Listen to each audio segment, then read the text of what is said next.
Chapter 2198, Black Flame Takes Action. The Flower of Seven Sins members unsheathed their weapons, and the killing intent they radiated skyrocketed. Even Happy Art paled as their powerful auras washed over her. These players had intentionally suppressed their auras previously, so Happy Art hadn't realized what was so special about them, but now, she knew that every one of them was a threat to her life. She couldn't even imagine what kind of combat power all 30-plus players could display if they attacked together. You aim for mutual destruction. With just the 10 of you. Sandbone laughed at Happy Art. Brother Sky was doing you a favor by letting you offer 2 epic items, yet you don't know how to cherish such a thing. Not even all of the old monsters in your 13 thrones would dare utter a word before Brother Sky. Samsara and his team did nothing to refute Sandbone's arrogant claim. What Sandbone had said was indeed true. Although 13 Thrones was a veteran super guild, and its old monsters were amazing, they were nothing compared to Supreme Sky and the Flower of Seven Sins. Even if Supreme Sky killed its guild leader, 13 Thrones could do nothing but endure, much less if he killed a budding prodigy like Happy Art. Only the top 5 super guilds had any hope of picking a fight with the Flower of Seven Sins. Samsara, the young lady on your team is quite interesting to be brave enough to challenge me, Supreme Sky said. However, he did not issue the order to attack. Instead, he shifted his gaze toward Happy Art and laughed, saying, "It's been many years since I've faced such a situation. It really makes me feel nostalgic. Let's forget about the 2 epic items. Each of you can hand over a single epic item and leave, but as for the little girl, she'll have to give me 4 items. You." 11 Happy Art could feel rage boil within her. Supreme Sky was clearly toying with her. Don't involve others in your vendetta with me, Supreme Sky. Even if you have a way to increase the Thunder God's secret keys drop rate, you're not guaranteed to get it. Samsara snarled. If he instructed his team members to give in to Supreme Sky's demands, their reputation would be in tatters. Samsara, don't offer worthless threats. Do you think I would trap you here without preparing properly? Supreme Sky asked as he glanced at Samsara. The moment the magic array activated, the blood curse affected every one of you. Your death penalties have been increased by 300%, and any special item that has a chance of dropping upon death is now guaranteed to drop. Once you're dead, I can forcefully resurrect you once. Do you think it'll really be so hard for me to obtain that key? Since you have refused the opportunity one so graciously offered, you can sacrifice your lives. After saying so, Supreme Sky waved a hand. Immediately, Sandbone and the other experts behind Supreme Sky charged at Samsara's group. It seems we have no choice but to fight. As Samsara watched the Flower of Seven Sins members rush at his team, he issued a command in the team chat. We're adjusting our formation. Art, you and I will stand at the forefront. Old Locust, protect Gem. Formless, support Scars. I've been waiting for you to say that, leader. I've grown bored of fighting monsters. I finally get to play with some peak experts. Formless Arrow exclaimed. That's right. It's not every day that we get to meet a commander of the Flower of Seven Sins. I finally get the chance to see the flower's rumored strength, Heartless Sword commented, clearly anticipating the fight. The Flower of Seven Sins had always been incomparably mysterious. Most of the organization's outer members carried out its commissions. The Flower's inner members rarely took action, and cadre members rarely ever exposed themselves to the public. To battle maniacs like Heartless Sword, fighting so many cadre members from the Flower of Seven Sins was a dream. My apologies, Black Flame. You've just joined the team, yet we've already dragged you into such a situation, Samsara sincerely apologized to Shifeng. Endless Scars couldn't help but do the same. She was responsible for introducing Shifeng to the team, after all. She had never thought that they'd become embroiled in such a dangerous predicament. However, before Samsara and Endless Scars could say anything more, Sandbone and his comrades were already within 30 yards of the team. Over a dozen ranged players from the Flower of Seven Sins immediately launched their attacks, sending hundreds of spells and arrows, all of which were incredibly accurate, flying toward Samsara and his teammates. As if they possessed a life of their own, they danced in the air, making it difficult for anyone to predict their trajectories. Happy Art, who had already reached the Void Realm, felt an immense amount of pressure bear down on her. She activated Shield Wall and focused her attention on dodging the incoming attacks, but even so, she had been struck 3 times and lost a considerable amount of HP. Samsara's situation was only slightly better, but when a few combination attacks struck, he stumbled backward as damages in the hundreds appeared above his head.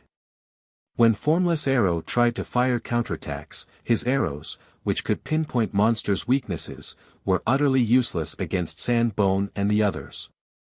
His enemies either dodged or blocked his arrows, failing to deal any damage. The difference between the two sides' combat power was obvious at a glance. Before Formless Arrow could fire a third volley, Sandbone and a dozen other melee players reached Samsara and Happy Art. 3 Flowers members worked together to pin down Samsara, and with the support from their ranged players, Samsara wasn't able to break free from their encirclement. 3 other experts pushed back Burning Sea. Although Endless Scars wanted to help Burning Sea and Samsara, Diverging Phoenix sniped at her from a distance, and she couldn't afford to split her attention. Meanwhile, Sandbone reached Happy Art, swinging both of his great swords at the young woman. Chaos Slash. The 2 great swords transformed into 16 phantoms, each flying toward Happy Art's blind spots like cunning snakes. Players' tears were reduced to 0 in the Thunder God's secret land, but all 16 of Sandbone's attacks were capable of causing sonic booms. His strength was definitely on par with the great lords of the same level. Seeing this, Happy Art quickly adjusted her footwork and tried to deflect the attacks. "You're overestimating yourself." Sandbone sneered as he abruptly altered his attack trajectories, ensuring that Happy Art could only block them, not deflect them. Happy Art's defense was thorough, but Sandbone's combat standards and basic attributes were higher. When his attacks collided with her shield, they gradually shook apart her defensive stance. After taking a dozen or so hits, Happy Art finally exposed a hole in her defense, allowing one of the greatswords to slip past her shield. But just before the greatsword bit into Happy Art, a blue longsword stopped the weapon 3 inches away from the girl's side, and no matter how Sandbone pushed, he couldn't budge his weapon an inch farther. The unexpected development surprised Sandbone. His slash had contained a Grand Lord strength. No one inside the Thunder God's secret land should be able to block his attack, yet when his great sword had met the blue longsword, he felt as if he had struck an impenetrable wall. Before Sandbone could react, another blue longsword flew toward him. On instinct, Sandbone brandished his other greatsword to defend himself. Boom! The impact forced Sandbone to stumble 2 steps back, the greatsword in his hand trembling violently. "Who are you?" Sandbone demanded, staring at the figure that had appeared beside Happy Art with a seriously unhappy expression. Anyone that could neutralize his attack and wielded even greater strength than his wasn't an ordinary expert. Not even Samsara could perform the feat. Black Flame. Chapter 2199, Suppressing the Mighty with Technique. Black Flame. Sandbone's lips curled slightly when he heard the name, a trace of excitement flashing in his eyes. "So, you're the guild leader of Zero Wing, the guild that foiled one of our previous operations. I've heard that you've defeated Sword Demon. It seems the rumors were true. With such strength, you qualify as a serious opponent." After saying so, Sandbone's aura transformed. If he had felt like a tiger, freed from its cage, he now felt like the Commotion. Despite the lack of aura, great danger hid within him. "Be careful, Black Flame. His attack trajectories constantly change and are unpredictable." Happy Art hurriedly warned Foam when she noticed the transformation to Sandbone's aura. The fact that Shifeng had saved her and that his strength was higher than Sand Bones had surprised her, but she had learned just how frightening this berserker was after her brief clash with the man. Experts like her were stronger than ordinary experts because they could sense an enemy's attack trajectories and defend themselves or launch fatal counterattacks. However, she had been overwhelmed against Sand Bones' assault.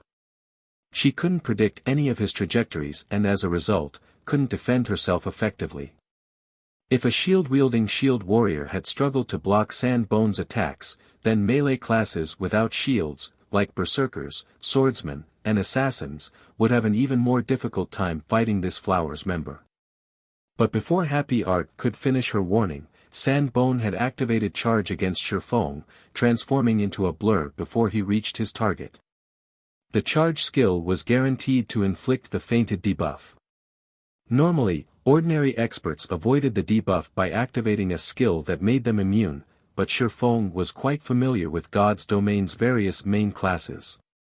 He knew that the fainted debuff would not take effect until less than 1 yard separated the user and their target. Hence, Shifeng responded with a slash. Shadow Blade. Multiple sword lights cut at Sandbone. Players, including Domain Realm experts, in the midst of activating charge couldn't easily move while using the skill. Sandbone had no hope of stopping all 10 of Shifeng's attacks, each of which had enough power to make a great lord stumble. In a clash between experts of their standards, the slightest sign of weakness could be fatal. Knowing this, Sandbone forcibly cancelled his charge and followed up with a whirlwind slash, deflecting all of the incoming sword lights with his greatswords. Meanwhile, he relied on his forward momentum to reach Shifeng. Suddenly, Sandbone's 2 greatswords merged, and the resulting weapon radiated a blue glow. He then swung the glowing greatsword at Shifeng. The 2 swords merged. Happy Art was stunned. Aside from specific teleportation stones that only dropped in the secret land, tools couldn't be used in the Thunder God's secret land. This included weapons and equipment's additional skills. However, Sandbone's 2 greatswords had merged into one powerful weapon. It was unbelievable.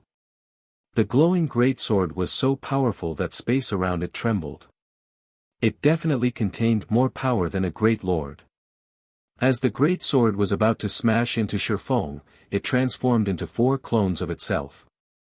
Even a Domain Realm expert would struggle to respond to such an abrupt change.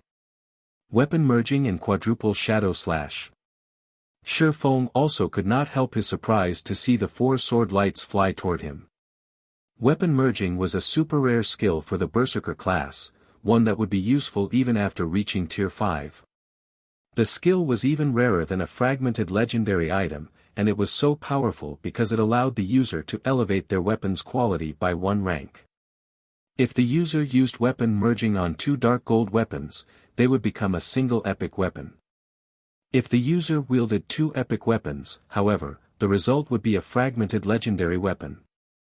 The only downside to the skill was its short, 20-second duration. Of course, the resulting combat power from combining 2 epic weapons into a fragmented legendary weapon was no laughing matter.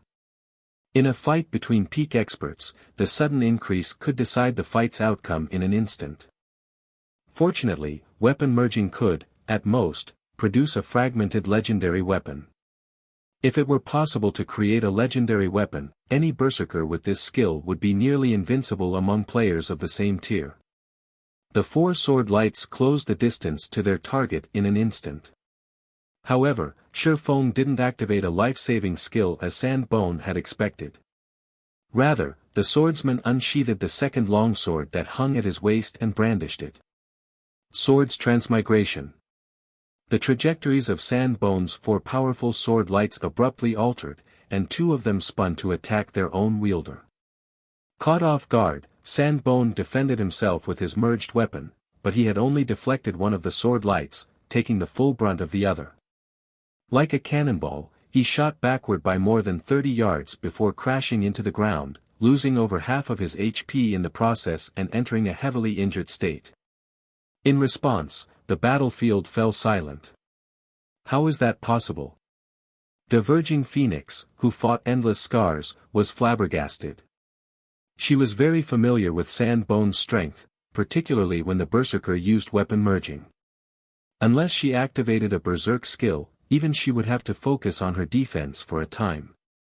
However, Berserk skills were prohibited in the Thunder God's secret land, and she couldn't believe that someone had actually thrown her companion. Even Maple Locust, who battled Hidden Soul, was astonished when he saw this. Black Flame. When Happy Art saw the collapsed Sandbone, she could not help but turn to look at the swordsman beside her. She felt as if she were meeting this swordsman for the first time. He is actually so powerful. Had he hidden his strength earlier? Endless Scars wondered, watching Shifeng in confusion. She knew he had high combat standards, but she hadn't known they were this high. Even the various super guilds feared the Flower of Seven Sins senior cadre members, yet Shifeng had rendered one of these players powerless. No one would believe her if she retold this tale. During the brief moment of silence, Shifeng glanced at the Thunder Temple and shouted in the team chat, "Everyone, retreat to the Thunder Temple's side building. I'll cover you." His and his teammates' basic attributes were suppressed while they were in the magic array. They were dreaming if they thought they could kill the Flower of Seven Sins cadre members. Not even Shifeng had much hope of success. Although he had repelled Sandbone, he couldn't kill him. In fact, while he had told his team to run, the Flower's healers had already restored Sandbone's HP to full. Unfortunately, Shifeng could only afford to use Sword's transmigration a limited number of times, and it was only a matter of time before his enemy wore him down. As if Supreme Sky understood the Thunder God's secret key's value, he hadn't moved from the Thunder Temple's main entrance since the fight had begun. He was also flanked by more than 10 ranged players. Breaking past that blockade and escaping into the Thunder Temple itself wasn't possible. Hence, the Thunder Temple's side temple was their only hope. The side temple was a special level 90,100-man team dungeon and a land of death for current players. However, fleeing into the dungeon was better than staying and letting the Flower of Seven Sins slaughter them. When he heard Shifeng's command, Samsara glanced at the side temple and noticed the dark red dungeon entrance. The color signified the wide gap between the dungeon's level and the team's average level, but after some quick mental calculations, he realized that entering the dungeon was better than staying out here. "Everyone, listen to Black Flame. Maintain formation and move toward the side temple," Samsara said. "I'll open a path. Cover me," Endless Scars said, gritting her teeth as she glared at the ring of Flowers members around their team. She then used the dozen or so elemental blades rotating around her to form a defensive net that would block incoming ranged attacks. She followed up with chanting an incantation, pulling some of her attention away from Diverging Phoenix. In response, a powerful force suppressed the area around her, blurring it. The mana within the space began to rampage, somewhat affecting players that came in contact with it. When Diverging Phoenix recognized what Shifeng and his teammates were planning, she pointed a finger at Endless Scars and growled, "Don't think you can get past us so easily. Everyone, focus your attacks on her." Receiving the command, 8 of the Flowers of Seven Sins melee players charged at Endless Scars to interrupt her casting, but before they could come within 20 yards of her, arcs of lightning snaked out to counterattack. These lightning strikes were the result of Shifeng's lightning edge, and the 8 melee players were forced to scurry back. Suddenly, a massive gash, 3 meters deep, split the ground between the Flowers melee players and Endless Scars. "If you want to get to her, you'll have to go through me first," Shifeng said, smiling as he appeared beside Endless Scars. "Black Flame!" Diverging Phoenix bellowed. She immediately activated her strongest legacy skill, Divine Frost Lance. Under Diverging Phoenix's control, hundreds of frost lances flew toward Shifeng and Endless Scars. She planned to blow both players to smithereens. Meanwhile, the 8 melee players continued to make their way toward their target. Although Shifeng had incredible strength and had defeated Sandbone, all of them were peak experts. He couldn't protect endless scars from their coordinated and focused attacks. However, before the 8 melee players could move within 15 yards of the woman in question, the surrounding temperature abruptly plummeted. As the cold embraced their bodies, their movement speed and basic attributes decreased slightly. Chilling Field. Due to the Thunder God's Secret Land's effects, Chilling Field had been reduced to a Tier 0 skill, but it was still a domain skill, suitable for group combat. Each containing 70% of Shifeng's strength, 6 icicles formed around the swordsman with more than enough power to deal with the Flower of 7 Sins members before him. Sword's Orbit. Dazzling stars glittered within a 15-yard radius around Shifeng. His defense was far more solid when he combined the technique with his 6 icicles than when he executed it with 2 swords. Not only had his use of the technique prevented the 8 melee players from approaching, but he had also stopped the hundreds of descending frost lances. Isn't this a little too powerful? Burning Sea, who watched from afar, was astonished. He was already struggling against 3 Flowers members and the occasional ranged attack. From time to time, he even took a hit, yet despite facing 8 melee players and diverging Phoenix's vicious bombardment, Shifeng emerged unscathed. The man was simply a monster. The situation even surprised Shifeng. He had never expected the life potion to be so effective that it improved his sword's orbit. Without it, his defense wouldn't have been nearly as solid. With Shifeng to defend her, Endless Scars finally finished casting her spell. Under her control, powerful streams of air shot up from the ground, each with the strength of a great lord. The Flower of 7 Sins members were forced to evade, which allowed Samsara and the others to break away from their opponents. Quick! This spell won't last long. Endless Scars shouted. Samsara and his companions shook off the Flower's members and followed Shifeng into the side temple. Their enemies were left to watch as their prey escaped their grasp. Just before Shifeng and his team could enter the side temple, a frosty sensation assaulted them. Instinctively, Shifeng turned toward the sensation source. Black flame, is it? Very good. I'll remember you, Supreme Sky coldly told the swordsman. Samsara and the other experts on the team shuddered when they heard Supreme Sky's declaration. For a moment, they felt as if the Grim Reaper had set his sights on their lives, which were no longer under their control. Is that so?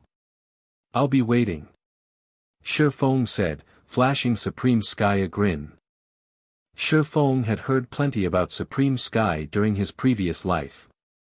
The man had been famous for killing Super Guild's guild leaders many times, after all.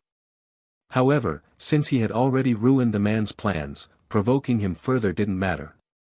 Shifeng was no longer the player he had been in the past, and now, he, too, stood at the apex of God's domain. As the Flower of 7 Sins members watched, Shifeng led Samsara and the team into the Thunder Temple's side temple. Chapter 2200, Bloodline Creature.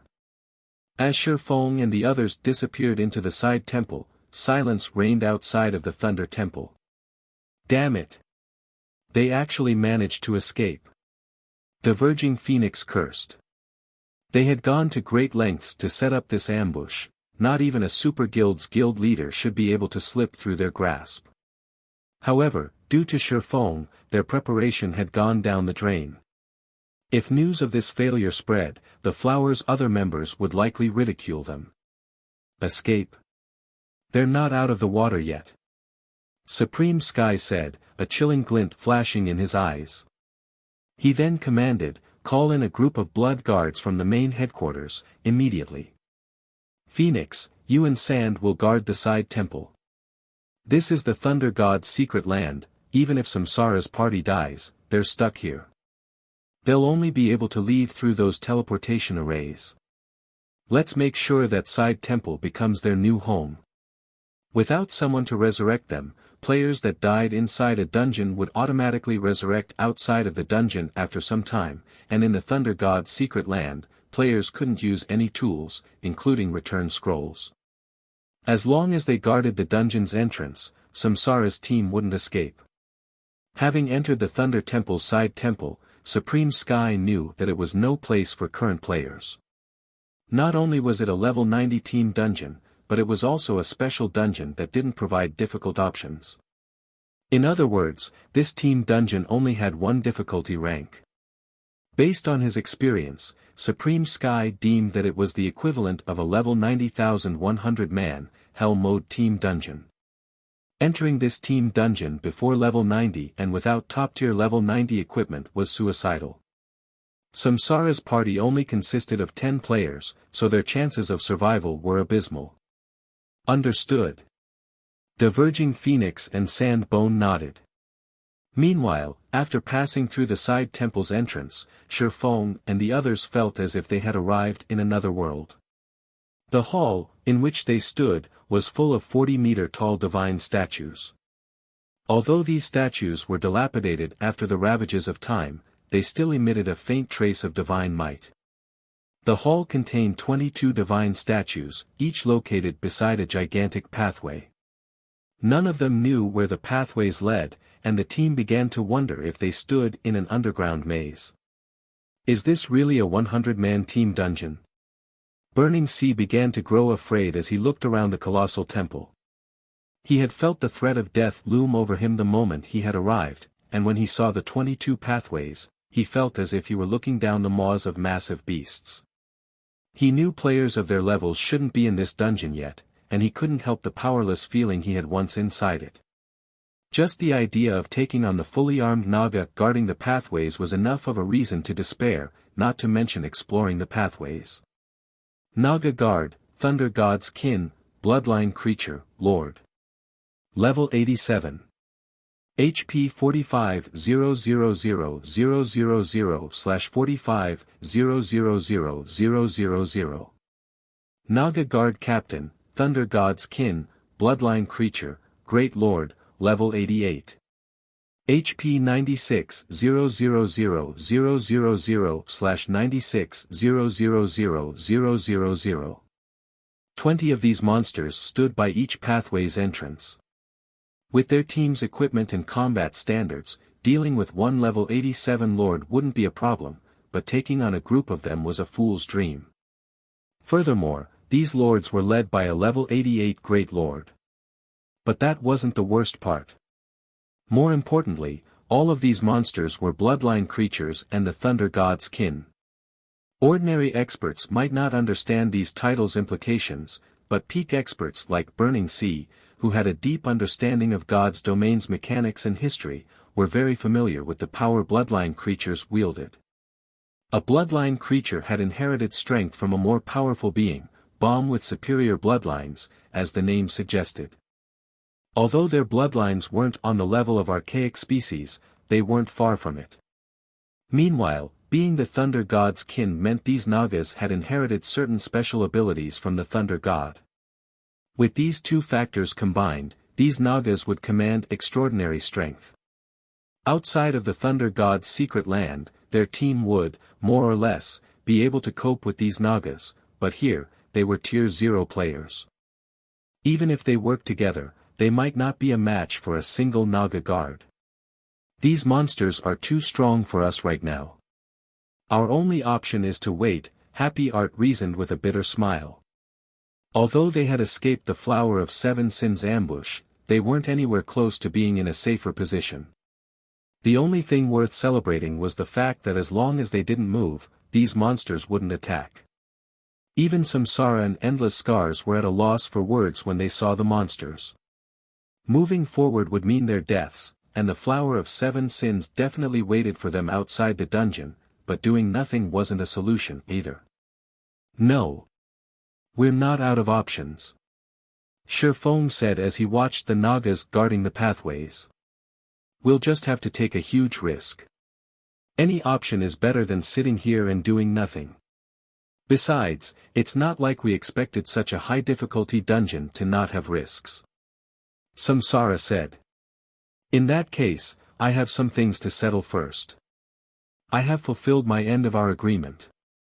I want first pick of one item among the dungeon's loot, and I want command over the team throughout the raid, Shifeng told Samsara. In their previous deal, Shifeng had agreed to help Samsara's team until they reached the Thunder Temple. Since his mission was complete, he had no obligation to help Samsara or his people. That won't be a problem, Samsara said, nodding as he set Shifeng as the new team leader. No one else on the team voiced any objections to the arrangement. Most of them were under Samsara's employ, and since Shifeng had fulfilled his prior obligations, he had every right to negotiate new terms. Moreover, they had only avoided annihilation at the Flower of Seven Sins' hands thanks to Shifeng. Once Shifeng became the team leader, he assigned each member their tasks. He wasn't unfamiliar with the Thunder Temple's side temple in the least. The Thunder Temple itself had been quite famous throughout God's domain in the past. During his previous life, many superpowers' main forces had suffered tremendously in the Thunder Temple's side temple. Even after reaching level 90, those main forces had been helpless against the dungeon's Nagas. Not only were these Nagas stronger and faster than monsters of the same rank and level, but they also had extremely high lightning resistance as the Thunder God's kin. Moreover, they could command their own lightning abilities, imbuing their physical attacks with lightning-type magic damage and a certain chance of inflicting a paralysis debuff. Melee players had a particularly miserable time in this dungeon, especially MTs. Even if an MT successfully blocked the Naga's attacks, there was a chance that they'd be paralyzed for 1 or 2 seconds. To make matters worse, this dungeon's Nagas had high combat standards. 1 or 2 seconds was more than enough for them to land 2 or 3 more hits. Fortunately, the various superpowers had discovered these Nagas' weakness after repeated attempts to raid the dungeon. This weakness was the Nagas' slow turn rate. Although the Nagas had very high movement and reaction speeds, they couldn't immediately follow a player in a sudden turn that was greater than 100 degrees. The Nagas often overshot, missing their fleeing prey and forced to make a U-turn. Although Nagas could make the U-turn in 1 or 2 seconds, that was more than enough time for peak experts to distance themselves from the monsters. If peak experts used this moment appropriately and had an accurate grasp of timing and distance, they could easily kite the Nagas. They wouldn't have to face these monsters head-on. Of course, a single mistake would send any player to their grave. This tactic didn't change the fact that Nagas were far faster than players.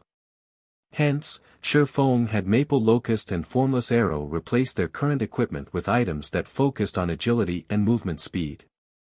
As those attributes were his focus already, Shifeng didn't need to readjust his equipment at all. Even with his tier suppressed, his movement speed was still far higher than ordinary Great Lords. Later, Shifeng took the lead, luring a lone Naga guard that wandered the hall, with Formless Arrow and Maple Locust moving alongside the Lord. The 3 of them then took turns aggroing the Naga, and when the monster moved within 20 yards of a player, someone else would attack and draw its aggro. With Shifeng's high damage and Formless Arrow's provoke skill, the team's other ranged players could attack the Naga guard with impunity.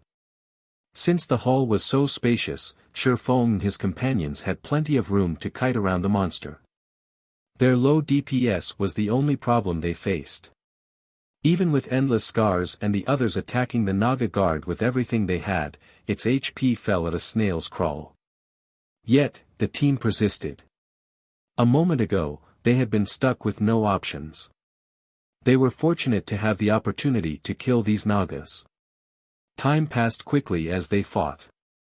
Finally, after fighting for more than 20 minutes, one of Endless Scars' spells took down the first level 87 Naga guard. Everyone's experience bars immediately grew by a small chunk, and as they did, the crisp sound of a system notification reached their ears.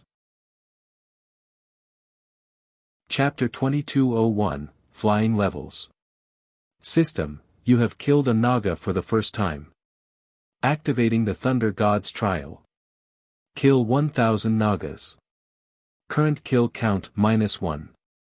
System, this trial is a reward quest for entering the dungeon for the first time.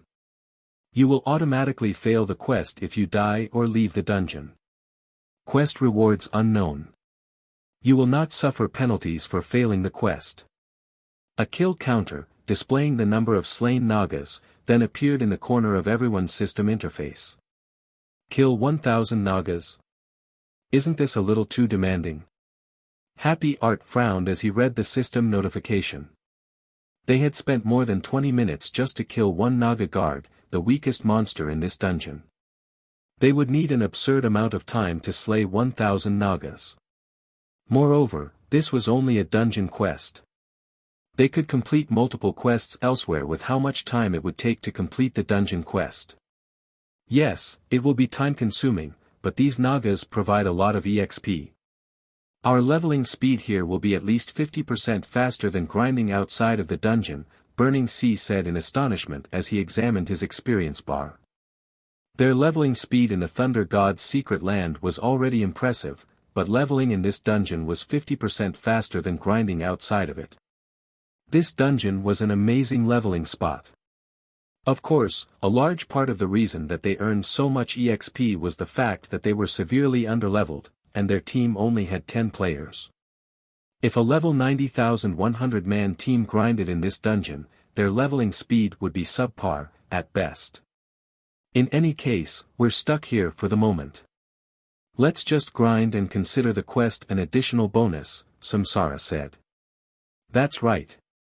Our leveling speed in here is awesome. If the Flower of Seven Sins members knew that we were having such a great time leveling up, they'd likely die with anger, Frozen Gem said, laughing. They forced us into a coma, thinking that we'd cave in sooner or later, but we'll see who outlasts who. Frozen Gem could easily guess what was happening outside the dungeon right now. Supreme Sky had likely stationed a large amount of his manpower to guard the dungeon's entrance. Once their team left the dungeon, the Flower's members would pounce and make them suffer. Previously, she had been feeling anxious about their situation as they were not able to do anything inside the dungeon while people in the outside world were continuously improving themselves. Now that they could level up far faster than players elsewhere, she didn't mind completing an unexpected quest while the Flower of Seven Sins wasted their time. The Thunder God's Trial. When Shifeng saw the name of the quest, he seemed to recall such a quest from his past. However, no one had bothered to complete it back then. The reason for this was very simple. In an era when every second mattered, no one wanted to waste so much time on a dungeon quest. Even a level 90,100-man team would need 5 or 6 days of grinding to slay 1,000 Nagas, and rather than wasting that time, players could focus on leveling up and improving their equipment through other quests. Moreover, the true treasure lay in the Thunder Temple's main temple. The side temple was only a transition for players who wanted to explore the main temple. Who would possibly be willing to waste so much time in the side temple? However, since their team couldn't leave the dungeon right now, completing the dungeon quest was better than doing nothing. Unfortunately, most of the Naga guard's loot consisted of low-value items. The Lord hadn't even dropped a common weapon or equipment piece. The only items worth mentioning, aside from one magic crystal, were the amethyst coins, a currency unique to the Thunder God's secret land. With these amethyst coins, players could purchase some of the specialty products sold in the Thunder Temple. They could also trade these coins for gold for a 1-to-1 ratio. The underwhelming loot didn't surprise any of the team members. The Naga Guard was the weakest monster in the dungeon, and although it was a powerful foe to them, that was simply due to their low levels and inferior equipment.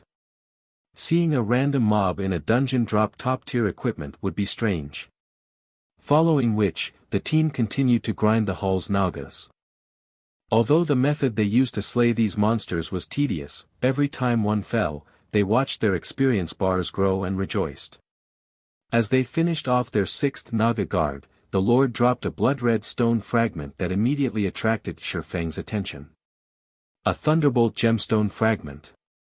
Although it was only a gemstone fragment, not a piece of top-tier equipment, it had been incredibly famous in God's domain during Shifeng's previous life. One could synthesize 10 Thunderbolt gemstone fragments into a Thunderbolt gemstone, an item the Thunder God had personally created to arm his soldiers. On its own, the Thunderbolt gemstone only increased players' basic attributes by 2% when equipped, and each player could equip a total of 3 Thunderbolt gemstones. Most experts would sneer at such a minimal boost. Even with 3 Thunderbolt gemstones, they'd only gain a 6% boost to their basic attributes, which certainly couldn't compare to the boosts other high-tiered gemstones offered. However, when players equipped 3 Thunderbolt gemstones, they triggered the hidden effect, Thunder God's Protection, which increased players' basic attributes by 9% and physique by 20%. In other words, players could equip 3 Thunderbolt gemstones and gain a 15% boost to their basic attributes and a 20% boost to their physique. The Thunderbolt gemstones had even been useful after players had reached Tier 3. Moreover, the Thunderbolt gemstones provided an additional 10% boost to players' basic attributes while inside the Thunder God's secret land. It was a perfect addition for those who wanted to explore the area. A fragment dropped after only the 6th kill. The situation surprised Shifeng a little. Could this be an additional reward for players entering the dungeon for the first time?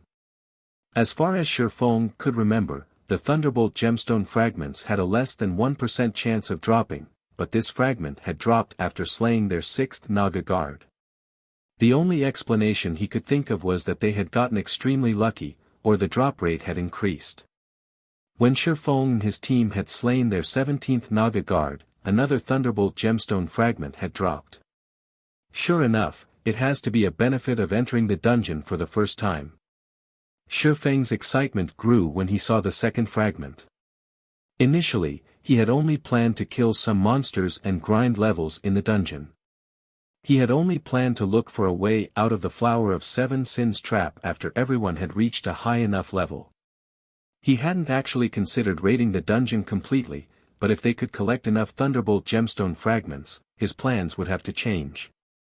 Samsara and his teammates' basic attributes were still far from meeting the dungeon's minimum requirements, but if they could all equip 3 Thunderbolt gemstones, they could significantly shorten that gap.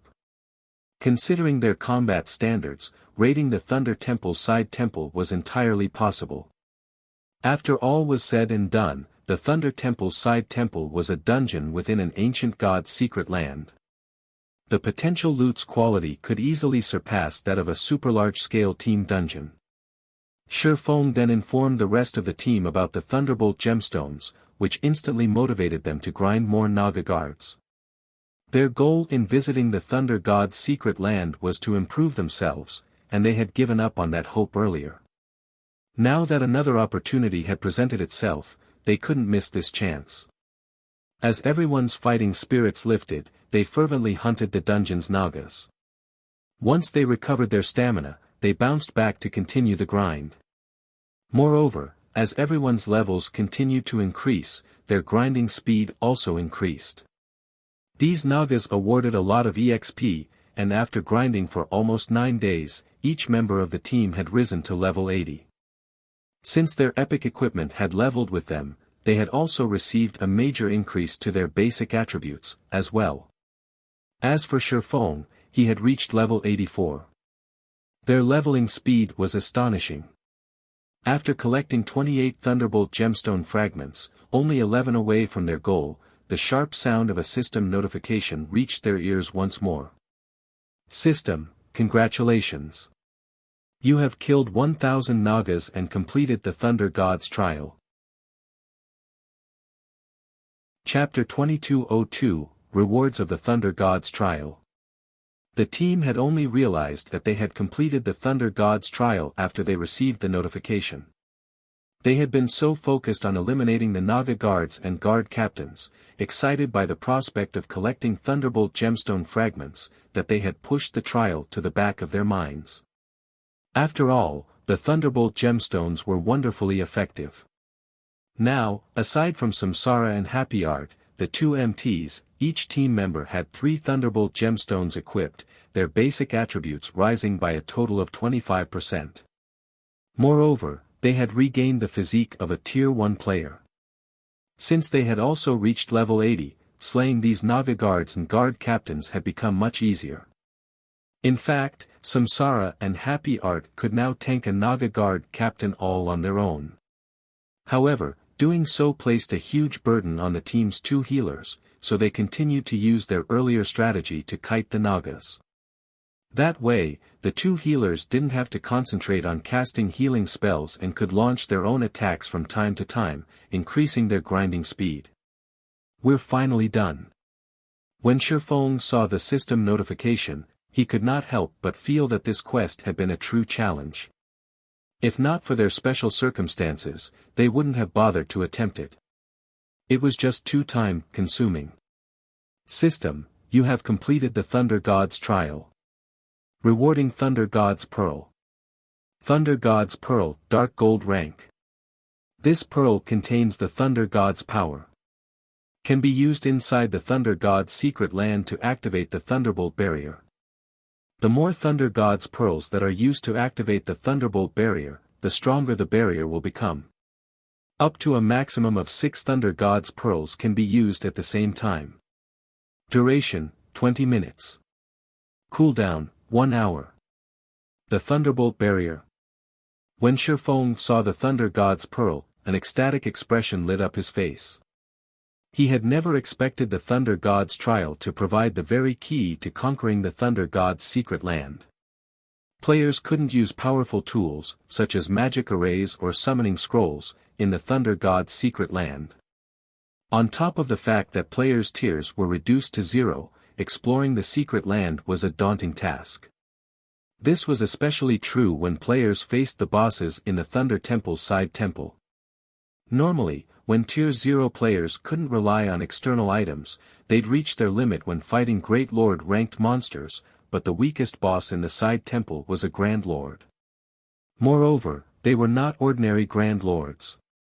All of the Grand Lord bosses in the side temple possessed special bloodlines, which made them far stronger than ordinary Grand Lords and a nightmare to raid. The various superpowers had only truly started to raid the Thunder God's secret land after they had acquired fragmented legendary items during Shifeng's previous life.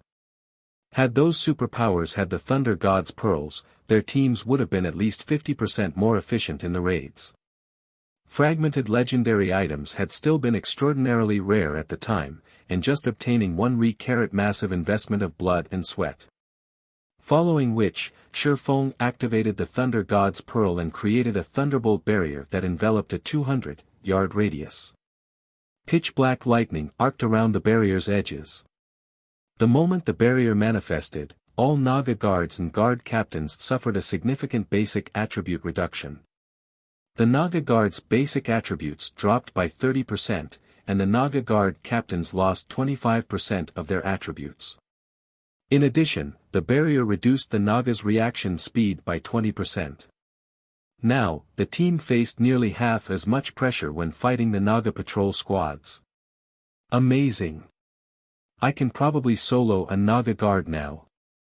Burning Sea exclaimed as he watched the guard's sluggish movements. Experts like them preferred to deal with strong monsters, rather than fast monsters. Fast monsters had a higher chance of blocking their attacks, which would reduce their total DPS and prolong the fight. Depending on circumstances, winning the fight might even be impossible for the players. Sure enough, this really is the key to conquering the Thunder God's secret land. Shifeng's eyes glowed with excitement when he saw the weakened Nagas. Moreover, this was only the effect of one Thunder God's Pearl. If he activated the Thunderbolt barrier with 6 pearls, it would even suppress a Grand Lord-ranked boss. Previously, he had only been 30% confident of his team slaying the dungeon's first boss, Naga General, Valenka. After all, their team didn't have enough players. Even if every member of the team commanded extraordinary combat standards and had 3 Thunderbolt gemstones equipped, making up for the missing numbers would be very difficult. However, now that they had the Thunder God's Pearl, he felt that they had at least a 50% chance of defeating the first boss. With the Thunder God's Pearl now in hand, the team slew Nagas far faster than before.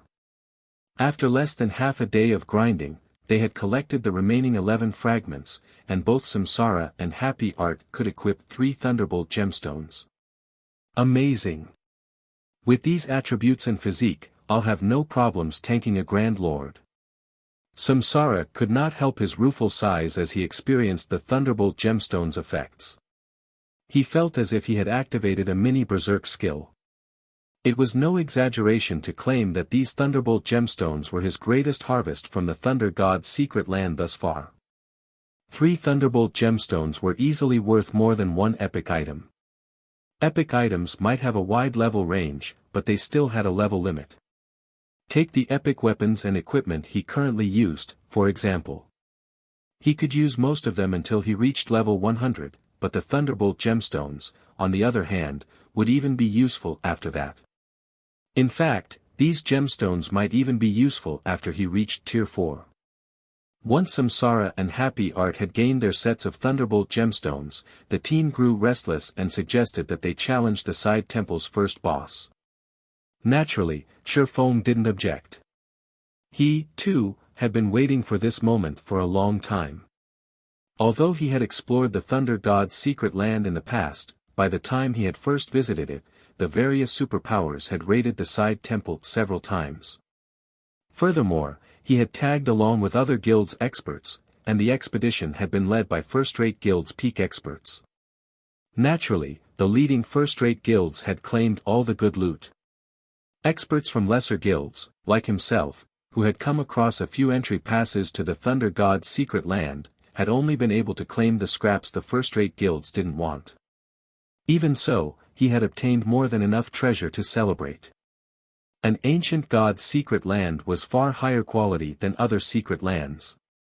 Even after some other team had claimed the side temple's first clear, and the quantity and quality of the drops had fallen, the dungeon's loot had still been considered top tier. Now that he had an opportunity to join the first team of players to raid the Thunder Temple's side temple in this life, why wouldn't he be eager to get started? Later, after Shifeng and the team had rested for an hour or so, he led them straight toward the Guardian Hall, where the Naga general waited. The team had long since annihilated the Nagas outside the Guardian Hall. Now, only the Naga general and 2 of its bodyguards remained within. However, when the team entered the hall and saw the boss they intended to raid, they couldn't help but gasp. Naga General, Valenka, Bloodline Creature, Archaic Species, Grand Lord. Level 89.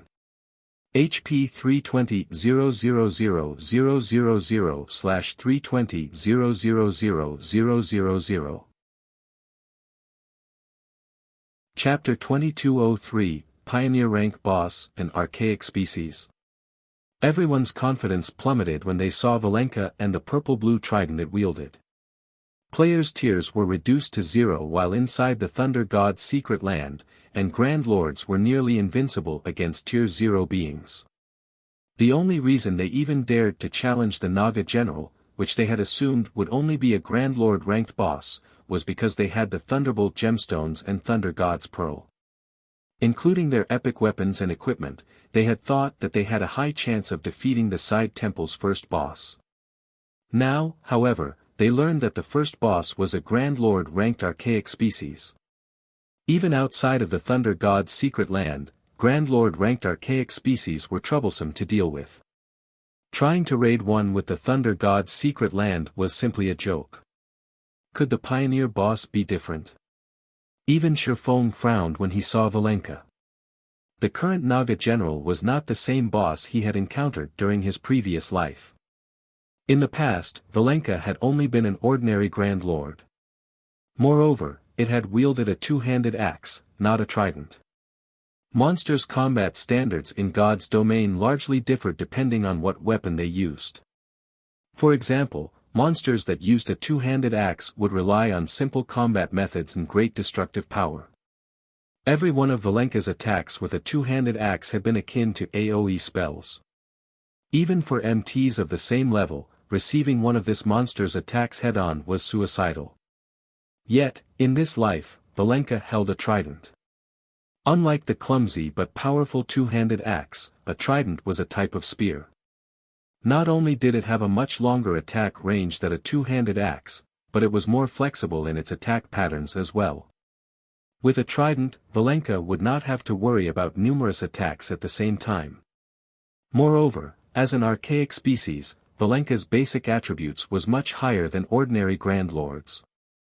Hence, this boss could likely command as much raw power with its trident as it had in Shifeng's past. This Valenka was both powerful and agile. This raid would definitely be twice as difficult as Shifeng had expected. More importantly, bosses had a natural advantage. The normal Valenka, the one Shifeng remembered, had only had 180 million HP, but this Naga general had 320 million HP. With its battle recovery, it could recover 3,200,000 HP every 5 seconds. If the team couldn't deal more than 640,000 DPS, raiding this boss would be impossible. This boss is too powerful. Even if it just stands there and lets us hit it, I doubt we could put a dent in its HP, Happy Art said as she watched Valenka with a bitter smile. Even if our DPS can surpass his battle recovery, it can kill us several times over by the time we've whittled it down to 0. Their team was already severely undermanned for this dungeon. Slaying an ordinary Grand Lord would be an extreme challenge, and now that they discovered that their opponent was a Grand Lord ranked archaic species, they had no hope of success. Are you sure we can defeat this thing? Endless Scars quietly asked Shifeng. Every member of the team was either a peak expert or an apex expert in God's domain. They had all slain many bosses, and could easily gauge their team's limits. In Endless Scars' opinion, their team wasn't capable of defeating Valenka. She couldn't figure out how they could raid this boss. Shifeng's prowess might be astonishing, but raiding a dungeon boss wasn't a one-man job. I think we have roughly a 20% to 30% chance of defeating the Naga general depending on how effective 6 Thunder God's pearls are, Shifeng said after giving the matter some thought. He hadn't expected this boss to be different from the one in the past, but their team had also collected crucial items needed to raid the dungeon. Fortunately, the Naga general was the easiest of the side temple's bosses to raid since it had very simple skills. Players just needed high enough basic attributes and the ability to dodge incoming attacks. 20 to 30%. Endless Scars gave the swordsman an astonished look. As far as she was concerned, a 5% chance of raiding this boss would be heaven-defying, yet Shifeng was almost confident of a 30% chance of success. He had to be joking. The rest of the team members stared at Shifeng in shock as well. Let's give it a try. Gem, stay close to the entrance. If the raid seems impossible, run. The boss shouldn't chase you beyond the hall, Shifeng said. Alright, Frozen Gem nodded as she walked toward the hall's entrance. Even if Shifeng and the others died, she would be able to resurrect them.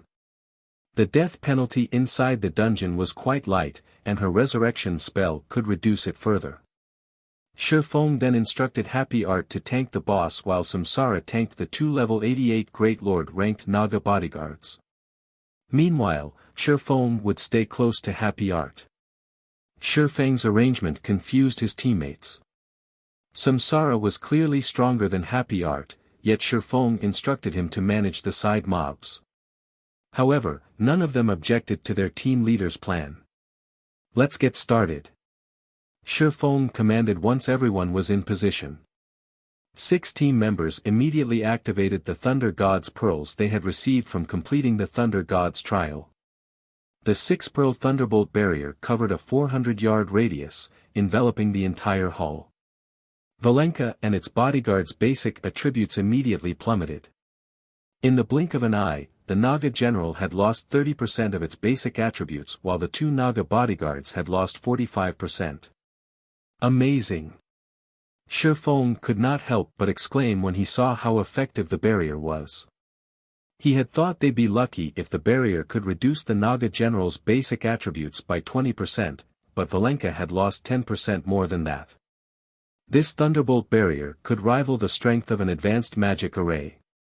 Shifeng then had Frozen Gem rejoin the team's formation, and Happy Art and Samsara bolted forward to tank the boss and its minions. Valenka paid no heed as its 2 bodyguards were lured away. Rather, it raised its trident and thrust it at the female shield warrior. The trident could reach up to 25 yards away and contain enough power that space around it trembled. In the blink of an eye, Valenka had sent 4 stabs at Happy Art. Despite being a peak expert, Happy Art had a hard time dodging the 4 consecutive attacks. The 4th attack lightly grazed Happy Art's shield, and the resulting impact caused her to stumble a step back and lose more than 40,000 HP. Valenka's power with the trident was horrific. Moreover, this was the result after the boss had been suppressed by the Thunderbolt barrier. If Valenka were at its peak, the consequences for daring to challenge it would have been dire. Fortunately, Happy Art was no weakling. With the boost provided from the 3 Thunderbolt gemstones, she had more than 170,000 HP at her maximum even after her tier had been reduced to 0. Losing 40,000 HP was just barely tolerable. However, Valenka wasn't done as it thrust its tail into the ground to resurface behind the shield warrior. Although Happy Art had sensed the attack, she couldn't turn around in time to defend herself due to the prior impact. Just before the tail slammed into Happy Art, Shifeng grabbed her arm and dragged her out of harm's way. Wielding Killing Ray in his other hand, he sliced at the Naga general's tail, sending it smashing into the boss with more speed than before. -2,213,796. An eye-catching amount of damage appeared above Valenka's head, stunning the team members. Thus far, these players had only dealt around -20,000 damage with each attack, so it was hard not to notice a damage of over -2 million. Even that is possible. Burning Sea gaped in shock when he saw Shifeng turn the boss's attack against itself. He had never thought that it was even possible for a boss to damage itself. Boss monsters generally had above-average combat standards, and trying to force a boss to damage itself was like getting a player to turn their own attacks against themselves. It should be utterly impossible. Yet, Shifeng had done just that. Over 2 million damage. We should be able to defeat him within 20 minutes. When Shifeng saw how much damage Valenka had dealt to itself and took into account the team's overall DPS, he breathed a sigh of relief. Throughout the side temple, Valenka was the only boss capable of harming itself. This was due to its tail puncture skill. This skill had sent countless MTs to their graves in the past, but it had also given players a more efficient way to defeat the Naga general. Of course, players needed very high strength and an almost perfect grasp of timing to use this method. Their efforts would fail with the slightest mistake, and MTs couldn't dodge Valenka's tail puncture too early. If they did, the Naga general would retract its tail. This was why Shifeng had assigned Happy Art to Valenka. Samsara would have no issues dodging tail puncture if he tanked the boss, which would disrupt Shifeng's timing. Happy Art's combat standards were perfect for the job. She could defend herself against Valenka's frontal attacks but wouldn't be able to evade tail puncture. After seeing what Shifeng had done, the team's confidence rose substantially. Valenka would use tail puncture almost every 2 seconds, which meant they could cause over -2 million damage every 2 seconds. It was certainly enough to overcome the Naga general's battle recovery. Now that they had eliminated the greatest challenge in this raid, defeating this boss would be much simpler. Following which, Valenka's HP rapidly decreased. However, every time Valenka's HP fell by 20%, it would summon 2 new bodyguards. Fortunately, with the Thunderbolt barrier suppression and Samsara's combat standards, keeping a couple of level 88 Great Lords busy was not a problem. Eventually, when Valenka's HP fell to 20%, the Naga general went berserk, and its speed and strength skyrocketed. Seeing this, Happy Art immediately activated Shield Wall, while Shifeng activated Chilling Field, reserving 1 icicle to shove Happy Art out of harm's way when necessary. He also reserved 2 icicles for redirecting Valenka's tail. He used the remaining 3 to bombard the Naga general. However, Valenka's attacks were simply too fast. Even though Happy Art did her best to defend herself, her tier wasn't high enough for this fight, and she couldn't keep up. In the end, Happy Art had died after enduring the Berserk Naga general's attacks for around 40 seconds. At this point, Valenka still had 8% of its HP remaining. When their shield warrior fell, Maple Locust and Burning Sea moved to the forefront and took her place. However, they had both died after less than 10 seconds. Heartless Sword then stepped in and activated his life-saving skill to tank the boss. Unfortunately, he had only lasted 7 seconds, only withstanding 2 of the Naga general's attacks. Quick! Attack! The players' eyes were bloodshot as they watched Valenka's HP drop to 4%. With their expendable members dead, Samsara activated his life-saving skill and took over as the tank, but against both the Naga general and its 2 bodyguards, he didn't last more than 6 seconds.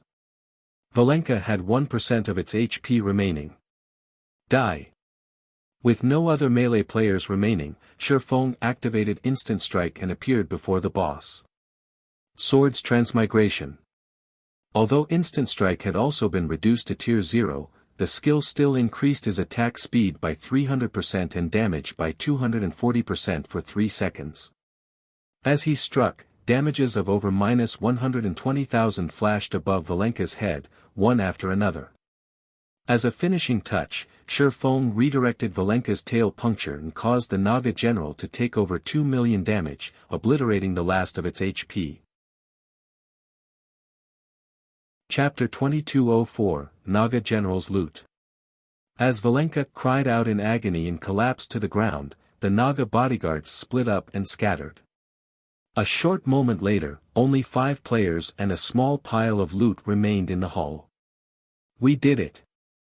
Frozen Gem could not help but cheer. Even Endless Scars and Shifeng breathed a sigh of relief. The Naga general had been a little too powerful for them when it had gone berserk. Had the battle continued for another 5 seconds, they would have been annihilated. Meanwhile, Valenka's death granted the survivors an astronomical amount of EXP. Even Shifeng, who had already reached level 84, watched as his experience bar filled. 79%. 85%. 90%.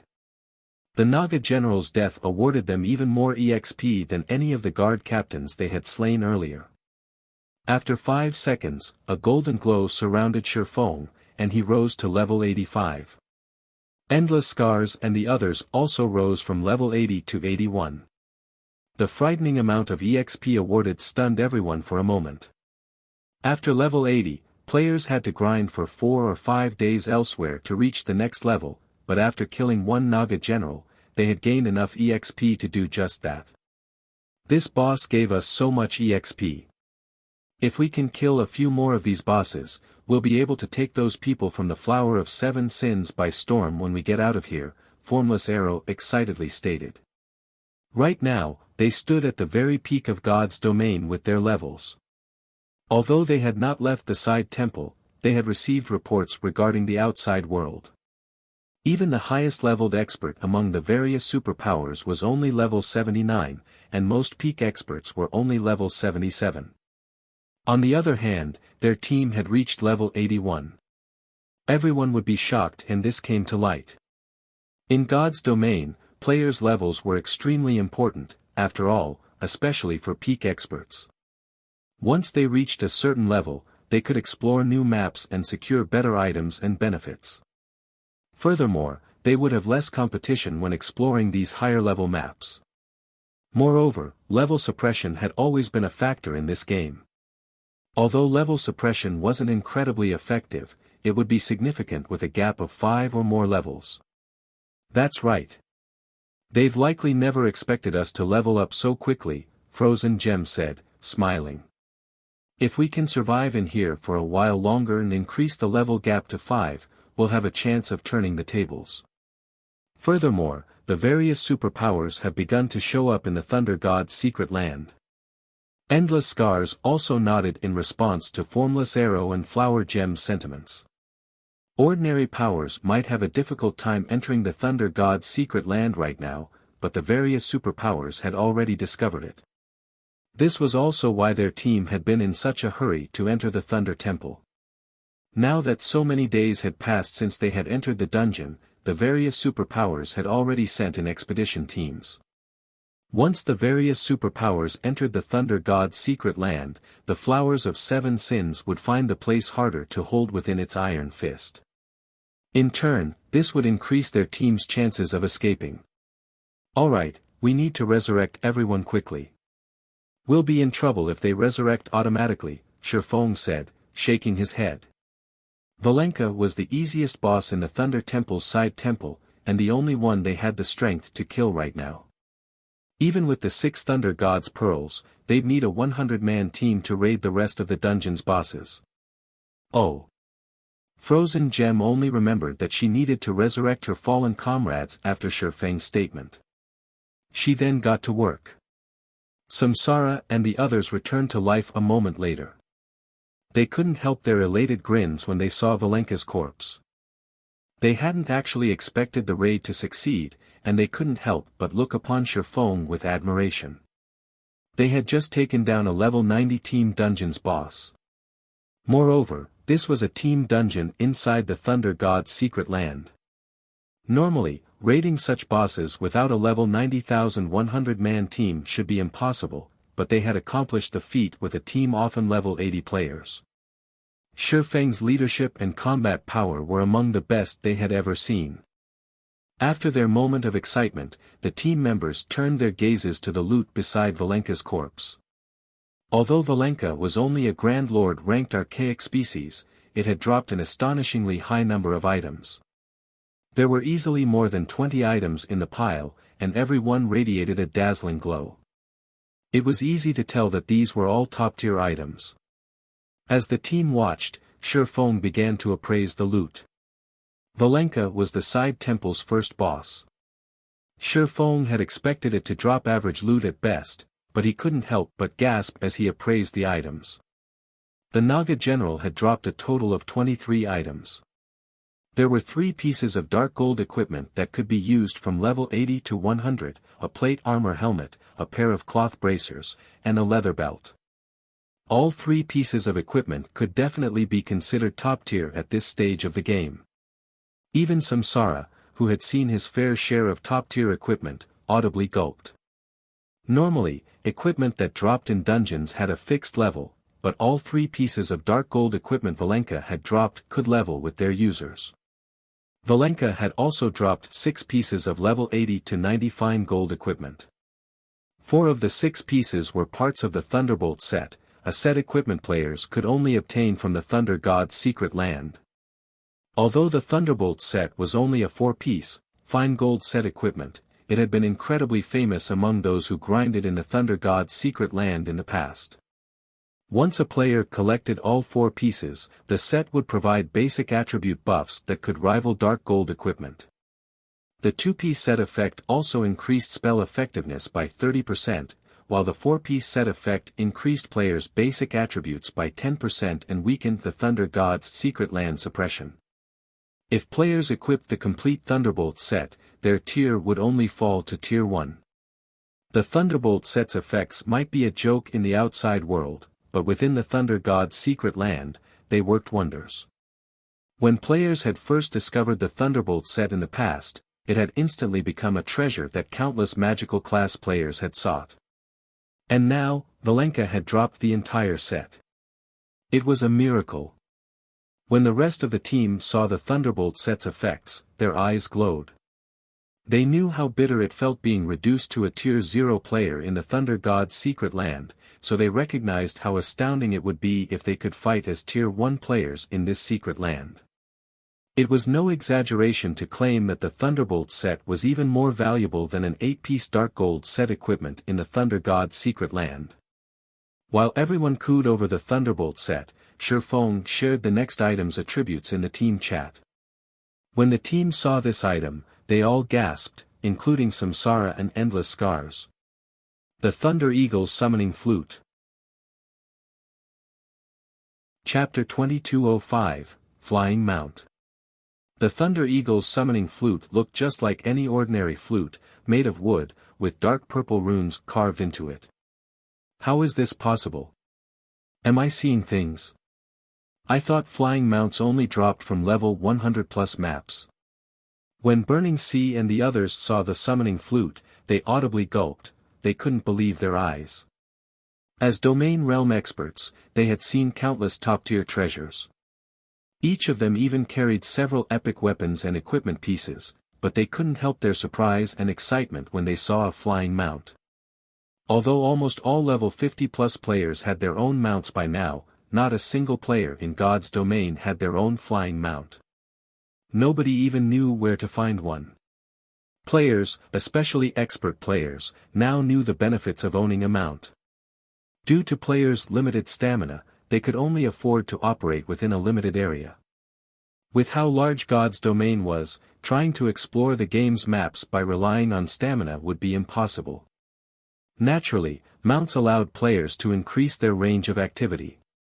Furthermore, after level 50, not many maps had teleportation points, and players would find even fewer as they explored higher-level maps. As a result, players would have to explore and find these maps on their own power, which made mounts even more important. Countless experts currently contested over mysterious iron mounts, while secret silver mounts were easily as valuable as epic items. Even if experts of Burning Sea's caliber had multiple pieces of epic equipment on them, they typically only had secret, silver or fine gold ranked mounts. Even so, these mounts were a large part of the reason that their leveling speed was so much faster than ordinary experts.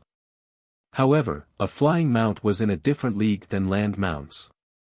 A flying mount could ignore the terrain and travel to a destination in a straight line. A flying mount would be several times faster than land mounts. God's Domain was a virtual reality game that fully immersed its players' consciousness into the game, unlike past virtual reality games, which only allowed partial immersion. Because of this, God's Domain felt frighteningly real. In addition, it had NPCs with incredible intelligence, which players could befriend. If not for the ever-present system interface and in-game aspects, such as levels and basic attributes, players would have likely treated God's Domain as a second real world. And countless people dreamed of flying through the sky. Based on the information they had collected thus far, flying mounts were intensely difficult to obtain in God's Domain. Unlike land mounts, players couldn't use their coins to purchase flying mounts from NPCs. Even Sherfone was shocked to see the Thunder Eagle's summoning flute, not to mention Burning Sea and his companions. He remembered the Thunder Eagle flying mount from his past and knew that it could drop in the Thunder God's secret land. However, he only recalled that the Thunder Eagle dropped in the secret land's deeper regions. To be precise, I should underscore VE only dropped within the level 100 dungeon, Thunder God's Mountain, and with an up-carrot rate, at that. Even after 10 years in God's Domain, less than 10 players had owned one. And yet, their team had obtained a Thunder Eagle after slaying the Naga general. It was unbelievable. This was why he had gasped while appraising Valenka's loot. He had never expected the dungeon's first boss to drop such amazing items. Even a common flying mount was as valuable as 3 pieces of level 100+ epic equipment. Moreover, that had been the common exchange rate after flying mounts had become more common. When flying mounts had first appeared in the past, a common flying mount could have easily gone for 5 pieces of level 100+ epic equipment. However, the Thunder Eagle wasn't just a common flying mount, it was an extraordinary flying mount. Flying mounts didn't follow the same ranks as land mounts. They were split into common, extraordinary, and legendary ranks. There had been rumors in Sherfang's previous life of a mythic ranked flying mount, as well, but no one had ever seen it. Meanwhile, these ranks represented the growth potential of flying mounts. Flying mounts were similar to guild mounts in that players could continue to nurture their growth. It was even possible to nurture a flying mount into a tier 6 god. However, nurturing flying mounts was far more difficult than nurturing a guild mount. Thunder Eagle's summoning flute. Summon an extraordinary ranked Thunder Eagle as a companion to fly and fight in the air. If the Thunder Eagle dies, it will need 15 natural days to resurrect. The Thunder Eagle has been blessed by the Thunder God and as such, can be used inside the Thunder God's secret land. According to our previous agreement, I have priority to choose one of the dropped items in this dungeon. I choose the Thunder Eagle's summoning flute, Shifeng declared. The Naga general had dropped plenty of top-tier items, including epic equipment. However, these items were all worthless compared to an extraordinary flying mount. Although the Thunder Eagle was the second lowest rank of the four, 90% of the flying mounts players had used in Shifeng's previous life had been common rank. Most common flying mounts reached their limit after growing to Tier 3 peak rank, and getting them that far would cost an astronomical amount of resources. They only had a 3% chance at breaking through to Tier 4. Extraordinary flying mounts, however, could easily reach Tier 3 peak rank and had a 30% chance of climbing to Tier 4. In addition, the two ranks started at different tiers. Common flying mounts started as Tier 2, while extraordinary flying mounts started as Tier 3. Moreover, the Thunder Eagle wasn't your average extraordinary flying mount. Aside from the four major ranks, flying mounts fell into three minor ranks: basic, intermediate, and advanced. However, one had to summon their mount before they would learn which minor rank it belonged to. The Thunder Eagle, Shifeng remembered, was an intermediate extraordinary flying mount. Although Shifeng had been the guild leader of a second-rate guild, he had only gotten his hands on an advanced common flying mount. He had invested an astronomical amount of resources to nurture his mount to Tier 3 peak rank, and it had just barely been able to contend with ordinary Tier 4 experts. If he had acquired an intermediate extraordinary flying mount, even ordinary Tier 4 experts would have had to move out of his way. None of Shifeng's teammates expressed any arguments to Shifeng's declaration. They merely looked on in envy. Even Endless Scars was a little reluctant to give up the Thunder Eagle, but they had given their word. Furthermore, they wouldn't have had a prayer of slaying Valenka without him. After Shifeng took the Thunder Eagle's summoning flute, Samsara and the others split the rest of the loot.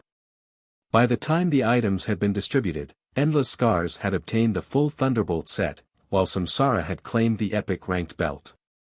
The rest of the team members had claimed the remaining dark gold and fine gold equipment. After they took a moment to replace their old items, everyone watched their basic attributes rise slightly. The team continued to grind Naga guards and guard captains for another 2 days, allowing Samsara and the others that had died during the boss fight to rise to level 81. Meanwhile, Samsara and Endless Scars had received news that multiple superpowers had shown up to the Thunder Temple. They had encountered the Flower of 7 Sins, and there seemed to be some friction. "It's about time we got out of here," Shifeng said, smiling when he heard the news. Chapter 2206, Commotion outside the temple. Hundreds of players had gathered before the Thunder Temple's main entrance. If ordinary players saw this gathering, they'd be alarmed. The lowest level player here was level 77 and could easily rank among the top 3 on any kingdom's ranking list and within the top 20 in an empire. And yet, hundreds of such players had come to the same place, standing in multiple teams. One particular team of 100 players, however, prevented anyone from entering the Thunder Temple. If God's Domain's expert players saw this, their jaws would drop. Every one of these teams consisted of well-known experts from the various superpowers, and a significant number were peak experts. However, none of them could get past the team guarding the Thunder Temple's main entrance. Diverging Phoenix. We have played along with your whims for long enough. You and your people have hogged the main temple to yourselves. Now that 5 superpowers teams have arrived, don't you think you're going a little too far? Melody, one of the Sacred Temple's vice-temple masters, coldly challenged Diverging Phoenix. The Flower of 7 Sins is conducting an important mission right now. Once our mission is complete, we'll move out of the way. But you're more than welcome to try forcing your way through us, Diverging Phoenix impassively replied, glancing at Melody. As Diverging Phoenix spoke, the 20 players around her stepped forward. Every one of them wore a blood-red emblem, and a thick layer of black fog surrounded their bodies. Every player in the area felt a sense of dread as these players' frightening aura touched them. The moment these 20 players stepped forward, the waiting experts' expressions darkened. The Blood Guards. Melody frowned at the experts on the elevated platform, noting their blood-red emblems. The Thunder Temple had more than just a dungeon inside, it was also a place that offered quests and items for exchange. At first, the Sacred Temple had only sent a little over 20 players to the Thunder Temple, and as a result, they hadn't been able to do anything about the Flower of Seven Sins blockade, but now that 4 more superpowers had arrived, they had just as many players as the Flower's team. However, the Blood Guards altered the situation. The Flower of Seven Sins Blood Guards were even famous among the various superpowers. The Blood Guards had risen to fame after their participation in a war on the Western continent. A newly promoted superpower had fought with the Super Guild, Rashomon, over a key town. Knowing that it was no match for Rashomon, the new superpower had paid a high price to hire the Flower of Seven Sins' help in the battle.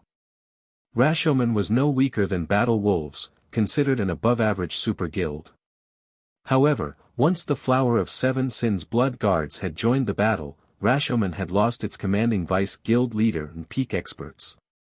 The Vice Guild leader had been protected by 5,000 of Rashomon's experts, including 4 Domain Realm experts and over a dozen peak experts, but with a 100-man team, the Blood Guards had slain the Vice Guild leader.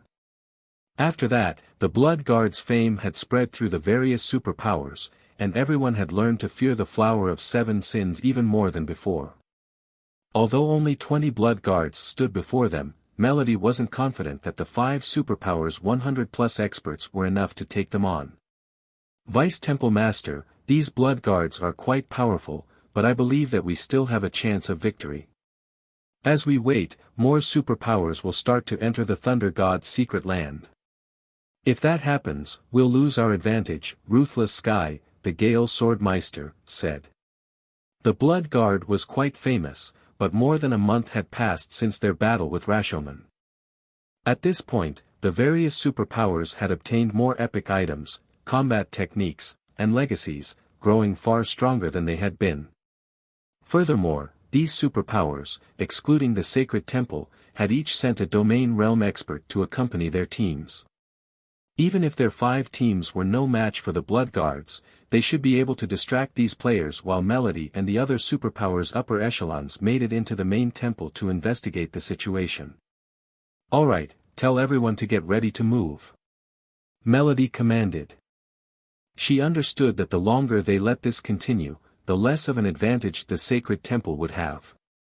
Leave it to me. Ruthless Sky said, laughing. The secret pavilion had titled him one of the 8 Swordmeisters, and since then, he had improved himself considerably. He had even mastered a bronze combat technique and was confident of contending with the sword freak, Miracle Dragon, who had recently reached the Domain Realm. He should have no problems against these 20 Blood Guards, who mainly consisted of Flowing Water Realm experts. With the Sacred Temple leading the charge, the 4 other superpowers teams followed Ruthless Sky. You're overestimating yourselves. Diverging Phoenix snarled disdainfully as she watched the 100+ experts charge toward her. Calmly, she commanded, Blood Guards, get rid of them. As Diverging Phoenix issued the order, a flash of madness appeared in the Blood Guards' eyes as the dark fog around them began to expand. Their bodies began to grow slightly, and pitch-black scales and spikes burst through their skin. A crimson gem manifested in the center of their foreheads, as well. None of these players looked human at this point, and their frightening auras made them feel like demonic creatures that had crawled up from the dark abyss. What's going on? These Blood Guards' transformation confused the various superpowers experts. Players couldn't use berserk skills in the Thunder God's secret land, but based on the intensity of the Blood Guards' auras, they had done something to increase their basic attributes. Before the various superpowers experts could react, the 20 Blood Guards left after images in their wake as they appeared before Ruthless Sky and the others. A level 77 Blood Guard Berserker swung his great sword straight at Ruthless Sky, simple and swift. The attack didn't contain the slightest hint of excess movement, as if the player were a natural killing machine. Don't even think you can stop me that easily. In response, Ruthless Sky executed Twisting Space, the bronze combat technique he had recently learned. Ruthless Sky sent 3 sword lights at the Blood Guard, which merged to form a devastating attack just before they hit the opposing greatsword. Boom! The sound of colliding metal echoed throughout the secret land. The Blood Guard stumbled back 2 steps, staring at Ruthless Sky in astonishment. The latter also slid a half-step backward. Impossible! Ruthless Sky was stunned as he stared back at the Blood Guard. The bronze combat technique, Twisting Space, allowed him to combine 3 attacks into one. Although he hadn't been able to combine the power of all 3 attacks perfectly during his past experiments, he could still exhibit 240% of his strength in the one attack. However, even after more than doubling his strength, the Blood Guard's strength was only slightly less than his own. Had he not used Twisting Space, he would have been at a disadvantage in that clash. Executing a bronze combat technique cost a lot of stamina and concentration, and Ruthless Sky could only afford to use Twisting Space 6 or 7 times before collapsing. The other superpowers experts were just as shocked by the Blood Guard's strength. Thus far, the Blood Guards had killed a few of the superpowers flowing water realm experts before the healers had a chance to cast their healing spells. Did you really think a numerical advantage was enough to deal with the Blood Guards? How foolish!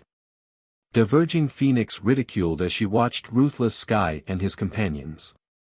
Even domain realm experts would have to expend a lot of effort to defeat the Blood Guards in a one-on-one fight outside of the Thunder God's secret land. Within this secret land, even Diverging Phoenix found the idea of facing a Blood Guard daunting. How could these peak experts possibly be a match for the Flower's Blood Guards? However, as these Blood Guards pushed back the various superpowers experts, 10 figures appeared before the Thunder Temple's side temple. These players' abrupt arrival immediately caught everyone's attention. Why are other players still here? Who are those people? Why did they just come out from the side temple?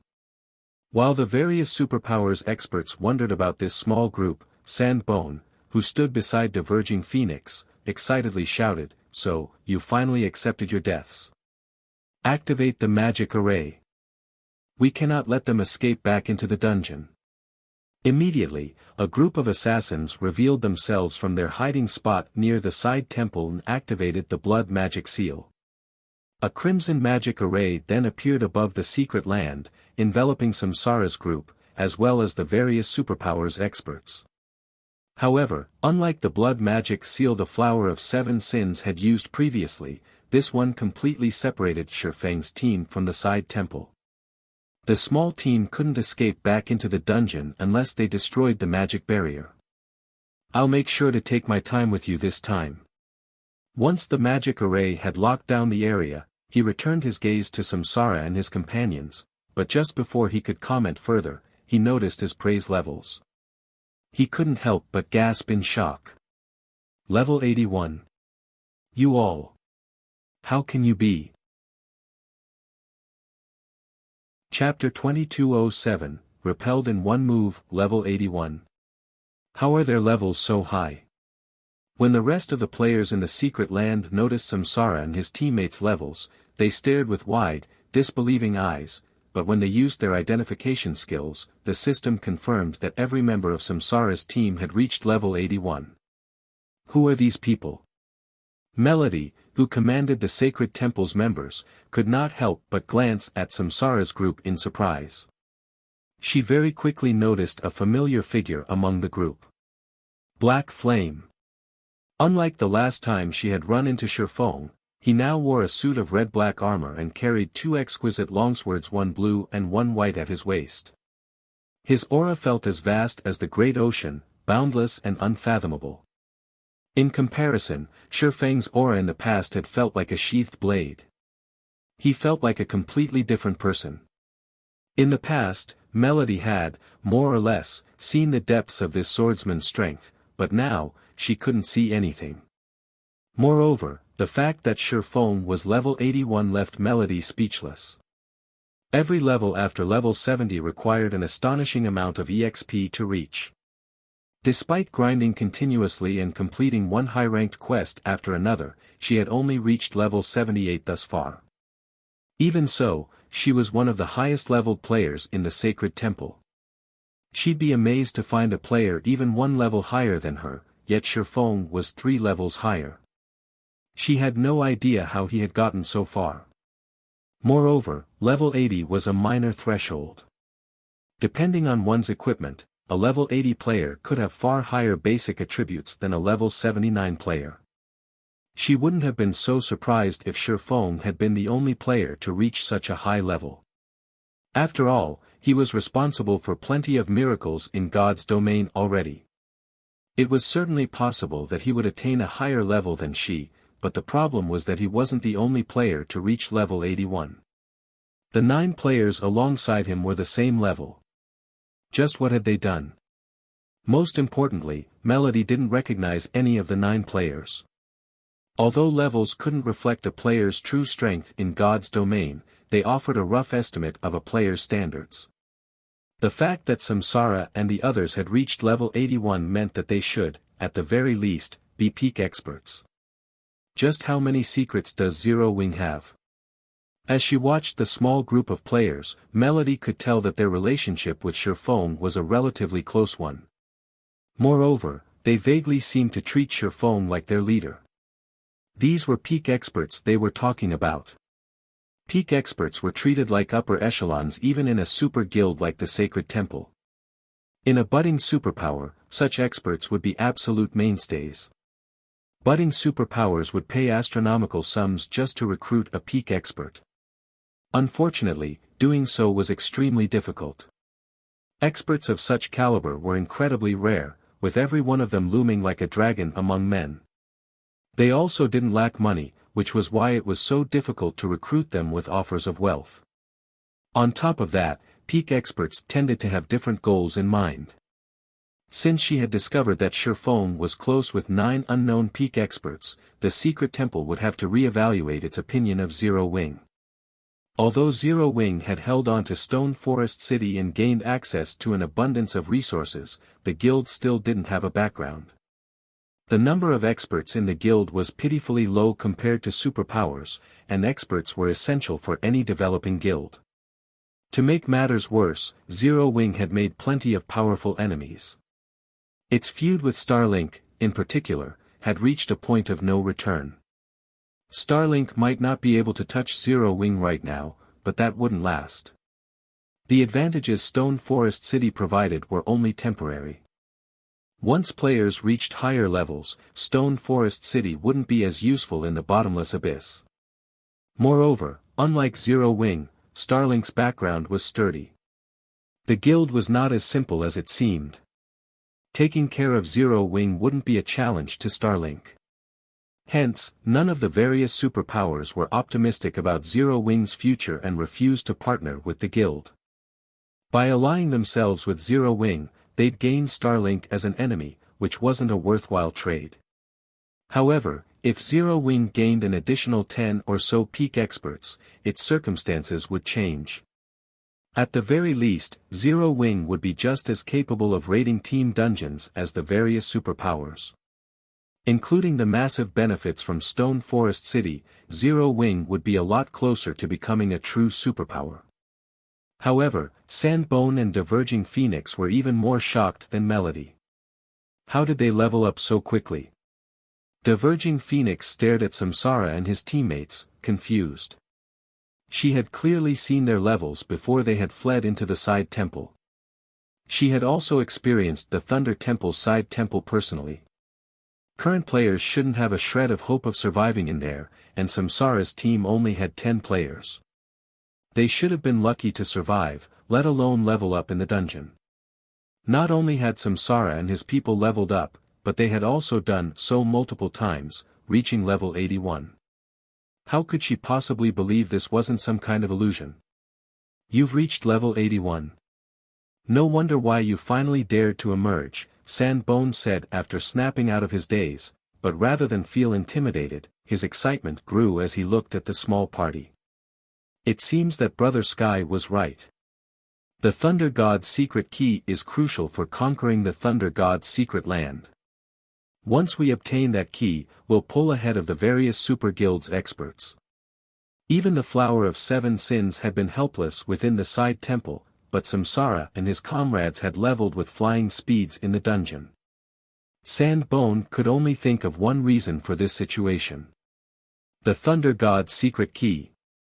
Originally, Sandbone had only considered the Thunder God's secret land as a good place to find treasure, but after seeing this, he realized that this secret land was a heavenly leveling spot, as well. To think that the Thunder God's secret key has such an ability, as well. We have to get our hands on it. Diverging Phoenix's eyes also glowed with excitement when she considered the possibility. Blood Guards, ignore the guilds, and help me get rid of those players first. The 20 Blood Guards promptly broke away from their opponents and charged toward Samsara's party. Should we help them, Vice Temple Master? Ruthless Sky asked Melody as the Blood Guards changed targets. Help them. The magic barrier affects us, too. The Blood Guards will likely return their attention to us once they eliminate Black Flame's team. If we want to enter the main temple, we'll have to work with Black Flame, Melody said. Ruthless Sky nodded in response. He agreed that the Flower of Seven Sins wasn't likely to let them go after killing Shifeng and his companions. Moreover, with how powerful Shifeng's team was, they'd have a better chance against the Blood Guards if they cooperated. Ruthless Sky immediately led a small detachment to help Shifeng's team. Melody then led the rest of the Sacred Temple's team to distract the Flower of Seven Sins ranged members. However, the Blood Guards were clearly a fraction faster than Ruthless Sky's team, and the gap between them grew. After a short moment, the Blood Guards stood within 30 yards of Shifeng's team, spreading out to surround the players. I want to see how you plan to escape us this time. Diverging Phoenix snarled. Glaring at Shifeng, she commanded, prioritize the healers. And be careful of Black Flame. His strength is very high. Understood. Hearing Diverging Phoenix's command, the Blood Guards turned their focus to Samsara's healers. Seeing the Blood Guards in position, Ruthless Sky shouted, be careful. Those Blood Guard strengths are absurd.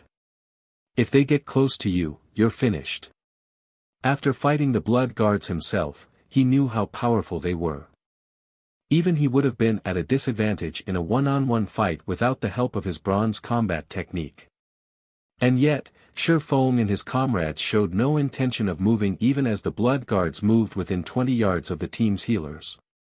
It made Ruthless Sky nervous. He felt that Shifeng and the others were being overconfident and careless. You're not going to flee. Do you think you can stand against us just because you're level 81? Diverging Phoenix sneered at Shifeng as his team prepared to face the Blood Guards head-on. The Blood Guards' basic attributes were even higher than the Flower of Seven Sins cadre members, especially their strength attribute. Not even Sandbone was a match for their strength. Trying to face the Blood Guards head-on in the Thunder God's secret land was the epitome of foolishness. By the time the Blood Guards were within 10 yards of the small party, Endless Scars had finished casting her spell from behind Shifeng. Immediately, over 100 magic blades shot toward the approaching Blood Guards. What a powerful offensive spell! At such a close distance, it would normally be quite effective, but against the Blood Guards. Ruthless Sky felt his scalp tingle when he saw the 100+ magic bladed under Endless Scars' control. The closer a target was, the easier they'd be to hit with a spell, but when attacking expert players with superb strength and speed, such a powerful spell would backfire on the caster. Expert players could use the spell to propel themselves forward and instantly shorten the gap between them and the caster. And sure enough, the Blood Guards showed no intentions of dodging the incoming magic blades, raising their weapons to receive the magical projectiles. The instant the magic blades crashed into the Blood Guards' weapons, however. Boom! A series of explosions shook the battlefield, immediately halting the Blood Guards' advance. The outcome stunned these strangely demonic players. They certainly hadn't expected the magic blades to be so powerful, and before the Blood Guards could react, the remaining magic blades split into pairs and merged, attacking once more. These blood guards were no weaklings, though, and they readied their weapons to defend themselves against the new wave of attacks. Boom! As if they had been hit by a truck, the 20 blood guards were thrown through the air, landing over 8 yards away with damages in the hundreds appearing above their heads. The weapons in their grips trembled violently. Surprised by the outcome, the battlefield fell silent. Chapter 2208, Overwhelming the Blood Guards. How are her attacks so powerful? Shock colored both Diverging Phoenix's and Sandbone's faces as they watched a single attack repel the Blood Guards. After their transformation, those players wielded strength that could rival great lords of the same level within the Thunder God's secret land. Even Diverging Phoenix and Sandbone would have to rely on advanced combat techniques to stand against the Blood Guards. Diverging Phoenix had fought Endless Scars personally, so she knew how powerful those magic blades were, and they definitely weren't a match for a great lord's attacks. At best, Endless Scars' standard was roughly on par with Diverging Phoenix's. However, after emerging from the side temple, Endless Scars' magic blades were powerful enough to rival the Blood Guard's attacks. Moreover, she could now merge 40 of her black blades to send the 20 Blood Guards flying. Endless Scars' current basic attributes and combat standards were on an entirely different level than before she had entered the side temple. Even the various superpowers experts gaped in shock after seeing the incredible attack. Who is she? Ruthless Sky muttered as he tried to recall the formidable caster, but no matter how hard he searched for her in his memory, he couldn't find a trace of Endless Scars. Endless Scars had repelled the 20 Blood Guards in one move. The Blood Guards had even suppressed the superpowers peak experts, yet Endless Scars had single-handedly thrown the players. Moreover, Ruthless Sky had recognized the technique she had employed, Strength Combination. Ruthless Sky knew the technique and just how challenging it was to execute. With his combat standards, controlling 4 or 5 combination attacks was his limit, yet Endless Scars had controlled 20 combination attacks. She was a monster. So, this is her true strength? Shifeng also could not help his astonishment as he watched Endless Scars manipulate the magic blades.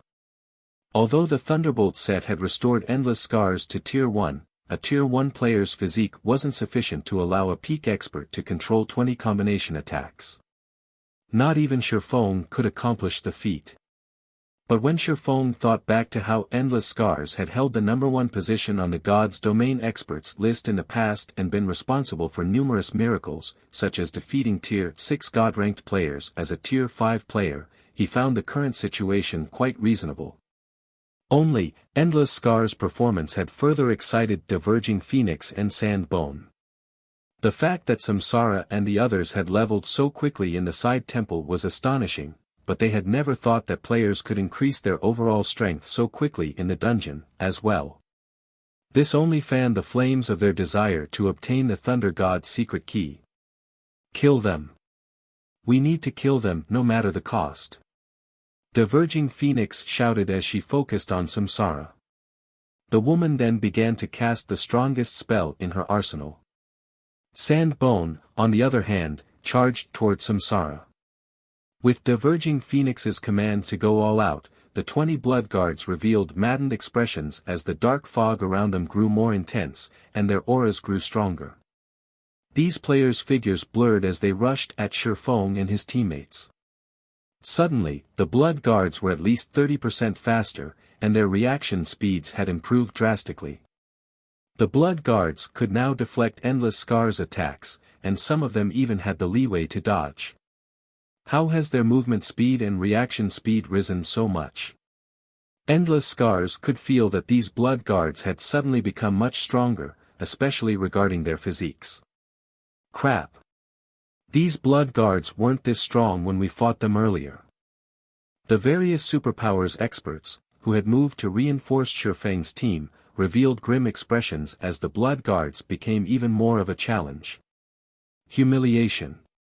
Anger. Powerlessness. The majority of them were Flowing Water Realm experts, and a few were even Void Realm experts. Even the various superpowers would have to be cautious around them in the outside world, and yet, these blood guards had only been toying with them during the previous fight. In a split second, the blood guards had reached Samsara and his melee comrades. However, Samsara and his team were no weaklings. Now that they had reached level 81, their epic equipment had improved, as well. Including the Thunderbolt gemstones they wore, their basic attributes were only slightly lower than the Blood Guards, and with their combat standards, they had no issues facing the Blood Guards in one-on-one combat. They could even take on two at once, albeit barely.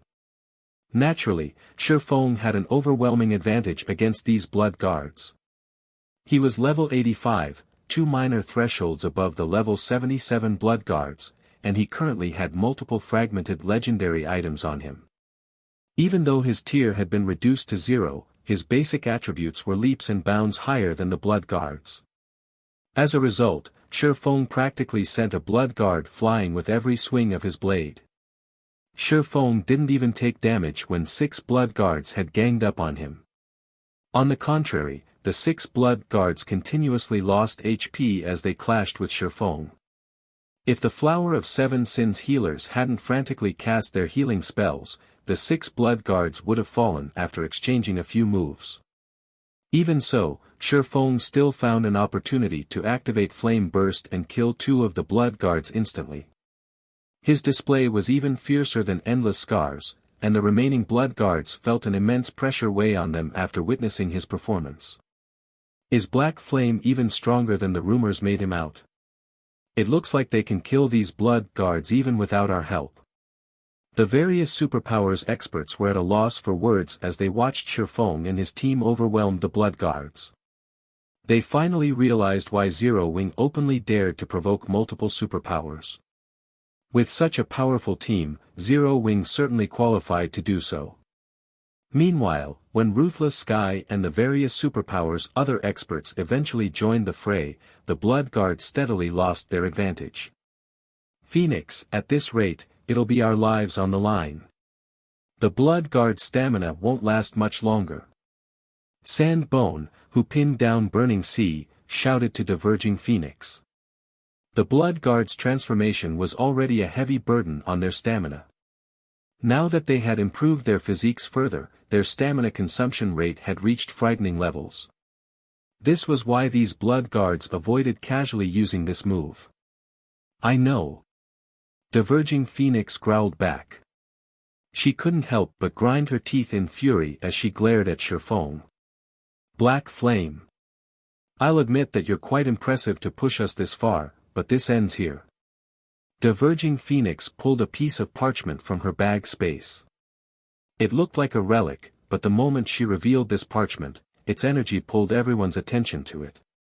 The parchment radiated horrific divine might that made everyone's bodies feel heavier. Moreover, the parchment transformed its surrounding space into its own territory, and the Thunder God's secret lands rules no longer applied within the affected area.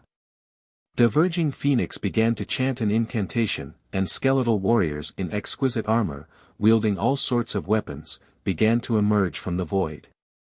The skeletal warriors' equipment had been engraved with magic runes, and every piece shared a similar pattern. Based on the equipment's glow, it was obvious that these undead creatures wore epic set equipment, far better than many of the peak experts present. After 3 short seconds, a total of 12 skeletal warriors had surrounded Diverging Phoenix. Heroic Warrior, Undead, Tier 3 Berserker King. Level 88. HP 28,000,000/28,000,000. How is this possible? Everyone gasped and they saw the heroic warriors. The Thunder God's secret land did not permit players to use tools, yet Diverging Phoenix had done just that. Moreover, she hadn't just summoned ordinary monsters. These creatures rivaled NPCs and Tier 3 NPCs, at that. Black Flame, I really hadn't expected you to force me to use this trump card, but no matter how much stronger you've grown in the side temple, it means nothing before the Flower of 7 Sins. Diverging Phoenix hissed as she glared daggers at Shifeng. The tool she had just used wasn't an easy one. Once she activated the parchment, she would be cursed, and her soul would enter a weakened state for a long time, preventing her from improving herself. After her comment, Diverging Phoenix ordered her heroic warriors to slay Shifeng and his comrades. Is that so? Glancing at the 12 heroic warriors, Shifeng retrieved the Thunder Eagle's summoning flute and blew in it. Chapter 2209, Powerful Flying Mount. The moment Shifeng blew into the flute, a gigantic, silver magic array manifested above him. After a few seconds, a 10-meter-tall eagle with light blue feathers emerged, surrounded by dancing arcs of electricity. The eagle announced its arrival with a deafening screech that echoed throughout the area around the Thunder Temple. An intense pressure bore down on every player in the area, even forcing the heroic warriors that charged at Shifeng's group to pause for a moment. Even the heroic warriors charging at Shifeng's group could not help but stop momentarily. What? Black Flame can summon a monster, too? I thought tools couldn't be used in the Thunder God's secret land. Level 100. Crap. Black Flame summoned a level 100 Great Lord. What's the point of summoning a level 100 Great Lord? The Flower of Seven Sins has 12 level 88, tier 3 undead. Although Shifeng's ability to summon such a high-leveled monster surprised the various superpowers experts, they inwardly shook their heads. Level 100 was a very high level, but the Thunder Eagle was only a Great Lord. Even if it was individually stronger than the heroic warriors, there was a limit to its strength. At most, it could take on 2 or 3 heroic warriors simultaneously. Meanwhile, the remaining heroic warriors would work alongside the Flower of Seven Sins members to slay the rest of them. When Samsara and his teammates saw the Thunder Eagle, however, shock and envy filled their hearts. They had never thought that the Flying Mount would start out as a Great Lord. It was far stronger than what Land Mount started as. Not only could Shifeng use his Thunder Eagle as aerial transportation, but it could also serve as a true combat companion. Even after reaching Tier 3, the Thunder Eagle would be useful. In comparison, current land mounts could only assist ordinary experts and weaker players. They were simply excess baggage to experts of their caliber. So, this is a flying mount. I'll need to get one for myself later, Endless Scars inwardly swore as she gazed up at the Thunder Eagle. The rest of the team shared her silent sentiment. The Thunder Eagle's Tier 3 combat power could help them accomplish many things that had been impossible before. Black Flame, it seems you're at your wit's end. Do you really think one Great Lord can save you? Diverging Phoenix laughed when she saw the Thunder Eagle. Since you think that's the case, you can bear witness to the power of my heroic warriors. Diverging Phoenix controlled 6 of her heroic warriors to attack the Thunder Eagle while she sent the remaining creatures after Shifeng and the others. Diverging Phoenix is being quite cautious, sending 6 heroic warriors after that eagle. The creature is doomed, now. Melody, who saw this from afar, could not help but despair. The sacred temple had uncovered some information regarding heroic warriors. Heroic warriors weren't like ordinary monsters, they were more akin to NPCs.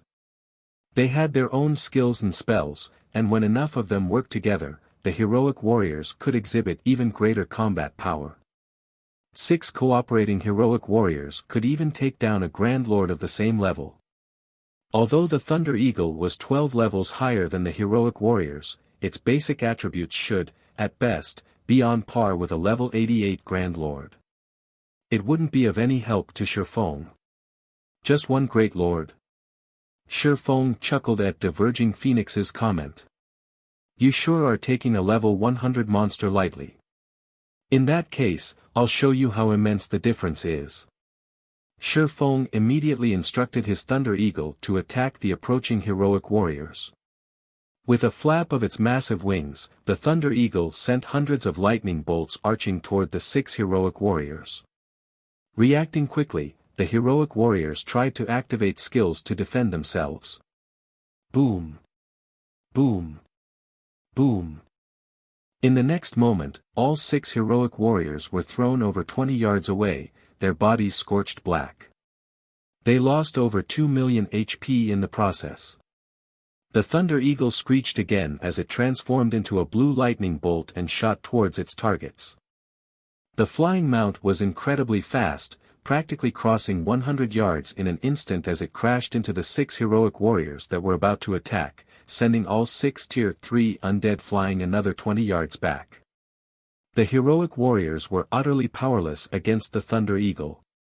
For a time, the various experts were dumbfounded. These powerful, NPC-like, Tier 3 heroic warriors were little more than helpless children before the Thunder Eagle, which was the same tier. Impossible. My heroic warriors are Tier 3.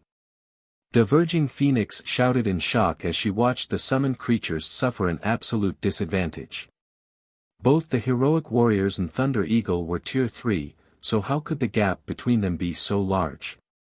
That flying mount is too powerful. I'll have to get one for myself when I return.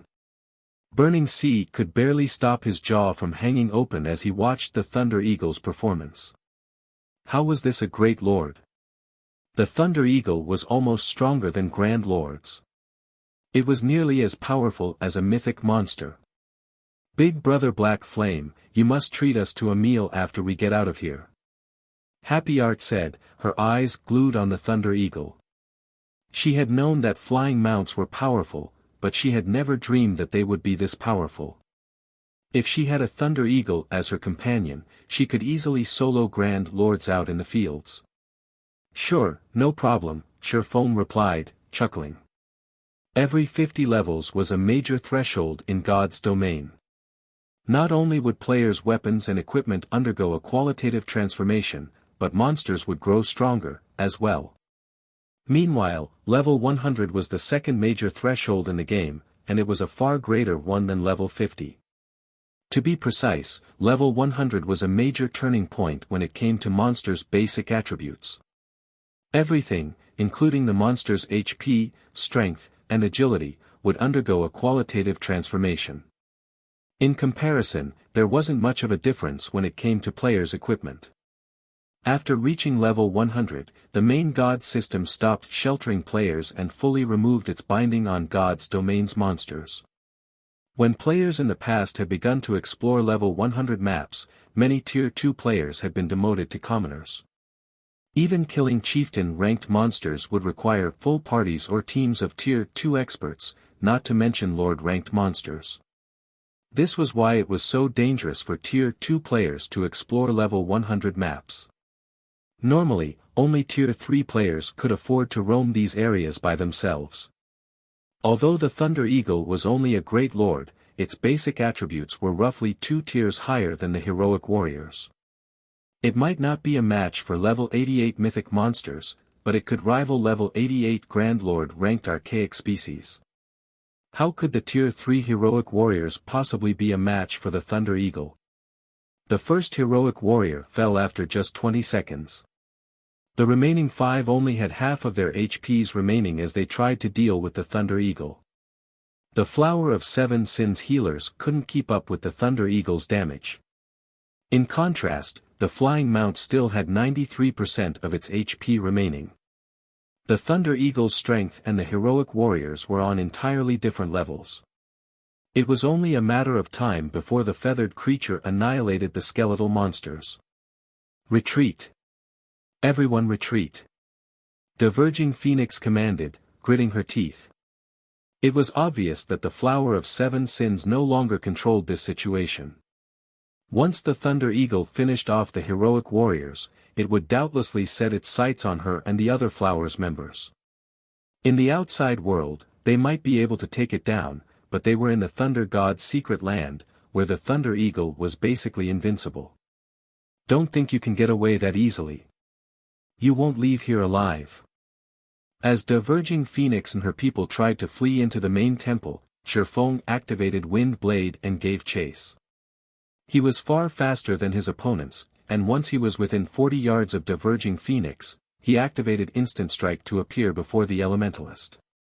Swords Transmigration. Diverging Phoenix wanted to defend herself, but her physical control was hanging by a thread since her soul had been weakened. She simply couldn't block or evade killing Ray in time. Shifeng's blade bit into the woman, and her HP fell to 0 instantly. Collapsing as she died, she dropped 2 items, a pair of dark gold ranked cloth gloves and the parchment she had used to summon the heroic warriors. Chapter 2210, Ancient Gods Document Fragment. Chaos tore at the Flower of Seven Sins members when Diverging Phoenix had died. Furthermore, the heroic warriors hadn't disappeared when she had died, but without the woman to control them, they had gained their freedom and no longer cooperated. As a result, their combat power plummeted drastically, and the Thunder Eagle had a much easier time taking them out.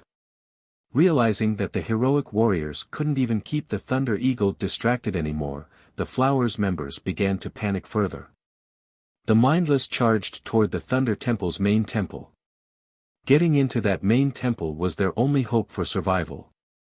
The main temple was guarded by Tier 3 temple guards, who didn't allow combat between players.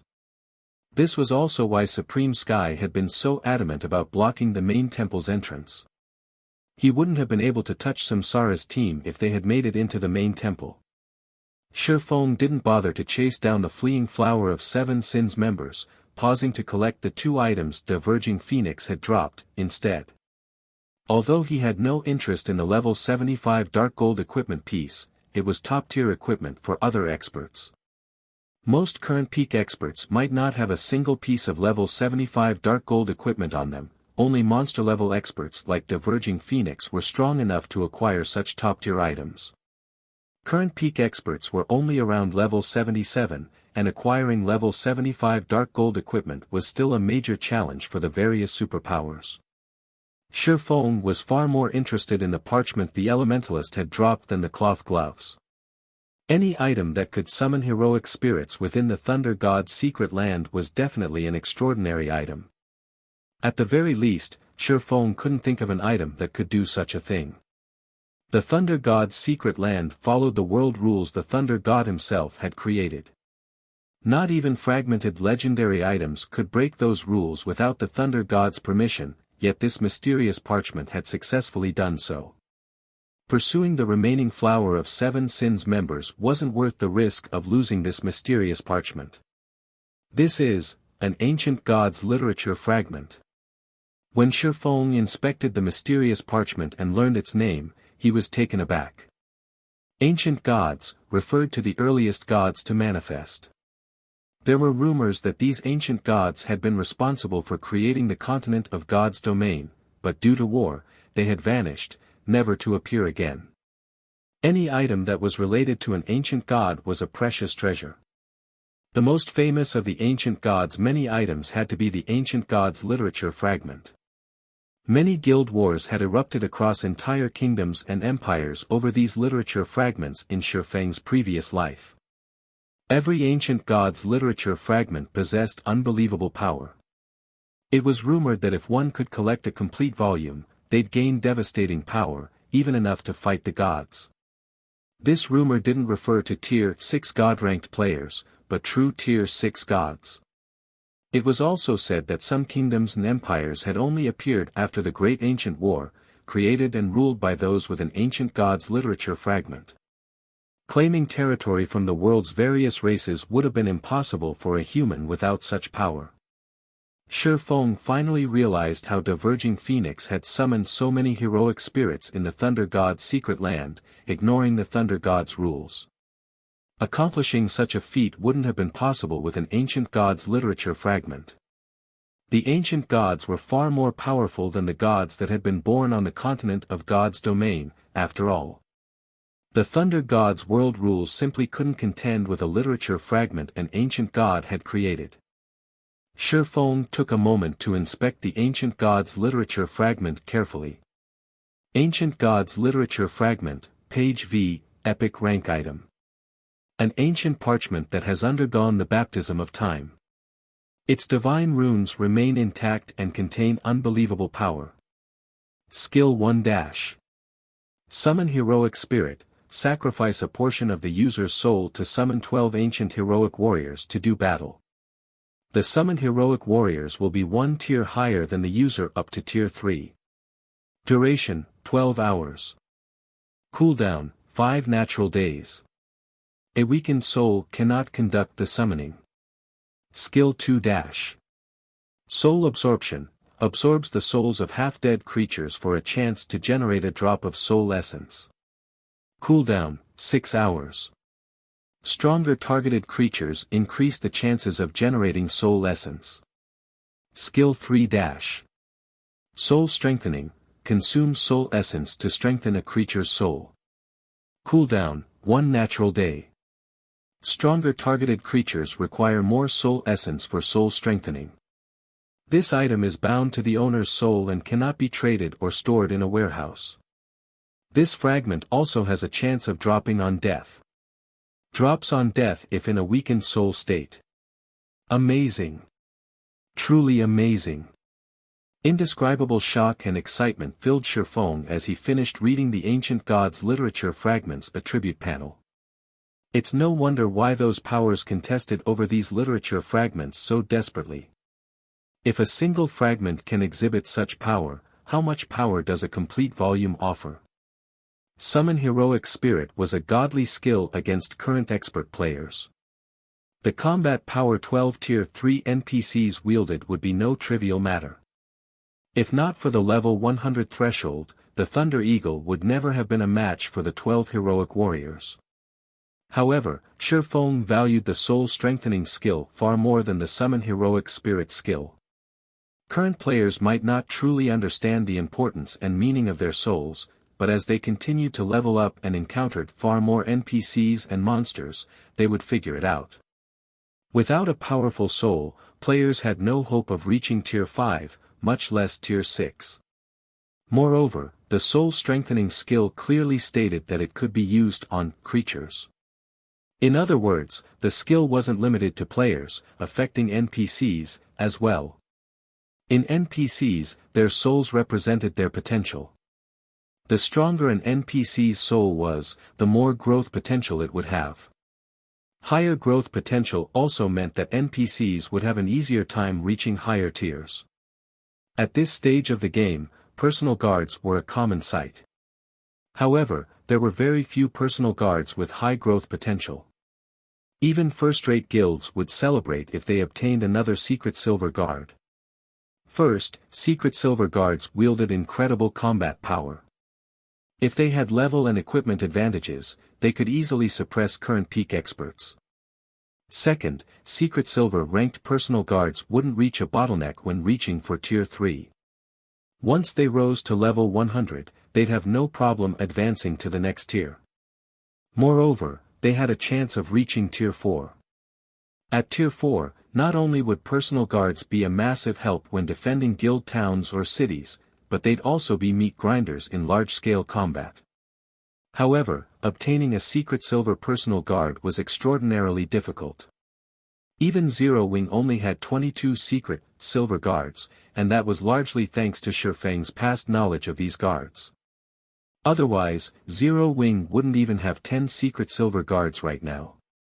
However, obtaining NPCs with high growth potential wouldn't be a problem now that he had the soul strengthening skill. Secret Silver guards might be difficult to find, but mysterious iron guards were abundantly available. Once he collected enough soul essence, he could nurture a powerful NPC army, reinforcing Zero Wing until it could easily stand up against superpowers.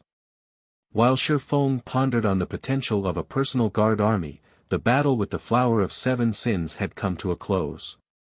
Over half of the Flower of Seven Sins players had died in the battle, and every one of them had been a cadre member in the organization. Furthermore, 15 of the 20 blood guards had died. It was a tremendous loss to the Flower of Seven Sins. The organization would most likely need a long time to recover. Meanwhile, the various superpowers would have long since stabilized their positions in the Thunder God's secret land. Big Brother Black Flame, the blood magic seal has lifted, and the superpowers people have entered the temple. We should hurry in, as well, Happy Art ecstatically reported as the barrier around them faded. The Thunder Temple's main temple was the most important location within the Thunder God's secret land. It was also their team's true goal. If the side temple had so many awesome items to offer, she couldn't even imagine what waited in the main temple. Alright, let's move out, then, Shifeng said, nodding. Chapter 22:11, Sacred Land. Walking into the Thunder Temple's main temple was like entering a bustling shopping mall. Rare items and top-tier equipment had been put on display. Even bronze mounts, which were a rare sight anywhere else, were available for purchase. The spectacular view mesmerized these players as they entered the temple. So, this is the main temple.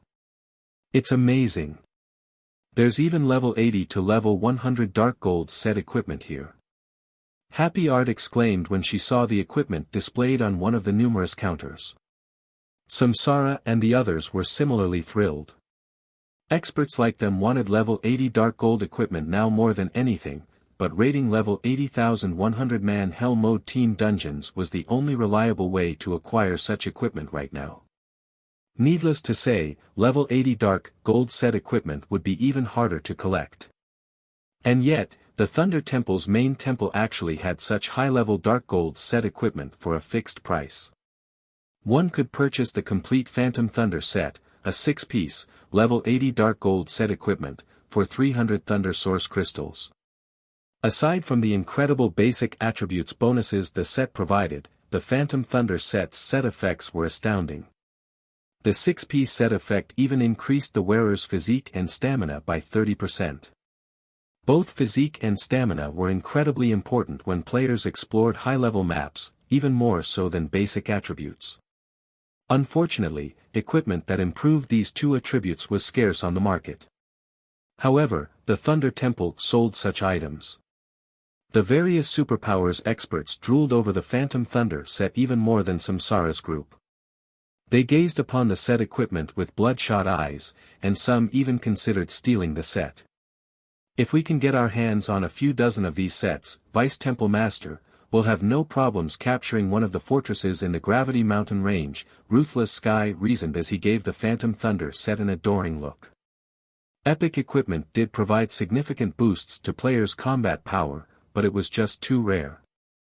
Moreover, most epic equipment didn't improve stamina and physique, merely providing higher bonuses to players' basic attributes.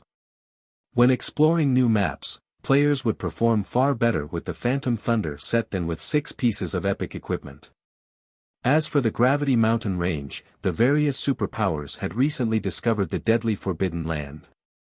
It wouldn't have caused such a stir if the area had only offered abundant resources, but the superpowers had also discovered that the map had a unique aspect. The map was unusually free in that no kingdom or empire had jurisdiction over it. Players could take control of the map as their own territory. The various superpowers had gone crazy over the discovery. Normally, utilizing the territory around a city was enough for a first-rate guild to become immensely wealthy. Even superpowers would be tempted to claim such an area, but now, players had discovered that it was possible to take control of an entire map. Moreover, the map in question was particularly resource-rich. The potential profits one could earn from the Gravity Mountain range was unimaginable. Laying claim to the Gravity Mountain range would be the equivalent of obtaining a superminiature kingdom. The area was also surrounded by level 100 maps, which was extremely important to the various superpowers' development. This discovery was also the reason that many of the superpowers hadn't bothered Zero Wing, despite the fact that it maintained ownership of Stone Forest City. After all, this Forbidden Land was far more important than a God Mode regional dungeon. However, the Gravity Mountain range was still a Forbidden Land, regional dungeons and secret lands simply couldn't compare. Not only was players' stamina consumption amplified in the mountain range, but the mana there was also quite thin. Despite the fact that monsters in the bottomless abyss were far stronger than those in the Gravity Mountain range, the various superpowers teams had a much harder time fighting the mountain range's monsters.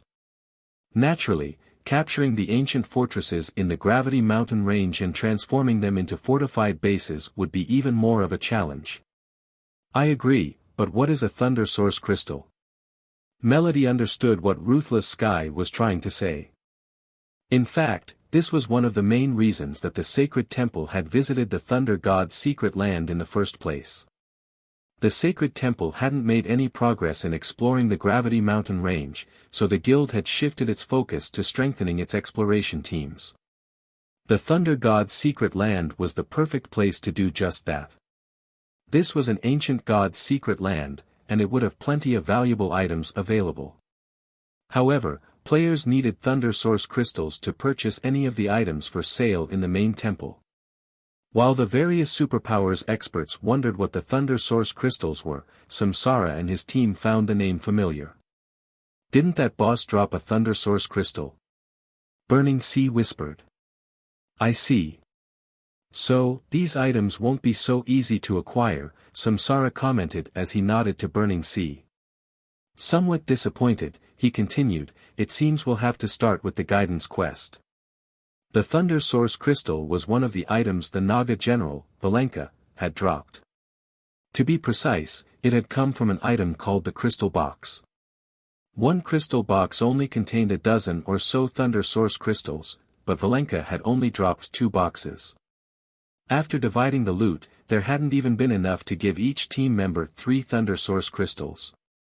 To purchase the Phantom Thunder set, they'd have to kill all of the side temple's bosses several dozen times. Unfortunately, the dungeon only reset once every 3 days, and current players were helpless against the side temple's bosses. In other words, current players could only gaze longingly at the main temple's top-tier equipment.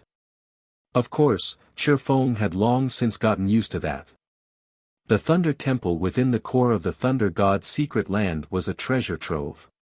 Even Tier 5 players would find tempting items, not to mention Tier 2 players. However, it would take more than a few days of hard work to afford these items.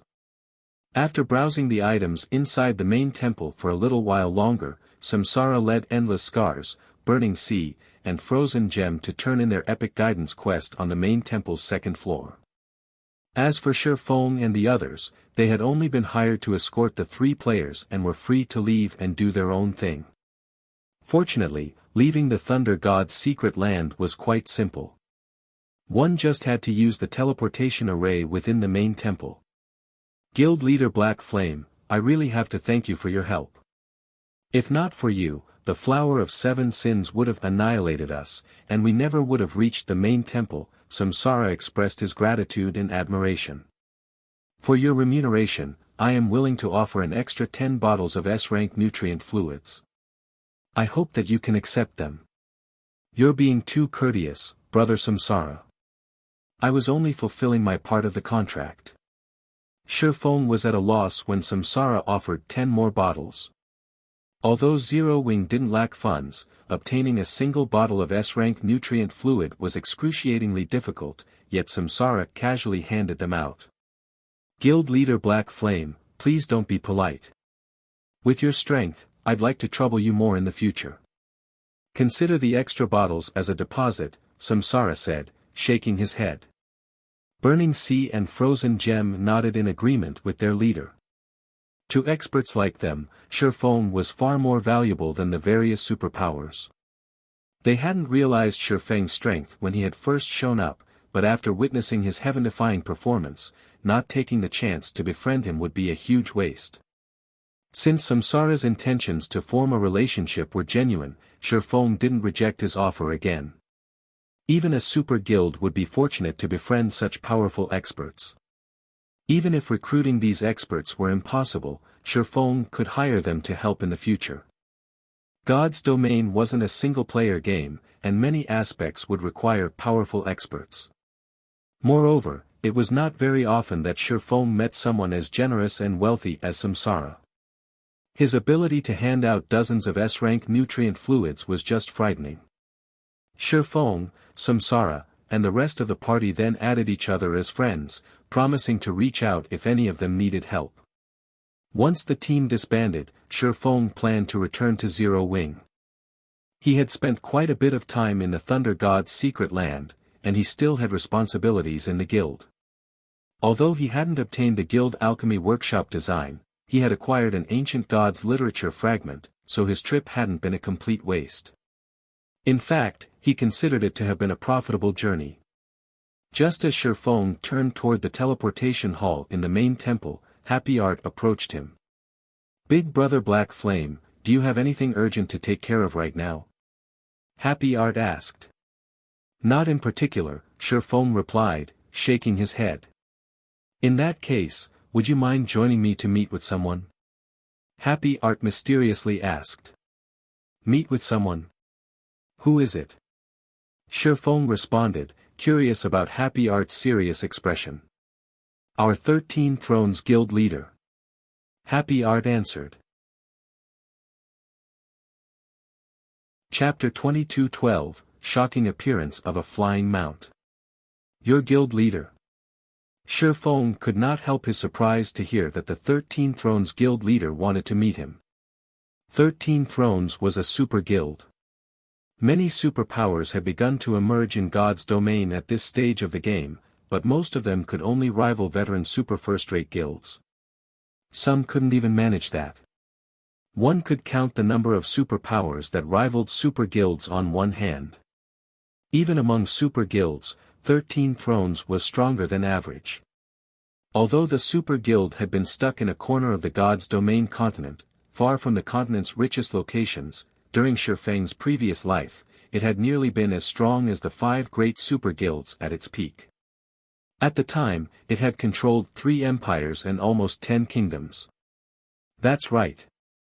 Our guild leader wishes to meet with you," Happy Art said, nodding. She, too, found the situation surprising.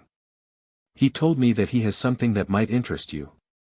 She had only reported about what had happened in the side temple and the party's encounter with the Flower of 7 Sins. She hadn't expected her guild leader to request a meeting with Shifeng.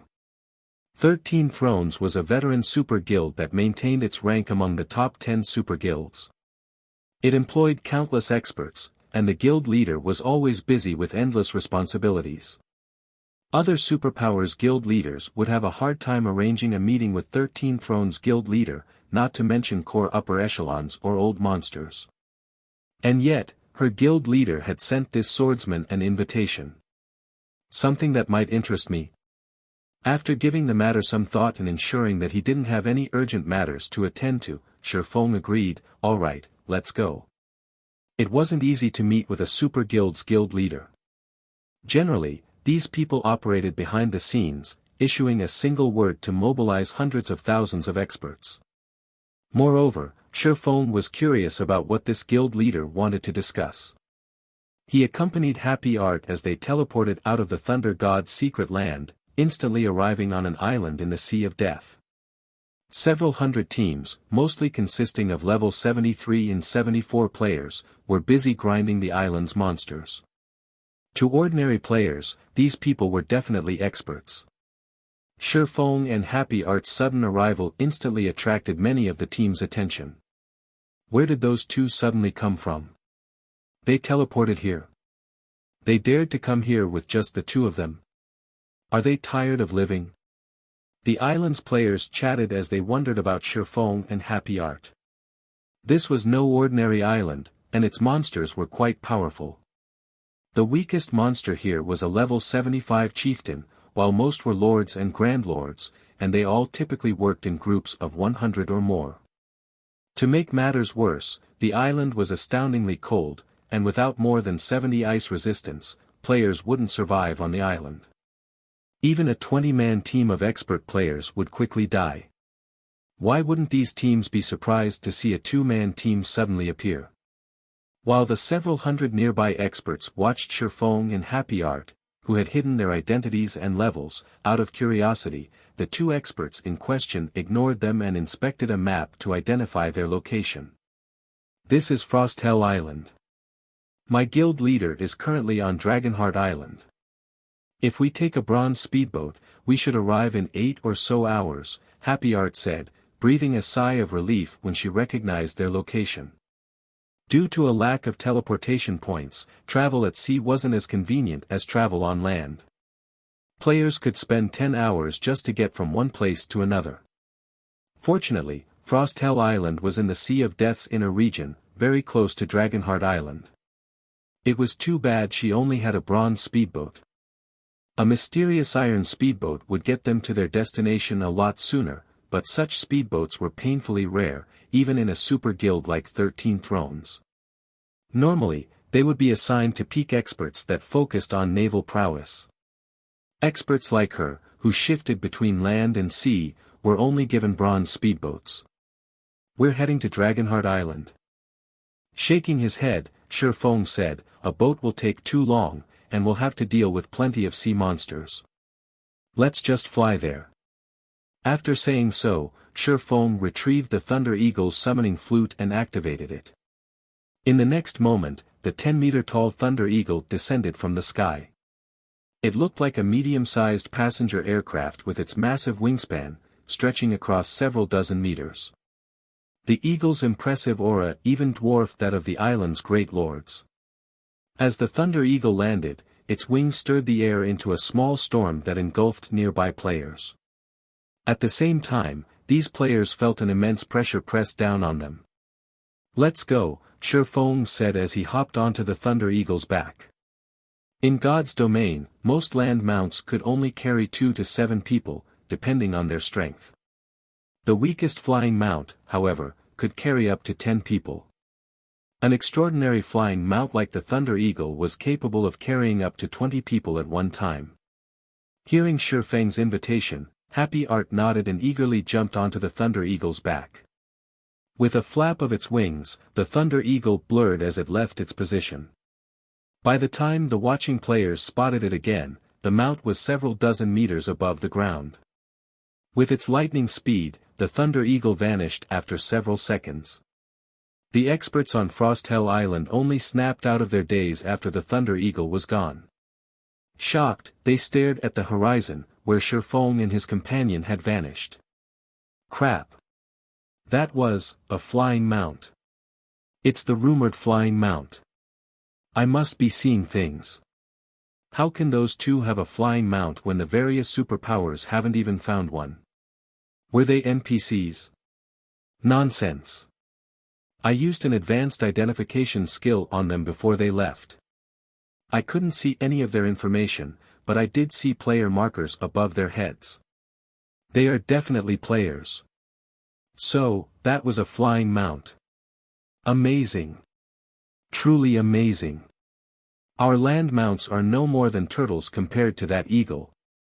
That eagle looked so cool. I'll have to get flying mount for myself someday.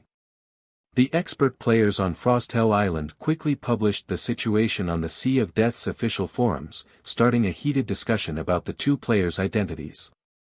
Since the forum post had included pictures and video of the flying mount, it quickly became a hot topic. Most ordinary experts were still searching for a bronze mount of their own. They could only dream of riding a mysterious iron or secret silver mount. Only large guilds' upper echelons might own such a high-quality mount, and not even first-rate guilds were guaranteed to have a fine gold mount. Yet, they had just witnessed a flying mount. With the ability to ignore terrain, flying mounts were even faster than epic land mounts. Moreover, they had all seen the Thunder Eagle's speed. With such a fast mount, traveling across God's domain wouldn't be a problem. When the various superpowers received news of the Thunder Eagle, the matter became a sensation. They frantically began to search for the identities of the Thunder Mount's riders. Chapter 2213, 12 Holy Swords. I want this matter investigated. Find out who those people are. Once you learn their identities, figure out how they got that flying mount. They came from Frosthell Island. They should still be in the area. Notify everyone there to search for those players and report back when they find them. Once the various superpowers found out about the Thunder Eagle, they poured manpower into investigating the flying mount. Its appearance had stirred the previously peaceful Sea of Death to life. While the various superpowers searched frantically for the Thunder Eagle, Sandbone, who had just escaped the Thunder God's secret land, received news of the flying mount as well. Isn't this the monster Black Flame had summoned? Sandbone stared at the pictures he had received in shock. It's actually a flying mount. As an Apex expert, he knew just how valuable a flying mount was in God's domain. Apex experts often found resource-rich areas when exploring the continent, but since they were so far from civilization, these players couldn't exploit these regions. However, they could increase their harvests by several-fold if they had a mount, exploring regions that other players couldn't reach. Needless to say, their leveling speed would substantially increase as well. The main reason that players' leveling speeds decreased as they reached higher levels was due to the fact that high-level maps were very far away from teleportation points, and building or relocating a guild town was easier said than done. Boss Sand, why don't we publicize this matter? Even if we do nothing, the various superpowers will take Black Flame out if they know that he is the one riding that flying mount, the level 77 assassin suggested from beside Sandbone. Now that they had discovered the existence of flying mounts, the various superpowers would stop at nothing to find their own. Their players' leveling speeds and ability to gather resources would skyrocket with a flying mount. It was the perfect opportunity for these superpowers to gain an advantage over their rivals. If they found out that Black Flame was the Thunder Eagle's owner, they would go after him. No. We mustn't let anybody know about this. Sandbone said, shaking his head. This is a good opportunity for us. An opportunity, the level 77 assassin asked in confusion. Your idea might be useful if that were an ordinary flying mount, but Black Flame had summoned it within the Thunder God's secret land. Only tools from within the secret land will work there, and Black Flame hadn't summoned the eagle before entering the side temple. Had he done so, his team wouldn't have fled from us, Sandbone said, chuckling. Do you know what that means? It means that Black Flame obtained the flying mount from the side temple, the level 77 assassin answered, his eyes glowing with excitement. Correct, and the various superpowers don't know that yet. The few superpowers teams inside still can't communicate with their guild members outside of the Thunder God's secret land. They likely don't know that the eagle Black Flame summoned is a flying mount, Sandbone said, sneering. Black Flame may have disrupted Brother Sky's plans, but he led us straight to a flying mount's origin. We need to secure the side temple before other powers figure this out. Then, we can take our time with Black Flame and Samsara's group. Sandbone had witnessed the Thunder Eagle's strength personally. Not even the 12 Tier 3 heroic warriors had been a match for it. If the Flower of Seven Sins could acquire a few Thunder Eagles of their own, no one could stop the organization within God's domain. While entering the Thunder God's secret land was a challenge for the various superpowers, it wasn't hard for the Flower of Seven Sins. Sandbone immediately contacted Supreme Sky to inform him of the situation. Meanwhile, Shifang's Thunder Eagle hovered above the sea near Dragonheart Island. He had Happy Art summon her bronze speedboat to carry them the rest of their way. The Thunder Eagle was too eye-catching to fly directly to the island, it would almost certainly attract trouble. Dragonheart Island was, after all, a hub for the various superpowers. As Happy Art watched the Thunder Eagle vanish, she couldn't help her disappointment that she hadn't gotten to ride it for a while longer. Aside from the wonderful feeling of soaring through the sky, the flying mount speed was awe-inspiring. Thanks to the Thunder Eagle, the trip that would have taken 8 hours by bronze speedboat, had lasted less than an hour. With such speed, she could visit any leveling spot she wanted. After a moment, Shifang and Happy Art reached Dragonheart Island's port. Easily several hundred ships floated at the docks, and bronze speedboats were a particularly common sight. There were even more than 20 extremely rare sailboats. The entrance to Dragonheart City lay beyond the port. Majestic walls, over 100 meters tall, surrounded the city, and the lowest level player they saw entering or leaving was level 75. Moreover, most of these players were experts from the various superpowers.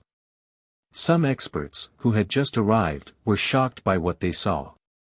As the only large-scale democratic NPC city in the Sea of Death, Dragonheart City was a forest of unique, monumental buildings. Occasionally, players could even spot flying ships as they glided through the sky above. NPCs of various races, such as half-orcs, half-elves, Naga, and dwarves, roamed the city streets. The majority of these NPCs were merchants, carrying massive backpacks or driving freight wagons. These NPCs hawked their wares all over the city. If one paid close attention to the NPC merchants' comments, they'd learn that many of the items for sale were unique, not available elsewhere. Most of these merchant stocks, in fact, included incredibly rare, valuable items. Some NPCs even sold mysterious iron mounts and holy fruit, which could permanently increase a player's attributes. Players could even buy Tier 3 slave guards. Much of what they saw sorely tempted players who were new to the city. Unfortunately, these NPCs did not accept the human race's coins as currency. They only accepted ancient coins. Without ancient coins, surviving in Dragonheart City was nearly impossible. The ancient coin was a type of currency that had been used since ancient times. The mana these coins carried made them different from ordinary coins, and when players collected a certain amount, they could even increase the mana density around them. However, actually acquiring ancient coins was an extreme challenge for players. Even Zero Wing struggled to earn ancient coins. After Happy Art guided Shifeng through the city for about half an hour, they arrived before an advanced bar named Dragon Blood. Passers-by marveled at the two for their assumed wealth when Shifeng and Happy Art entered the tavern. Everything in Dragonheart City cost ancient coins, and the products and services that Dragon Blood offered were particularly expensive. The cheapest fruit wine the bar sold cost 10 ancient coins per bottle. Expert players like themselves couldn't even earn that much after 2 days of questing in Dragonheart City. Once they entered the bar, Happy Art led Shifeng to one of the top-floor rooms. When they entered the room, they were greeted by a young, white-haired swordsman in white clothes who sat by the window, enjoying a glass of wine. Aside from the young man's name, Shifeng couldn't see any of his information. Despite sitting there quietly, the young man felt like the most important thing in the room. Amazing. So, this is Melancholy, 13 Thrones Guild leader. Shifeng inwardly exclaimed as he watched the youth before him. Although he could not see Melancholy's level or equipment, the man felt dangerous. Shifeng also spotted something familiar on Melancholy's body. That weapon was the reason that Melancholy had risen to fame in God's domain, that sacred dragon's blade. The sword was a bona fide fragmented legendary weapon and one of God's domain's 12 holy swords. It was leagues stronger than Fire Dance's 1,000 transformations. Someone else stood in the room, as well, and Shifeng was very familiar with this player. Starlink's guild leader, Xingluo. Chapter 22:14, Meeting Xingluo again. Why is he here? Shifeng could not help his surprise as he looked at Xingluo. Xingluo was an insufferable young master. Before entering God's domain, he most likely hadn't even been aware of the superpowers that existed in the virtual gaming world. Needless to say, he wouldn't have had any relations with the super guilds in the virtual gaming world, much less the guild leaders of super guilds. Shifeng found it incredible that Xingluo was acquainted with Melancholy. Melancholy was extremely secretive with his movements, let alone someone like Xingluo. Even the guild leaders of other super guilds had a very difficult time meeting with him. Although Xingluo was the heir of the Starline Corporation, he did not actually hold much authority. In comparison, Melancholy had direct control over 13 thrones. Not only was 13 Thrones itself a major corporation, but the guild also received the full support of multiple major corporations. Melancholy was someone with true power, someone leagues above Xingluo. Comparing Xingluo with Melancholy was akin to standing a child beside an adult. Even if the child was dressed luxuriously, a child was still a child. Moreover, Starlink had always focused its development in the Dark Knight Empire, whereas 13 Thrones' development was in a far corner of the continent.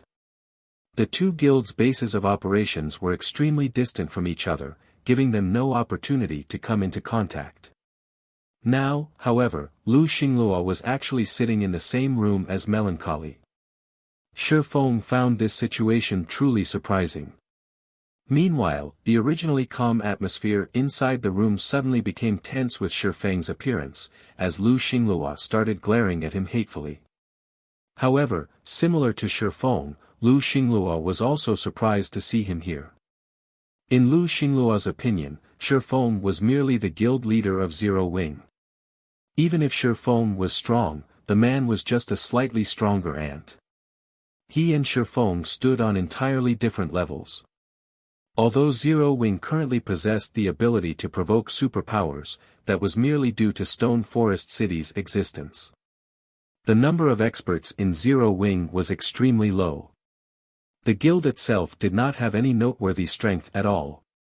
Once Stone Forest City's advantages disappeared, Zero Wing's days would be numbered. Now, however, Shi Feng had actually appeared in this venue. Meanwhile, when Melancholy looked at Shi Feng, surprise briefly flashed in his eyes. However, he quickly calmed himself and took the initiative to greet Shi Feng. Guild leader Black Flame, please, sit. What's going on here? Xingluo was further confused when he saw Melancholy greeting Shi Feng first. Previously, when he had been conversing with Melancholy, the latter had consistently maintained an indifferent attitude. On the other hand, Melancholy's attitude toward Shi Feng actually contained a trace of friendliness. Since Melancholy had taken the initiative to greet him, Shi Feng responded with a nod and went straight to business, asking, Guild leader Melancholy, may I know your reason for calling me here? Just like Happy Art has said, you really are a straightforward person, Melancholy said, chuckling. He then pointed at the city outside the window and asked, Guild leader Black Flame, may I know your thoughts on Dragonheart City? A sacred land for commerce, Shi Feng answered after pondering the matter. During his previous life, Dragonheart City was one of the strongest commercial cities in God's domain. Every inch of land here had been worth its weight in gold as one of the main areas of activity for Tier 3 naval players. The resources available here were much more abundant compared to what Thunder Island had. Not to mention, Dragonheart City was the sole large-scale free NPC city in the Sea of Death. Unlike the NPC cities on the main continent, Dragonheart City was a place where players could become king. Of course, this did not mean that players could capture it. Instead, players had the option to purchase it. Every construction in Dragonheart City including the auction house, City Lord's Mansion, Teleportation Hall, and other key constructions, could be purchased so long as one had the money to do so. Players could do anything they wanted with the construction they purchased. They could even demolish the original construction and build another construction of their choosing. Moreover, Dragonheart City was also home to the famous World Tower. The World Tower was a place that the mainstream powers in God's domain would keep an eye on. When compared to the World Tower, the value of other world gates was insignificant because one could find super-rare epic materials inside the World Tower and even the main materials needed to produce fragmented legendary items. Due to this reason, Dragonheart City had become one of the strongest commercial cities during Shi Feng's previous life. At its peak, the city's commercial influence had surpassed even that of an empire. That's right. This place will become a sacred land for commerce. Melancholy nodded approvingly. He never thought that Shi Feng would be so on point with his answer. Smiling, he continued, may I know if guild leader Black Flame is interested in setting up a shop here? Setting up a shop here? Shi Feng looked at Melancholy in confusion. If possible, he really wished to set up a shop in Dragonheart City. Unlike the players' shops in ordinary NPC cities, those in Dragonheart City could do business with the NPCs of other races. Meanwhile, Dragonheart City hosted a very large number of foreign races, far more than even Thunder Axe City. Obtaining epic materials and ancient designs was much easier here. In the entire God's domain, there were only a handful of NPC cities capable of rivaling Dragonheart. Hence, Dragonheart City's shops were incredibly valuable. However, setting up a shop here was not an easy task. Even Zero Wing couldn't do so right now since all shops in Dragonheart City utilized only ancient coins as currency. Ancient coins were different from ordinary coins. Not only were ancient coins difficult to obtain, but exchanging them was also a big problem. Unlike ordinary coins, ancient coins were not automatically converted to a higher denomination after a certain amount was collected. The system did not convert ancient copper to ancient silver, or ancient silver to ancient gold automatically. Meanwhile, the merchandise sold in Dragonheart City required specific coins. In other words, items priced in ancient silver could not be purchased using ancient copper. The same was true for items selling for ancient gold. However, items sold for ancient silver could be purchased with ancient gold. The conversion used the official exchange rate, which was AL to 100 ratio. Due to this reason, the value of ancient gold was extremely high, even after 10 years had passed in God's domain. Moreover, even the cheapest shop in Dragonheart City cost 8,000 ancient gold, which was not a sum the current Zero Wing could acquire. That's right. Setting up a shop here. Melancholy affirmed. Of course, there is a price for this shop. I wish to borrow Zero Wing's strength to capture a fortress in the Gravity Mountain range. As long as we succeed, I'll give you 10,000 ancient gold to purchase a shop in Dragonheart City.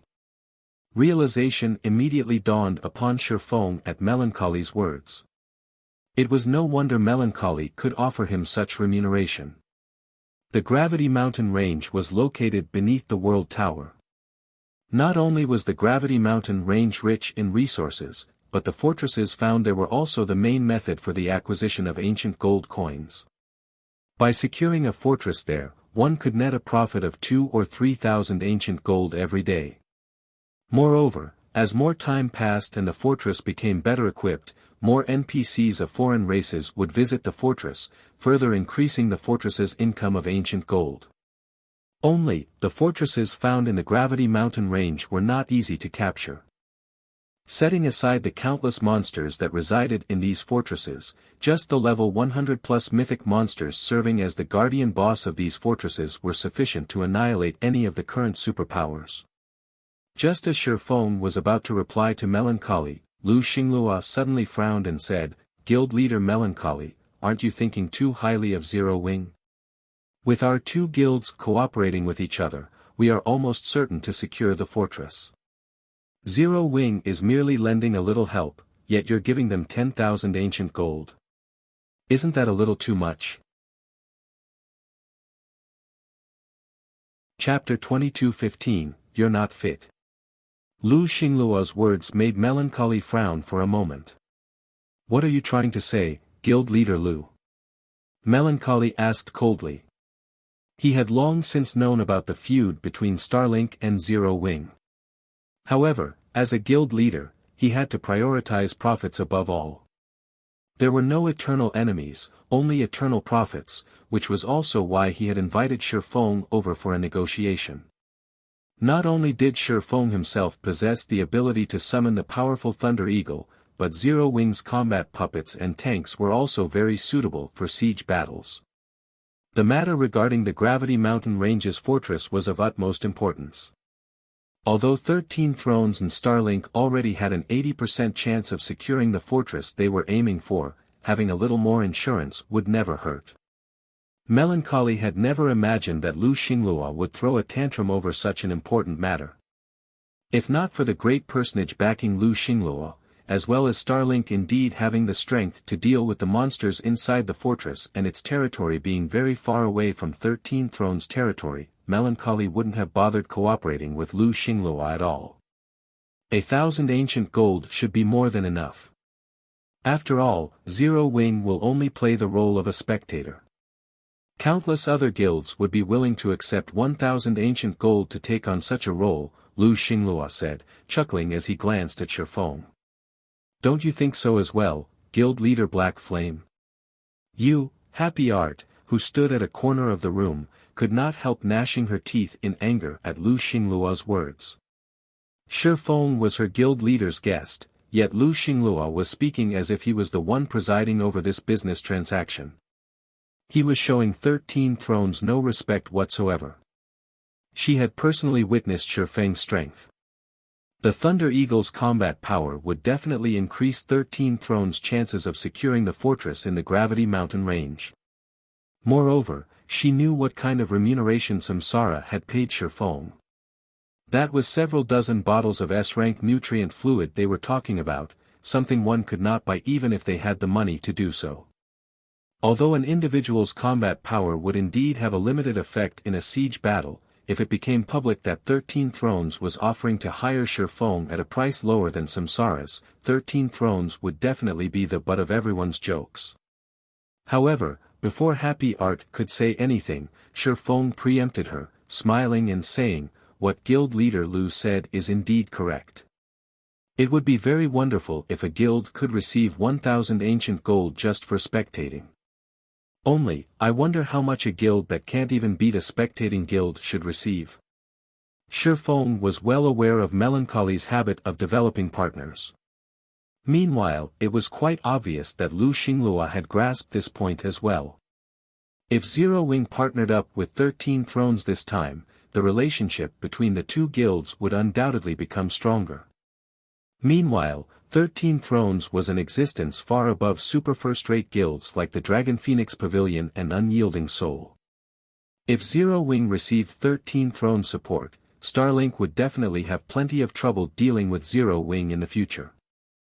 Knowing this, Lu Xingluo naturally couldn't allow the partnership between Zero Wing and 13 Thrones to succeed, even if it meant earning Melancholy's dislike. Not to mention, Melancholy's goal was profits.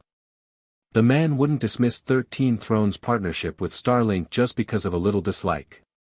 Hence, Shi Feng couldn't allow Lu Xingluo to have his way. Moreover, securing a shop in Dragonheart City was a great temptation.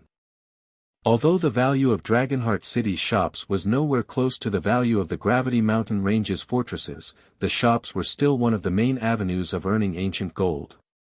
However, Zero Wing would need a lot of time to collect enough ancient gold to purchase a shop in Dragonheart City. During this period, Zero Wing would lose out on many opportunities. If it could receive some startup funds from 13 Thrones, earning ancient gold would become much easier later on. Upon hearing Shi Feng's words, Happy Art silently snickered. The feud between Starlink and Zero Wing was already common knowledge among the various superpowers. Meanwhile, Starlink had suffered not only failure in its multiple attempts to destroy Zero Wing but even significant losses. Black Flame. Lu Xingluo burst out in rage at Shi Feng's words. Don't think that you're amazing just because you managed to protect your turtle shell. Attacking a fortress requires absolute strength. It is not something that can be accomplished with your little tricks. You think your guild is amazing, right? Why don't we have a true comparison of our guilds?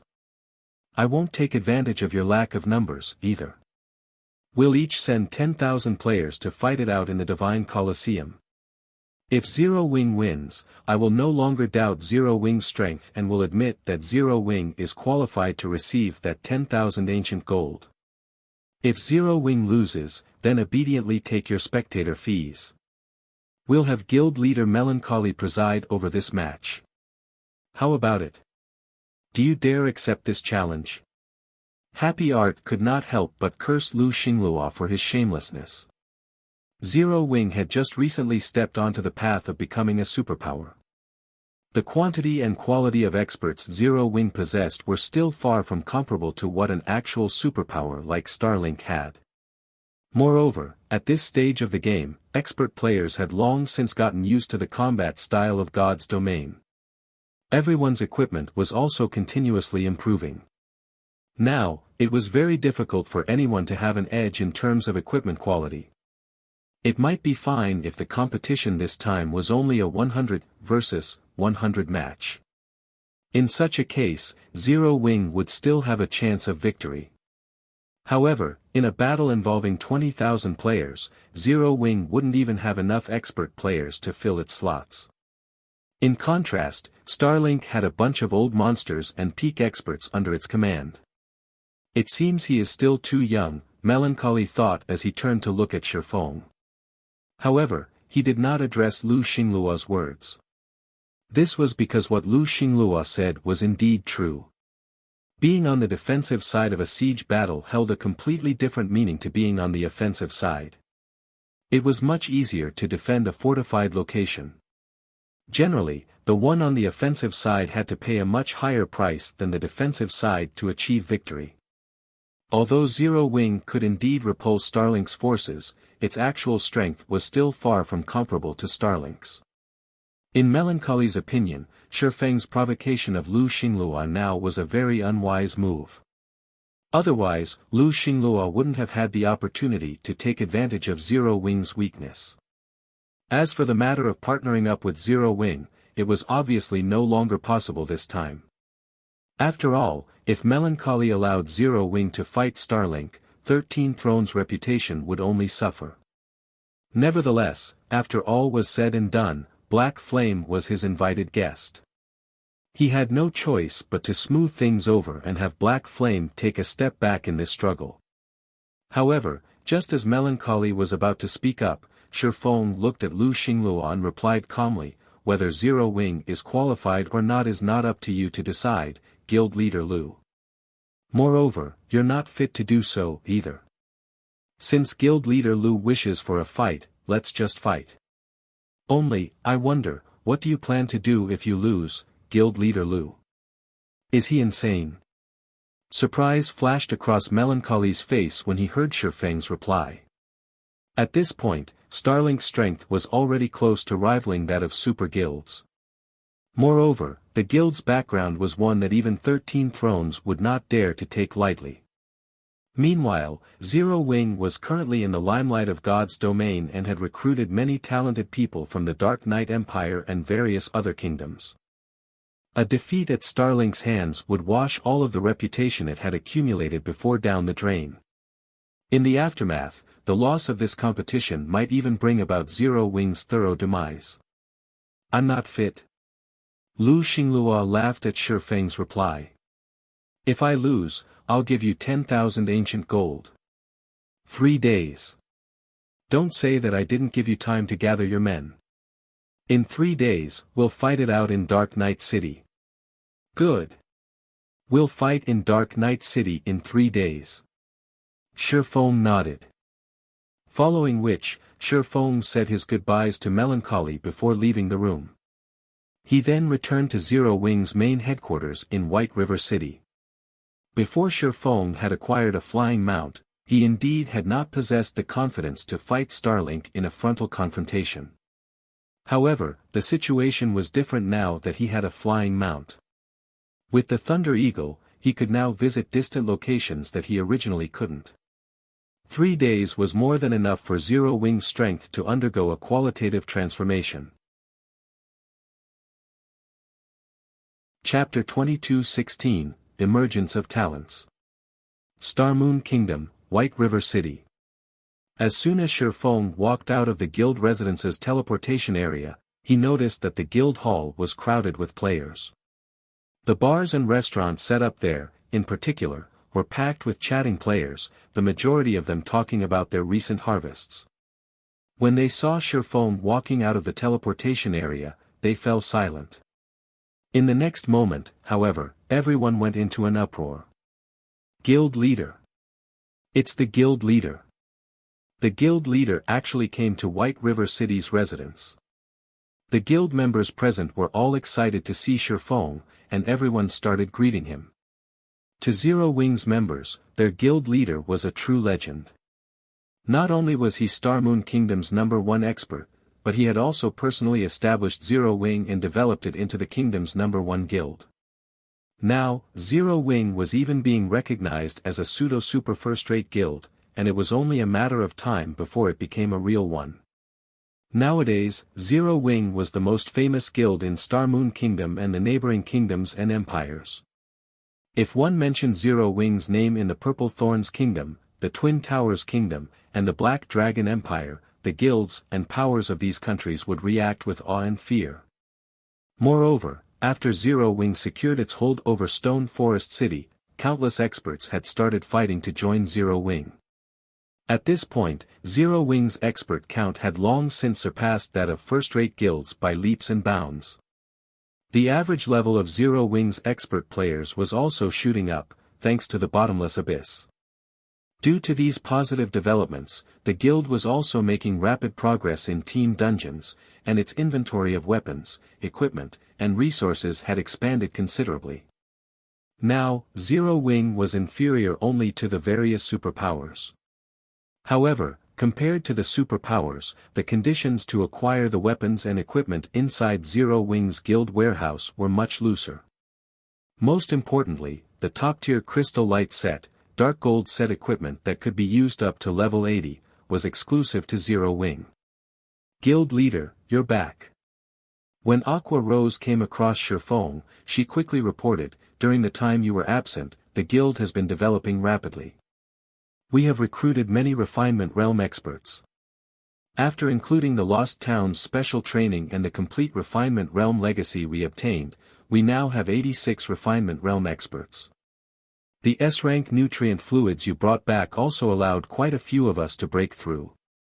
Now, we have 7 Flowing Water Realm experts in the guild. When Aqua Rose spoke, her voice bubbled with excitement. Refinement Realm experts were far stronger than ordinary experts. Although God's domain provided the perfect environment and tools for players to train themselves, the number of experts capable of reaching the Refinement Realm standard was still extremely low. At this stage of the game, even first-rate guilds had only a handful of Refinement Realm experts, much less Flowing Water Realm experts. Logically, even if Zero Wing had the support of all these tools, it shouldn't have many people reaching the Refinement Realm and Flowing Water Realm. Hence, Aqua Rose found this outcome truly unbelievable. Now, after including the Domain Realm expert Yan Tianxing and Void Realm expert Yi Luofei, Zero Wing possessed a considerably dazzling array of experts. Although the overall strength of Zero Wing's top-tier combatants currently could not rival that of superpowers, the guild had already gained a portion of the strength necessary to face superpowers in a frontal confrontation. We already have so many Refinement Realm experts. Shifeng was also surprised by this outcome. He had been gone for only 2 weeks or so. Before he left, the guild had only a little over 30 Refinement Realm experts. Now, that number had actually more than doubled. Zero Wing's rate of improvement was simply terrifying. This is mostly thanks to our guild being at its peak. Previously, many members had been stuck at the half-step Refinement Realm standard. Now that we have the Bottomless Abyss and a complete Refinement Realm legacy, many finally managed to cross the threshold. In addition, this growth spurt isn't over yet. I believe that in a few more days, the number of Refinement Realm experts our guild has will increase to 100, Aqua Rose said confidently. At that time, our dungeon raiding and map exploration ability will not lose out to those superpowers anymore. As long as Zero Wing had 100 Refinement Realm experts, it could form 100-man teams to raid the truly top-tier dungeons and even explore the Bottomless Abyss's second floor. Raiding powerful field bosses wouldn't be a problem anymore either. Now, Zero Wing could also take advantage of the resources the various superpowers had been monopolizing all this time. No, we have enough already, Shifeng said, chuckling. Have everyone gather. I'm forming a 100-man exploration team. Zero Wing's development speed truly exceeded his expectations. Originally, he thought that he would have to wait another month or 2 before the guild would have so many Refinement Realm experts. Now, he was even more confident of defeating Starlink in the upcoming competition. Exploration. Aqua Rose fell into a daze momentarily when she heard Shifeng's words.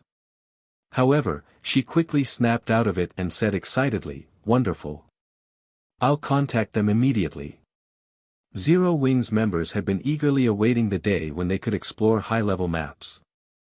Previously, they could only watch as the various superpowers explored these maps and collected all sorts of top-tier equipment and treasures.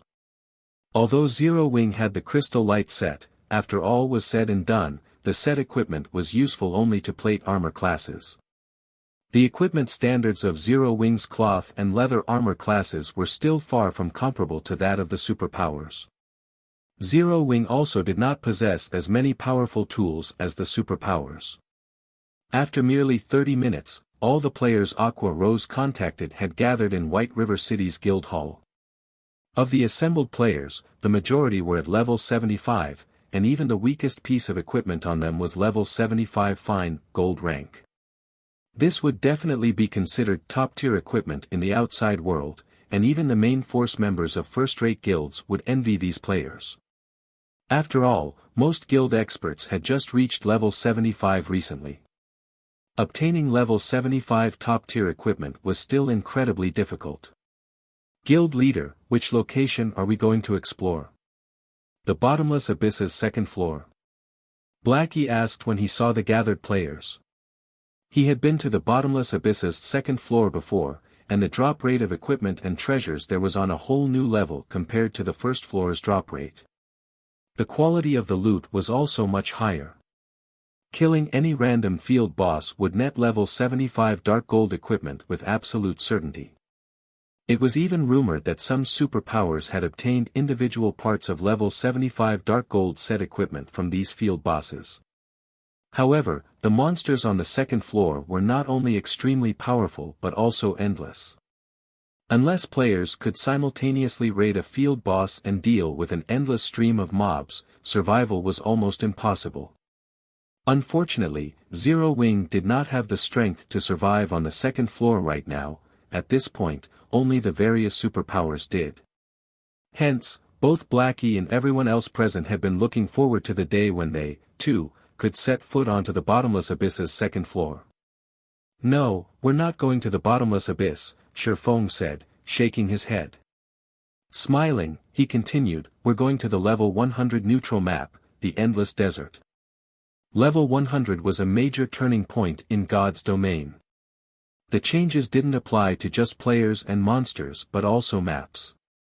It was no exaggeration to say that the resources contained in pre-100 maps and post-100 maps were as different as heaven and earth. The amount of EXP monsters provided, in particular, was a whole magnitude more. Meanwhile, the Endless Desert was a vast desert located in the abandoned land in the main continent of God's domain. Not only was teleportation impossible in the abandoned land, but this map was also located extremely far from any kingdom or empire. Moreover, as a level 100 map, even level 100, Tier 2 experts would have only a 10% chance of survival when exploring the map, even if players went as a team of 100. The reason for this wasn't just the presence of extremely powerful monsters, it was also the poor environment there. Players below Tier 3 would have a tough time surviving there. If Tier 2 experts tried entering the Endless Desert, death was almost certain, as the monsters there were even more dangerous than the monsters in the Bottomless Abyss. Of course, this was only true for the Endless Desert's outer area. The inner area was much safer in comparison. In the past, after mainstream players' levels exceeded 100, many large guilds would frequently power level their low-level members in the Endless Desert's inner area. To enter the Endless Desert's inner area safely, one had to either be escorted by a powerful team or be familiar with the terrain there. However, even players familiar with the Endless Desert's terrain needed to meet stringent strength requirements. At this stage of the game, aside from Shifeng, nobody else in Zero Wing qualified. Originally, Shifeng had planned to bring the guild's experts there only after they reached level 95, to help them reach level 100 quickly. However, now that he had obtained the Thunder Eagle, ferrying players into the Endless Desert's inner area would be a piece of cake. Chapter 22:17, Abandoned Land. We're going to a level 100 map. Zero Wing's gathered experts were dazed when they heard Shifeng's plan. Current peak experts could only afford to explore level 80 to 85 maps, not because they were incapable of defeating level 90+ monsters, but because it took so much time and effort to do so. Furthermore, level 90 plus maps were far more dangerous and required more travel time to reach. Higher level monsters also had a wider perception range. Level 80 monsters would only notice level 75 players within 100 yards, but level 90 monsters would notice a level 75 player from 200 yards away. This made it much harder to avoid unwanted fights. This was why most experts decided against grinding in high-level maps right now. They wanted to, but the endeavor was too dangerous and not worth the effort. Most players didn't even harbor the thought of grinding in level 100 maps. Guild leader, we're not even level 80 yet. Won't exploring a level 100 map be a little too risky? Yan Tianqing worriedly asked. The various superpowers have already made more progress in exploring the bottomless abyss than our teams. If we take off to explore a level 100 map, I'm afraid that they'll only widen the gap between us. Yan Tianqing knew that these players were experts among experts, and only the various superpowers would be capable of forming such a powerful 100-man team, but it was too risky to explore a level 100 map. In contrast, the bottomless abyss was perfect for players of their level. It was the best leveling spot for them right now. Everyone is a high enough level already.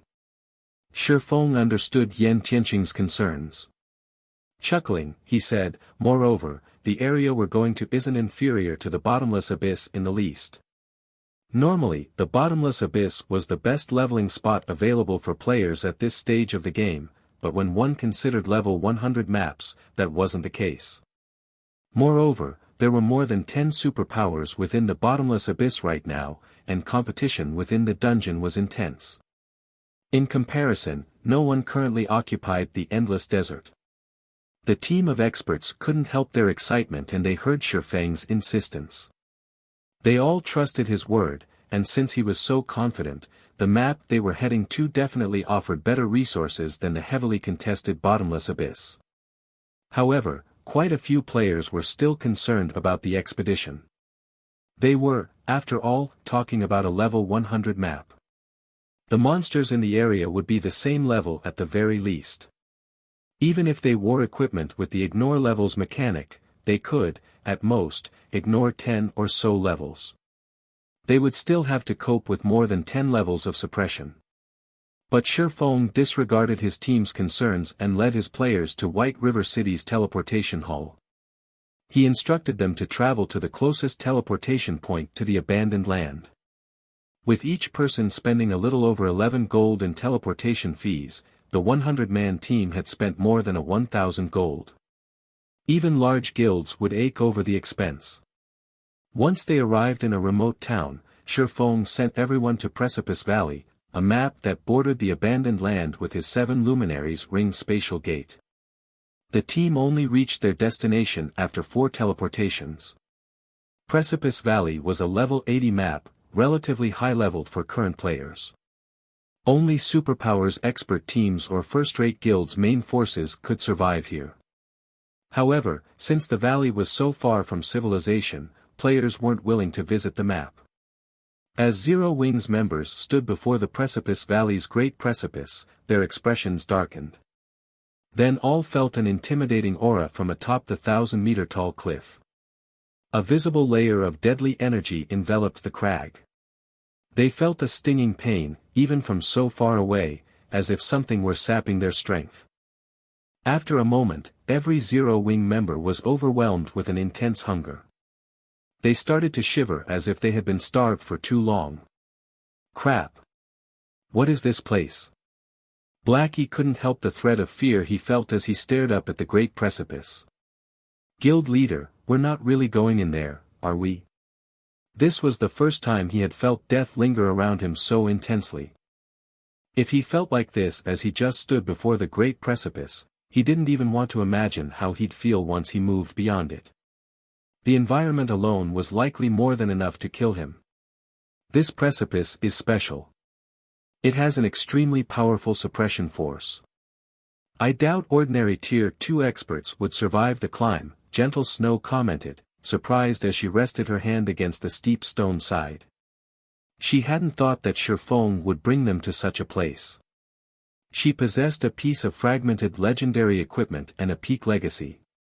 Her basic attributes were among the best in God's domain right now, yet even she found the idea of climbing this rock face daunting. One could easily imagine the outcome other Tier 2 experts would face if they tried to climb the precipice. That's right. Tier 2 experts have no hope of climbing this cliffside. Anyone who tries will likely fall and die before they reach the halfway point, Shifeng agreed, nodding. This was the boundary that separated the abandoned land from the outside world. Players couldn't simply enter the abandoned land's outer region on a whim. Chuckling, Shifeng continued, however, we don't need to climb up it. I can just take you over. After saying so, Shifeng summoned the Thunder Eagle. When the Thunder Eagle, which was as large as a medium-sized passenger plane, appeared, Blackie and the others' eyes nearly fell from their sockets. Gu Guild Leader. Isn't that a flying mount? Blackie stuttered. The appearance of a flying mount on Frosthell Island had caused a commotion throughout God's domain. Naturally, Zero Wing had paid very close attention to the matter. However, since it had only appeared once on the island, Zero Wing had no way of investigating the situation. The Thunder Eagle that hovered before them, however, looked exactly like the one on Frosthell Island. Although Blackie had been 99% sure that Shifeng was responsible for causing the commotion, he hadn't wanted to jump to conclusions. After all, that was a flying mount they were talking about. Everyone in God's domain was going crazy over the discovery. Not only could players soar through the sky with a flying mount, but they could also visit far more maps across the God's domain continent. The rest of the team eagerly stared at their guild leader, as well.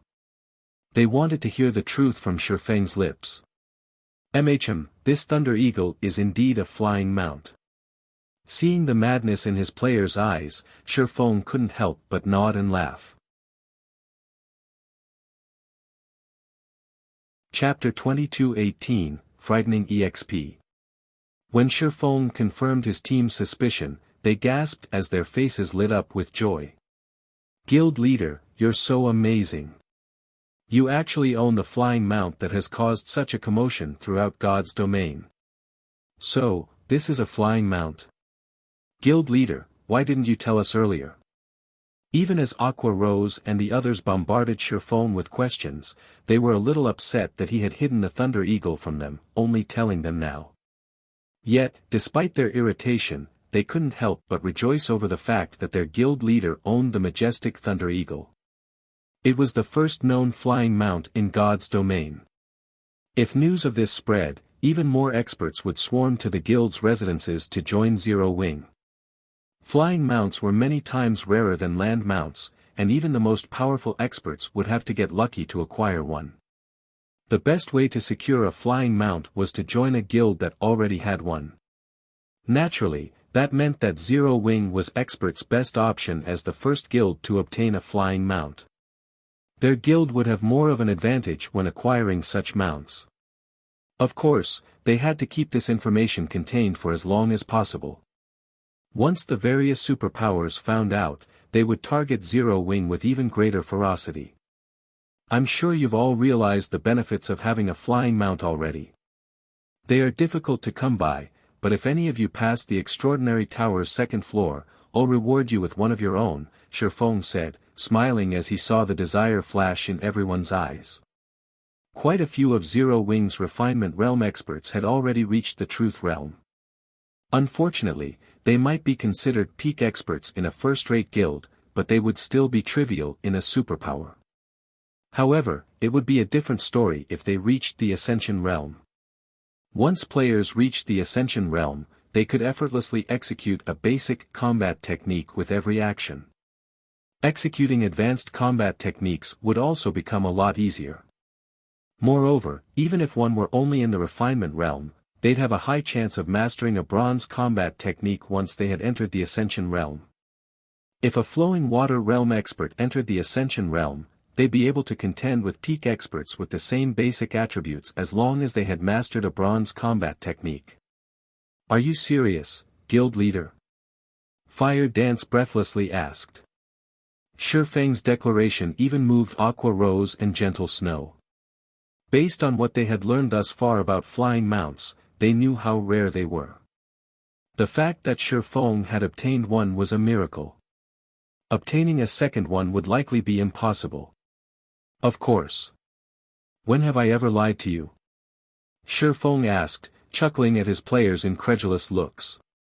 Flying mounts were incomparably valuable and even rarer than epic items, but he had already spent more than a decade in God's domain. Although he couldn't easily acquire extraordinary flying mounts, he could obtain a common flying mount. In fact, he had originally planned to obtain a common flying mount once he had reached level 100, but now that he had the Thunder Eagle, it would be a lot easier to obtain that common flying mount. Shifeng's confident tone only motivated his team even more to clear the extraordinary tower's second floor. Fire Dance and Violet Cloud were especially inspired since they had already cleared the first floor and had made significant progress on the second floor. They were only a few short steps away from the Ascension Realm. After the conversation, Shifeng flew the first group of players into the abandoned land. As they crossed the border, they felt a chill wrap around them. Everyone, aside from Shifeng, who had an extraordinary physique, felt an intense hunger overtake them, including Gentle Snow. They could feel energy leave their bodies, and if they didn't replenish it, they would likely die after 5 or 6 hours. Fortunately, the Thunder Eagle was extremely fast. Although the mount shared the sky with flying monsters, as an extraordinary flying mount, the Thunder Eagle's speed was leaps and bounds higher than the level 100+ flying monsters. It easily shook off any monsters it aggroed. After nearly 2 hours, the first group finally arrived at the Endless Desert's inner region. The sand in the inner region was silvery white, and once they entered the area, the first group's hunger eased. Now, advanced food and beverages was enough to restore their lost life energy. However, when Aqua Rose saw the monsters on the ground, her expression darkened. Skeleton Spirit, Undead, Lord. Level 101. HP 70,000/70,000,000 Skeleton General, Undead, Great Lord, Level 102. HP 180,000/180,000,000. So, these monsters are over level 100? Yan Tianqing frowned as he gazed at the monsters below.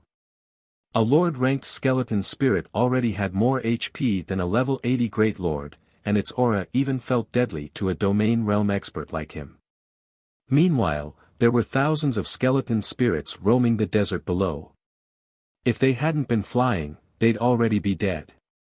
The skeleton generals in runic, silver armor were even more powerful. Yan Tianqing's instincts screamed at him to run when he sensed their auras. That's a good spot.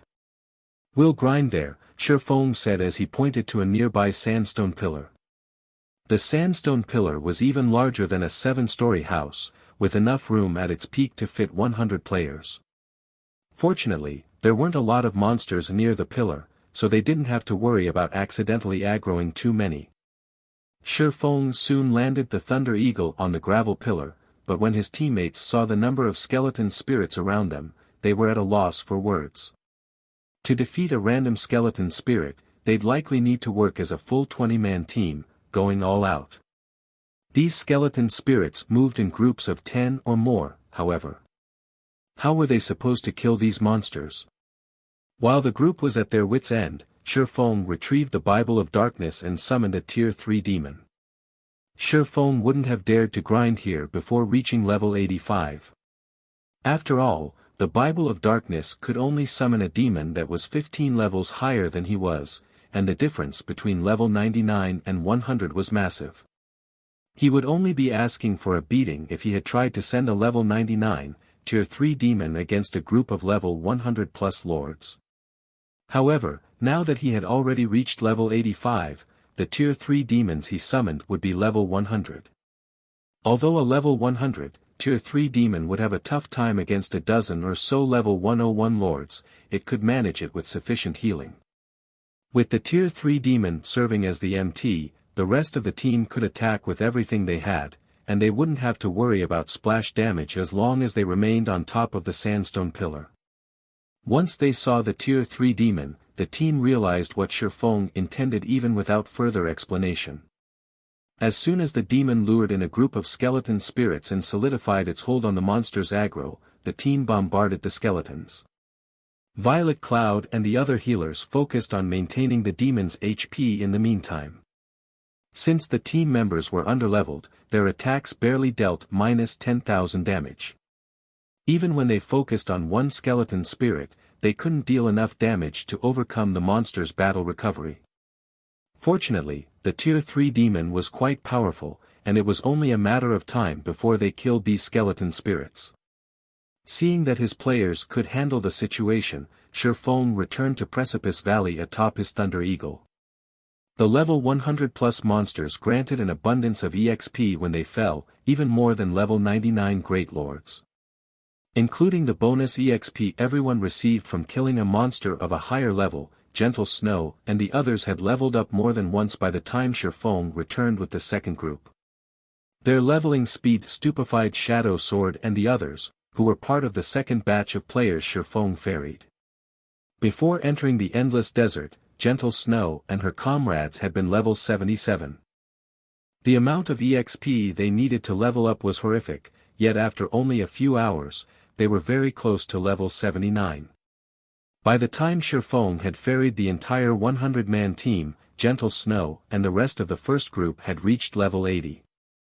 Moreover, the team's grinding speed increased as Shifeng continued to summon more level 100, Tier 3 demons when the Bible of Darkness's Summon Demon skill finished its cooldown. The team's leveling speed didn't slow in the slightest, even after splitting the EXP between more players. Once Shifeng had summoned 3 Tier 3 demons, he began to challenge the Great Lord-ranked skeleton generals. Even in level 100 maps, Great Lords were relatively rare. They could be considered mini-bosses in level 100 maps, and even Tier 3 experts would have to flee from a one-on-one battle with such a monster. However, by combining the strength of 3 Tier 3 demons, in addition to the effects of Demon Ruler, Shifeng was able to stand against a level 100 Great Lord. Unfortunately, Aqua Rose and the others could only watch from the sidelines. With the exception of Cola, one of the skeleton general's AoE skills would instant kill any of these team members. Die. Shifeng activated Divine Providence and landed the final blow on the skeleton general, obliterating the Great Lord's last strand of HP. As a result, many of these Zero-Wing experts leveled up, and Shifeng rose to level 86. Meanwhile, the skeleton general dropped about a dozen or so items. Every item radiated a dazzling glow. It was obvious that these items were all extraordinary. Meanwhile, lying among these items was a broken blade, surrounded by a faint, bloody mist. The blade steadily devoured any life energy around it, looking the most conspicuous among the loot. A blood-smelting fragment. Shifeng was surprised to see the broken blade. Chapter 2219, Level 100 Secret Forging Design. Blood-smelting fragment. Everyone grew curious, shifting their focus to the broken blade on the ground, when they noticed Shifeng's surprise. At a glance, it was obvious that this broken blade was extraordinary, but their guild leader didn't usually seem shocked, even when an epic item dropped. This is interesting. We'll prioritize the skeleton generals from now on, Shifeng said as he collected the blood-smelting fragment. Guild leader, is that thing valuable? Aqua Rose could not help but ask. She had already inspected the blood-smelting fragment's attribute panel, discovering that it was only a common item. Blood-smelting fragment, common rank item. A shattered fragment of a weapon, containing a mysterious energy that absorbs the life energy around it. Although the introductory text mentioned some sort of mysterious energy, the blood-smelting fragment was just junk. It didn't have a use, at most, it could be a collection item. It's extremely valuable. Even the value of all the other items combined don't come close, Shifeng said, smiling. You shouldn't look down on it just because it is a common item. Even master forgers would go crazy to get their hands on this. An item that master forgers would go crazy for. Aqua Rose grew even more confused. The blood-smelting fragment was only a common item. What relation did it have to master forgers? That's right. There is a chance to extract secret forging designs from this thing, Shifeng explained. As long as we collect enough fragments, we could even extract advanced secret forging designs. What? Extracting secret forging designs? Aqua Rose exclaimed. Nowadays, subclasses were becoming more important in God's domain, yet among the various subclasses, the forger subclass stood out. A forger with secret forging designs was treated far differently than those without, enjoying a much higher status. Secret forging designs couldn't be copied, and the items produced possessed extraordinary effects. Take Shifeng's Mana Armor Kit, for example. Among the many armor kit designs found in God's domain, none could compare to the Mana Armor Kit. Shifeng's secret forging design was also the reason that Zero Wing had acquired so many advantages over its competition. One could easily imagine how valuable the blood-smelting fragment was if it truly were possible to extract a secret forging design from it. It was no wonder why Shifeng had been so surprised. Hearing the conversation between Shifeng and Aqua Rose, realization dawned on the rest of the team. Their faces lit up with excitement and anticipation. Shifeng simply chuckled when he saw his teammates' reactions. He didn't bother to explain further, instructing everyone to continue grinding skeleton spirits and generals. The secret forging designs that could be extracted from the blood-smelting fragment were not as simple as everyone assumed. The items one could produce with these designs would even be a great help to level 100+ players. They were on an entirely different level than the secret forging designs players had found thus far. Furthermore, there was the chance of extracting an advanced secret forging design. In the past, any forger that had learned an advanced secret forging design had been treated as well as Grand Master forgers, even within the various superpowers. It didn't matter if said forger was only a master forger. This was because, in God's domain, the stronger players became, the less helpful external items would be. However, that was not the case for items produced with an advanced secret forging design. These items would even be useful to Tier 5 players, which were considered upper echelon level experts in the various superpowers, not to mention Tier 3 players.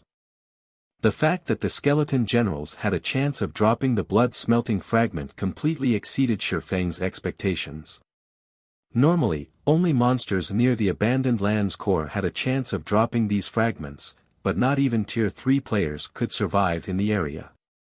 Now that he knew he could collect blood-smelting fragments from the skeleton generals, he had to go all out in hunting them down and collecting as many as he could. That way, he would have a much greater chance of extracting a secret forging design or an advanced secret forging design. The designs within the blood-smelting fragments had been created by the God of War, and every one of these designs would help a master forger create an unbelievable item. It was even rumored that the items could even allow Tier 4 players or below to challenge opponents that were one tier higher. Normally, players could only gain such power through legendary items, but the items produced with the God of War's top 3 designs would be similarly effective. Even if these effects were limited to Tier 4 players or below, they were still astonishing. If a first-rate guild had one of these designs, it could instantly rise as a superpower and overlord in God's domain. Following Shifeng's lead, the team went into a frenzy as they searched for and hunted skeleton generals. Fortunately, nobody else had come to explore the endless desert yet, so, despite being mini-bosses, skeleton generals were quite common. The skeleton spirits in the way were the only problem, but Zero Wing's members didn't mind slaying them. With Shifeng's 3 Tier 3 demons, these skeleton spirits didn't present much of a challenge. They were little more than walking EXP. In addition, the team members activated their berserk skills from time to time, ramping up the team's overall DPS. Most importantly, as Shifeng continued to level up, his demons grew stronger. Occasionally, Shifeng would spend some magic crystals to activate Miniature World and Ring of Brilliance to speed up the grinding process, as well. After just 2 short days, every member of the team had risen to level 87. They couldn't help their desire to stay here forever after witnessing their leveling speed. As for Shifeng, he had reached level 90. If he made his level public, the various superpowers would likely faint with anger. Most of the various superpowers peak experts were still far from level 80, yet Shifeng had reached level 90 so quickly. Even if he only wore level 90 mysterious iron equipment, his basic attributes would be leagues higher than those peak experts. Sure enough, everyone's leveling speed is slowing down, Shifeng thought to himself as he killed another skeleton general and saw the change to his experience bar. He recognized that it was impossible to get his team members to level 90 before the competition. If he could get Aqua Rose and the others to level 90 and gear them out with epic equipment and level reduction gemstones, they could all use level 100 items. Starlink would then have to beg for mercy. Guild leader, another blood-smelting fragment has dropped, Fire Dance joyfully announced as she snatched up a broken blade from the pile of loot the skeleton general had dropped and handed it to Shifeng. Another one? Shifeng could not help his grin as he looked at the broken blade, enveloped in a bloody mist. With this, we finally have 10 fragments. Over the past 2 days, they had hunted down skeleton spirits and generals non-stop. They hadn't even logged out to rest. As a result, not only had they gained a lot of levels, but they had also acquired a lot of blood-smelting fragments. The reason Shifeng had pushed his team so hard was to increase their chances of extracting a secret forging design, which they could only do by obtaining more fragments. According to the various superpowers experimentation, one would have a 20% chance of extracting a secret forging design from 5 blood-smelting fragments. By attempting the extraction from 10 fragments, they'd increase their chances to 30%. With 10 fragments, they also had a small chance of obtaining an advanced secret forging design. Although it was possible to increase the extraction success rate by using more blood-smelting fragments, Shifeng didn't have much hope of collecting 15 or 20 fragments. He had discovered that only the skeleton general's first spawn had a high chance of dropping blood-smelting fragments, and once they spawned a second time, they wouldn't drop a fragment at all. Unfortunately, there were only so many skeleton generals in the endless desert, and it was simply impossible to collect 15 or 20 fragments. He felt fortunate already to collect 10 fragments. Please let it be a success. Shifeng prayed as he activated Divine Providence. Although he wasn't sure whether Divine Providence would be of any help, he couldn't care less. He needed all the help he could get.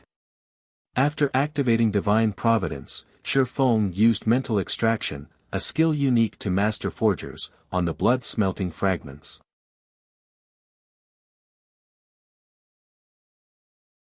Chapter 22-20, 28 Blood Refining Designsl.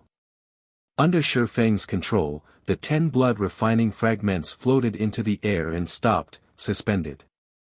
The bloody mist grew denser, and a short moment later, it flowed away from the fragments and toward Shifeng. At the same time, the 10 fragments visibly disintegrated. After 5 seconds, all 10 blood-refining fragments had turned into dust, and the bloody mist that lingered around Shifeng formed a threefold magic array. Wonderful! It succeeded. Shifeng rejoiced as he watched the magic array manifest. Each subsequent layer of the threefold magic array was more complex than the last. The first layer was already 3 times more complex than an intermediate magic array, and each subsequent array contained more power. Despite the 3 magic arrays manifesting with completely different sets of runes, all 3 felt united and whole. Not long after the threefold magic array completed, a streak of bloody light shot from the array and into Shifeng's brain. Suddenly, line after line of information swam in Shifeng's brain. Casting Goldstone Design.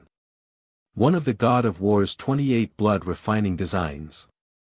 The forged lava stone can be merged with the user's main weapon and liberate the weapon's potential. The greater one's mastery with the design, the stronger the casting goldstone's effects will be. I struck gold. Shifeng was elated as he took a rough glance at the information. Although he only received a basic blood refining design, not an advanced one, it was the extremely rare casting design. In God's domain, forgers fell into 3 categories. The first type focused on weapons and equipment. The second type focused on support items, such as armor kits and whetstones. The third type focused on items that strengthened existing weapons and equipment, such as combat devices. Among the 3, the third category's designs were the rarest. Moreover, most strengthening items were temporary, so they tended to be the least valuable of forgers' products. However, the third category forgers were the most popular among the various superpowers. Strengthening items were easier to produce, had higher production rates, and shorter production times than items from the other categories. This made mass-producing these items possible. During Shifeng's previous life, any forger that successfully learned a secret forging design from this category would be treated like a god by the various major powers. Although the blood refining designs only belonged to the second or third category, there had been less than a handful of players who had learned these third category designs during Shifeng's previous life. Shifeng had never thought that he would acquire a third category blood refining design in this life. After a brief, excited moment, Shifeng earnestly inspected the casting goldstone's details. The moment he did, however, he was astonished. It's no wonder why the various superpowers and forgers went mad over the 3 great advanced blood refining designs back then. If the casting goldstone is already this powerful, those advanced designs items can allow players to transcend tiers. Shifeng was inwardly shocked as he read about the casting goldstone's effects. Although the casting goldstone could only strengthen players' main weapon, it was not limited to metallic weapons. It could also be used on wood or crystal weapons like staves and bows. Moreover, the strengthening effects were permanent. This category's forged items shouldn't be capable of such a thing, but the god of war had made the impossible possible. The casting goldstone could accomplish the feat because it didn't strengthen the weapon itself. Instead, it reinforced the connection between the weapon and its wielder, giving the player a portion of the weapon's strength. The amount of the weapon's strength the user could access depended on the quality of the casting goldstone. The threefold magic array that had appeared before Shifeng was none other than the casting goldstone's core. To increase the forged casting goldstone's quality, one would have to increase their mastery of the threefold magic array. As long as one fully mastered the magic array, the casting goldstone could double up to a tier 3 player's combat power. It would even be significantly helpful to tier 4 players. The casting goldstone's only flaw was the required materials. Every material needed to produce the casting goldstone was incredibly rare and valuable, especially the magic molten gold. A single ingot currently cost 20 gold on the market. In total, each production attempt would cost 40 gold or so. With that kind of money, one could purchase a piece of level 70 fine gold equipment. It seems I'll have to research this blood refining design carefully. Shifeng could not help his grin as he looked at the casting goldstone design. He had still felt that the upcoming competition against Starlink would be quite difficult if he relied on Aqua Rose and the others. Starlink was no pushover, after all. With the casting goldstone, however, he was no longer concerned. Ordinary powers might struggle to collect magic molten gold, but for Zero Wing, it was a simple task. One word was all it would take for Zero Wing to acquire a stock of magic molten gold from the secret and candlelight chambers of commerce. Needless to say, he could acquire the rest of the required materials through the same routes. Thinking up to this point, Shifeng had everyone return to White River City and get some rest. They hadn't rested for the past 2 days, and Aqua Rose and the others still had plenty of responsibilities in Zero Wing to attend to. The team was a little disappointed that Shifeng dismissed their grinding session, but it was true that they needed to return to their tasks. Following which, everyone took out a guild transfer scroll and teleported to their respective bases of operations. Although most teleportation means were prohibited in the abandoned land, return scrolls and guild transfer scrolls were, fortunately, an exception. After Aqua Rose and the others left, Shifeng took out a return scroll and teleported to White River City. He intended to research the casting goldstones production method in the candlelight trading firm. When Shifeng returned, the city was as crowded as always. Only, far more guilds occupied the city now than before. As Shifeng walked through the city's business district, he saw players from several dozen guilds. Many were even from large guilds that were based in other kingdoms and empires. These guilds had gathered in White River City to visit the city's auction house. Since White River City's auction house was linked with the one in Stone Forest City, players could find rare items and equipment that only dropped in the Bottomless Abyss. The Bottomless Abyss was the current frontline in God's domain. Ordinary expert players coveted the items found in the regional dungeon. Naturally, the various large guilds members couldn't miss this opportunity. Traveling to the Bottomless Abyss was a particularly challenging endeavor for players from outside of the Dark Knight Empire, and entering the regional dungeon wasn't easy either.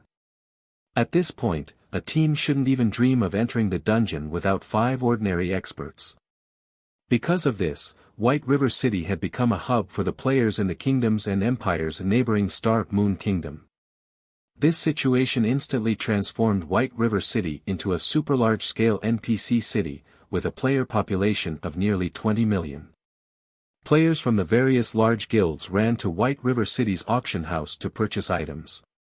In addition, Zero Wing hosted and monitored daily bartering sessions for rare items in White River City's auction house, which further enticed the various guilds and expert players. The easiest currency players could earn in God's domain was coins. Powerful players no longer needed coins so desperately. Instead, they needed rare materials and top-tier equipment. However, most people selling these items were generally unwilling to accept coins as payment, seeking items of equal value. Meanwhile, Zero Wing's bartering sessions had made White River City a hub for rare materials and top-tier equipment. White River City even began to show signs of becoming the main trade hub for Star Moon Kingdom and its several neighboring kingdoms. Just as Shifeng had almost reached the candlelight trading firm, the crisp sound of the system reached his ears. System, White River City Auction House has met the conditions to unlock its advanced features. Do you wish to enable the advanced features? Chapter 22-21, Auction House's Advanced Features. The conditions have already been met. Shifeng stared at the system notification, shocked. NPC auction houses were unlike player-built auction houses. Like shops, they could be upgraded as long as they met the requirements. However, an auction house's requirements were stricter than a shop's. Not only did the auction house in question need a certain amount of daily traffic, but it also required a certain trade volume. Moreover, the auction house would have to maintain these conditions for some time to qualify for a promotion. NPC auction houses had only qualified for their promotions after players had reached past level 100 during Shifeng's previous life. Players could only enter auction houses' noble section after reaching that level and becoming a noble. NPC auction houses' noble sections were particularly attractive to players, and they only started to show their value after players reached level 100. After that, player-built auction houses didn't stand a chance against NPC auction houses. The noble section was the trading platform for NPC nobles. To put it simply, it was where NPC nobles sold their items, not players. NPC nobles owned extraordinary items, which were far more valuable than NPC wandering merchants' goods. Sometimes, these NPC nobles even sold epic items. The quantity and quality of the items in the noble section depended on how prosperous the NPC city was. The more prosperous a city was, the higher the quantity and quality would be. This was also why the various major powers had done everything they could to develop the NPC cities they had been based in during Shifeng's previous life, especially the various superpowers. If the NPC cities under their rule were prosperous, they could earn more profit from the city's auction houses. These noble sections had also become a source for top-tier equipment and super-rare items for ordinary players. Once the noble sections activated, God's Domain's players would truly become active. They would no longer limit themselves to a specific location. Every NPC auction house would have different items to offer. Although one auction house might not have the items players wanted, another might. Hence, players in the past had tried to visit as many NPC auction houses as possible, but to enter the noble sections, they had to earn a noble title in the city. This forced players to become more active in other cities, grinding for reputation points. The increased player activity in the past had also brought turmoil to God's Domain. To secure more profit, the competition between the various major powers had intensified, and they had desperately developed the NPC cities under their rule.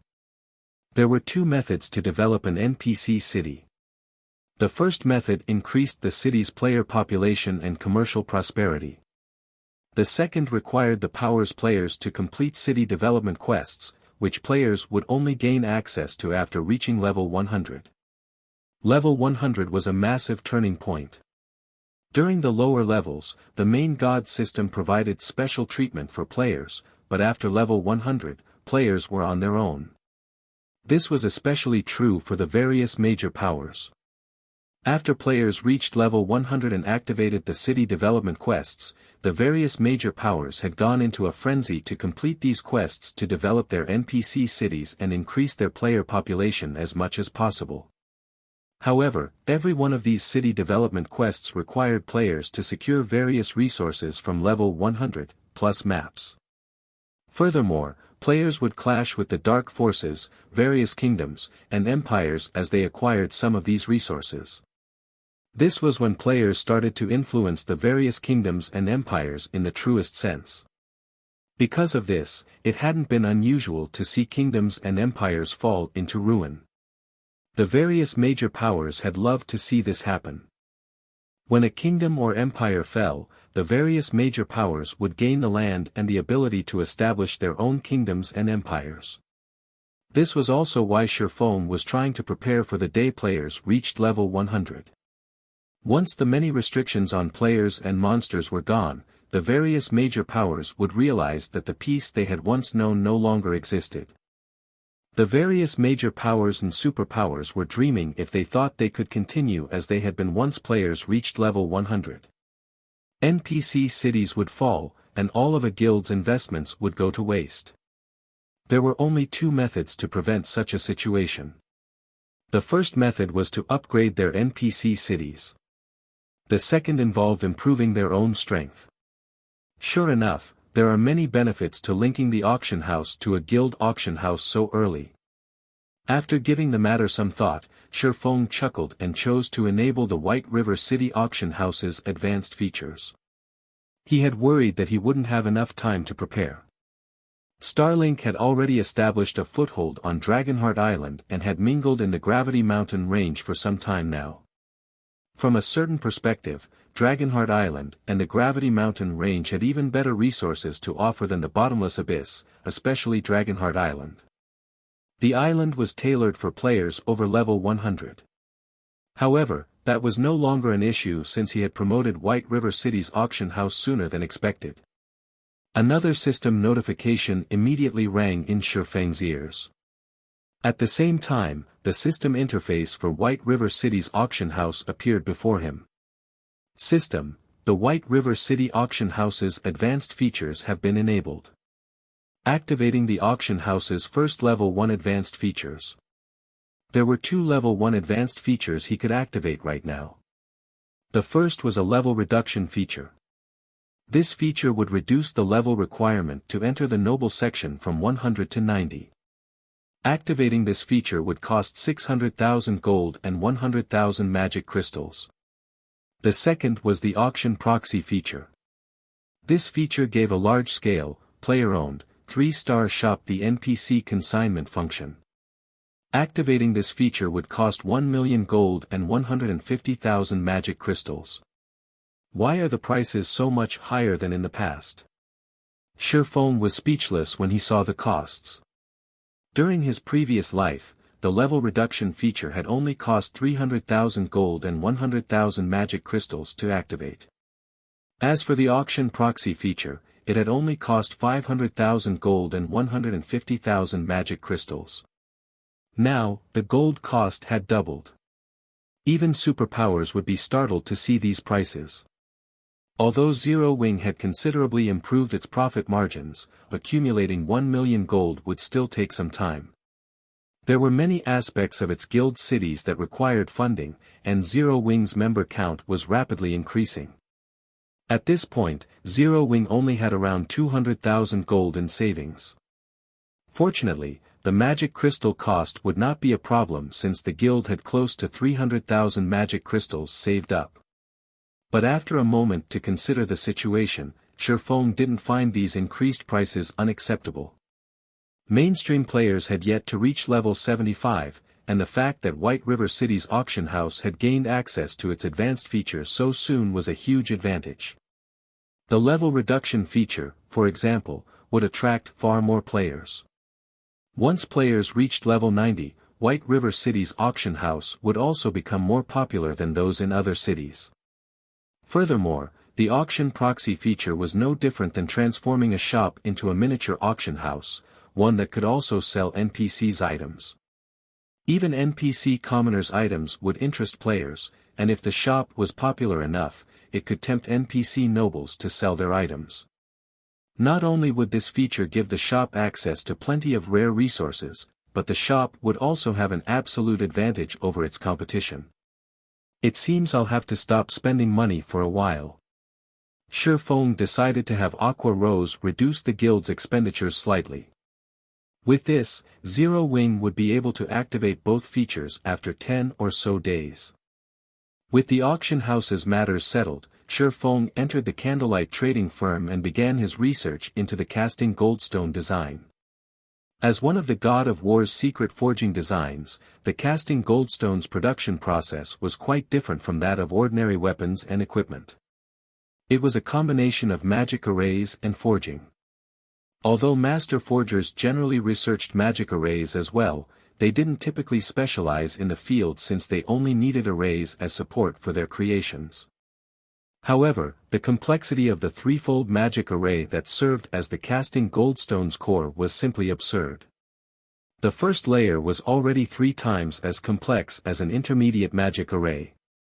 Even though Shifeng was an advanced magician, mastering this threefold magic array would be a challenge.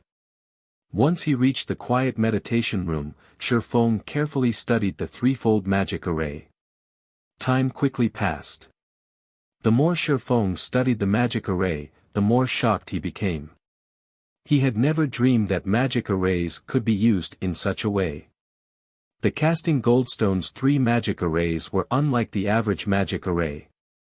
The God of War had faintly touched on the realms of truth's principles to link and use these arrays, practically using them to their fullest potential. In the end, Shifeng had spent over an hour to master the first layer. However, when he turned his attention to the second magic array, he realized that it would be significantly more challenging to master. The second layer was at least 3 times more complex than the average advanced magic array. In fact, it was nearly as complex as a master magic array. If he allowed another advanced magician to tackle this task, they'd likely fail to make any progress. Fortunately for Shifeng, his brain function had increased after he had drunk the life potion, so he could process information far faster than before. In addition, Shifeng had already reached the Ascension realm. With these factors, he was just barely able to learn the second layer of the magic array. Success! Shifeng was ecstatic when he finally formed the threefold magic array's second layer. Following which, Shifeng began to forge the first casting goldstone. He wasn't currently concerned with studying the magic array's third layer until he became a master magician. Until then, completing the task would be impossible. So, he gave up on the third layer, content with relying on a 2-fold magic array to produce the casting goldstones. Although the production process was troublesome, Shifeng had dealt with the most challenging aspect and could complete the rest with relative ease. In less than 5 minutes, he looked down at the shining goldstone in his hand. As the casting goldstone took form, it absorbed mana from its surroundings and decreased the room's mana density. I wonder what the effects look like. Once it was complete, Shifeng unsheathed Killing Ray and merged it with the casting goldstone. Chapter 22-22, Qualitative Transformation. The first casting goldstone Shifeng had produced was so hard that not even a dark gold weapon could damage it, yet the instant it had touched Killing Ray, it liquefied and flowed into the sacred sword. Golden, divine runes then emerged down Killing Ray's blade. In the blink of an eye, the divine runes covered the entire sword. Some even manifested on the hand Shifeng used to wield the weapon. It was as if these runes connected Shifeng's hand with the sacred sword. After the last rune formed, Shifeng felt a stream of dense energy flow into his body, and his mind cleared. Amazing! It can even improve my mental state. Shifeng could not help his excitement as he gazed down at Killing Ray. Improving one's mental state was incredibly difficult. Generally, players could maintain a clear mind when in a high mana density environment, but now, holding Killing Ray was even more effective. As Shifeng held his sword, his mind felt sharp and alert, as if he had just swallowed a stimulant. With this, his performance would be extraordinary. However, Shifeng's mental state wasn't the only thing that had improved. Killing Ray itself had changed slightly. Now, divine runes circulated the sacred sword as it steadily absorbed the life energy around it. The divine runes only vanished after this continued for 3 to 4 seconds. Once they had disappeared, a faint layer of bloody mist took their place. But Killing Ray's new attributes were even more astounding than the external changes. The weapon had gained another passive skill after merging with the casting stone.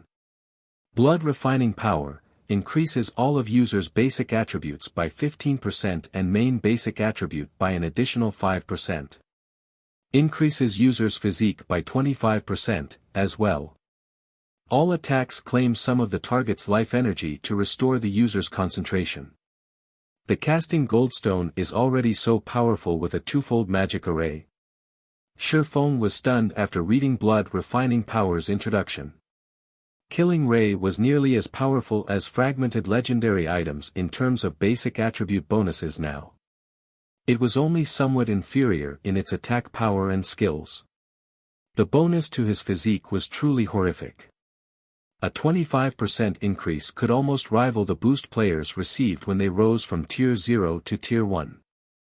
With the casting goldstone's massive improvements, ordinary experts would have a high chance of defeating refinement realm experts if both had the same levels and equipment standards. An improvement to physique alone would improve players' perception, kinetic vision, and reaction speed. Even if players didn't have the fine physical control to exhibit their combat power to the fullest, they could dodge attacks from refinement realm experts with these advantages.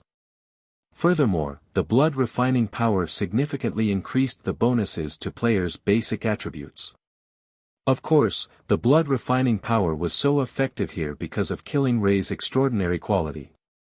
The casting goldstone's power didn't just originate from the magic arrays used to create it. A small portion of that power came from the weapon it merged with.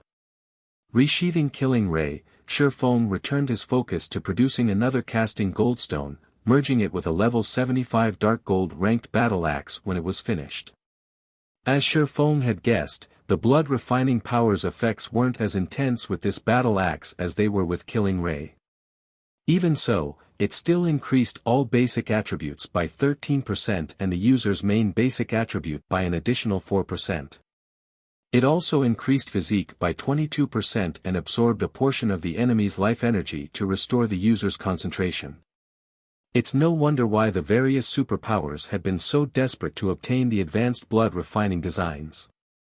If even a basic blood refining design can produce such an item, the items crafted with the advanced designs can likely empower a first-rate guild to stand against a super guild's assault for some time. Not even he could help his desire for the advanced blood refining designs.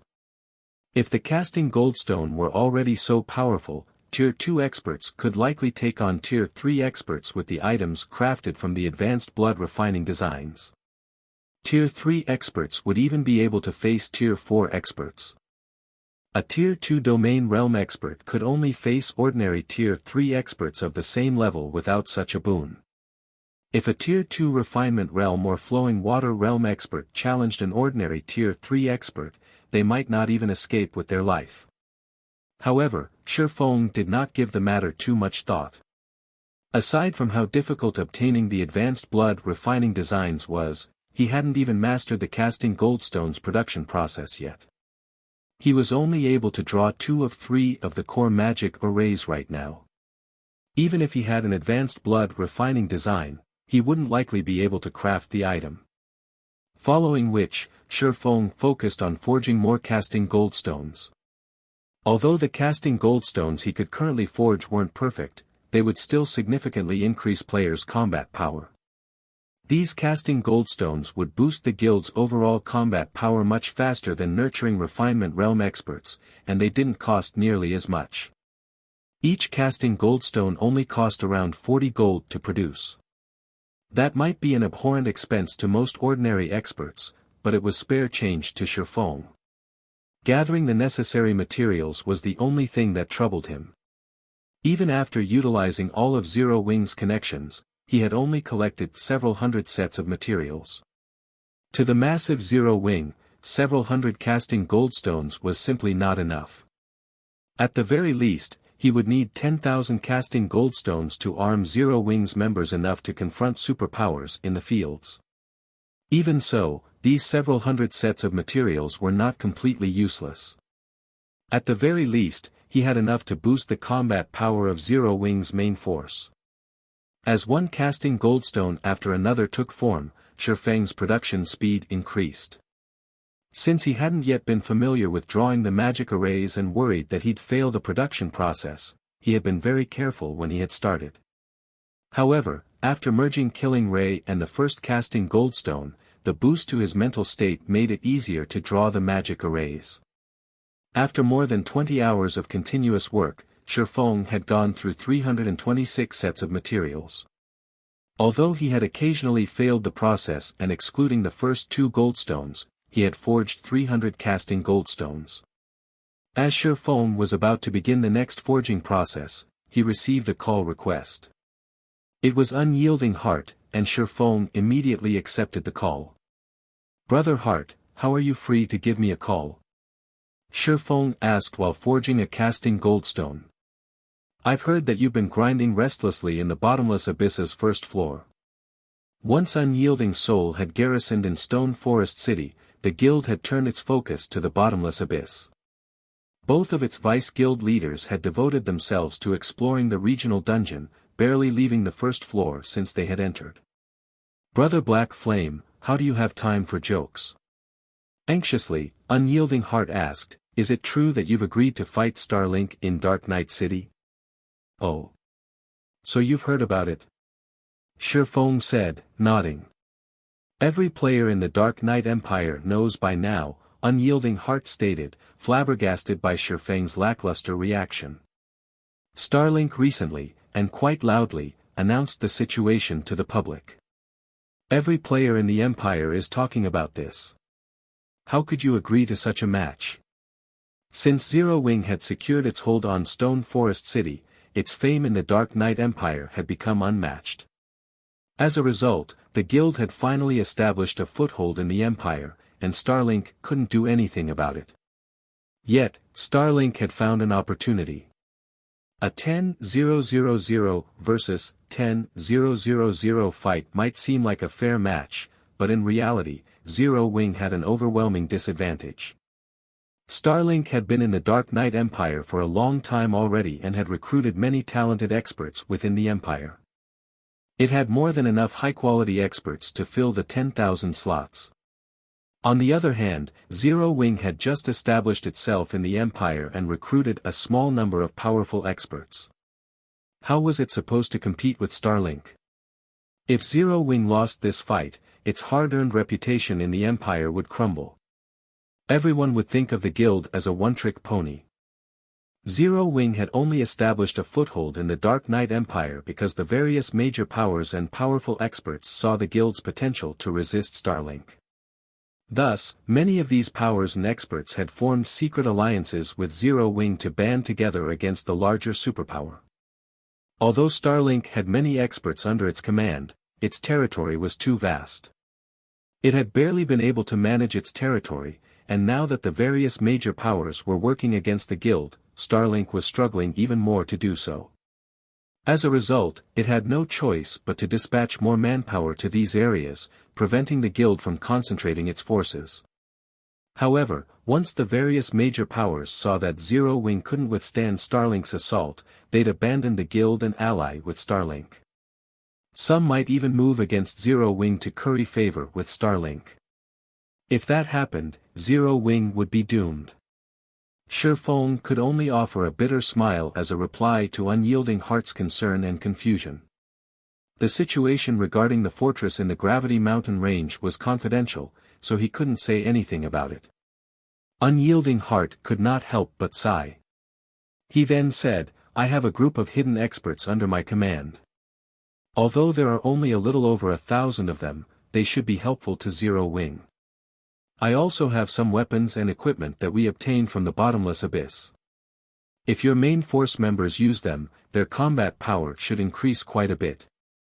"Thank you, but let's not do that. If my guild suddenly gains an extra 1,000 or so experts, Starlink will grow suspicious. It will look into the matter, and news will spread that Zero Wing requested external aid. In addition, it will expose Unyielding Soul's strength," Shifeng said, shaking his head. Chuckling, he continued, "Starlink might have an advantage in this match, but Zero Wing's no pushover." "Alright, then.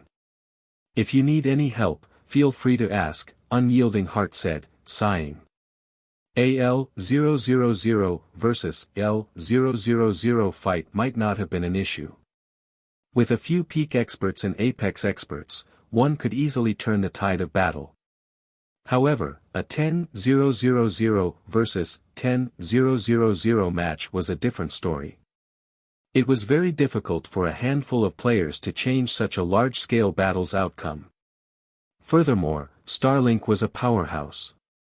Not even some of the weaker super guilds would be guaranteed to win a 10-000 versus 10-000 battle against Starlink. After Shifeng exchanged a few more words with Unyielding Heart, he disconnected the call.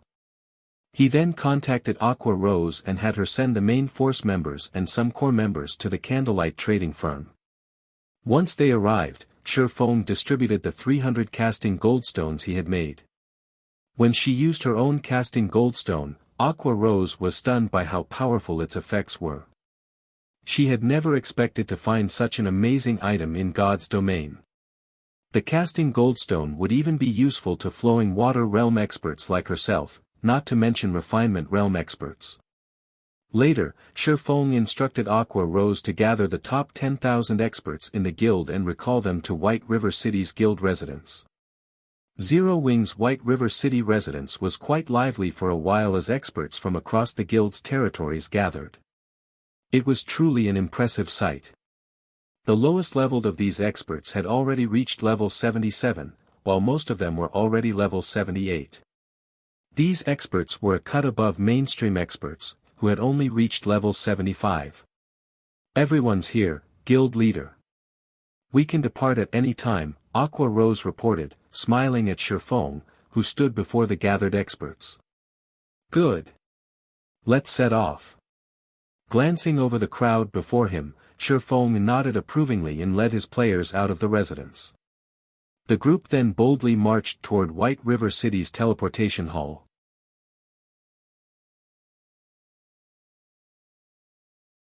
Chapter 22-23, Six Wing appears. Dark Knight Empire, Dark Knight City. Currently, players crowded the central plaza outside the Divine Colosseum. If one observed these players carefully, they would notice that even the lowest leveled player had reached level 75, and all of these players were either from main force members from well-known adventurer teams or large guilds experts. Amazing! There are actually so many experts here. Is the Divine Colosseum holding some kind of event? A level 72 ranger, who had just arrived in Dark Knight City, exclaimed. Don't you know? In a moment, 10,000 experts from Zero Wing are going to face off against 10,000 from Starlink. One is the Dark Knight Empire's overlord, while the other is Stone Forest City's overlord. This is a rare treat in the Dark Knight Empire. None of these experts would miss the chance to watch such a spectacular show. A level 74 berserker that happened to overhear the level 72 ranger's comment explained. What? Something that exciting is going on. Let's go. We can replace our equipment later, one of the level 72 ranger's teammates urged. It was not every day that one could watch two superpowers duke it out.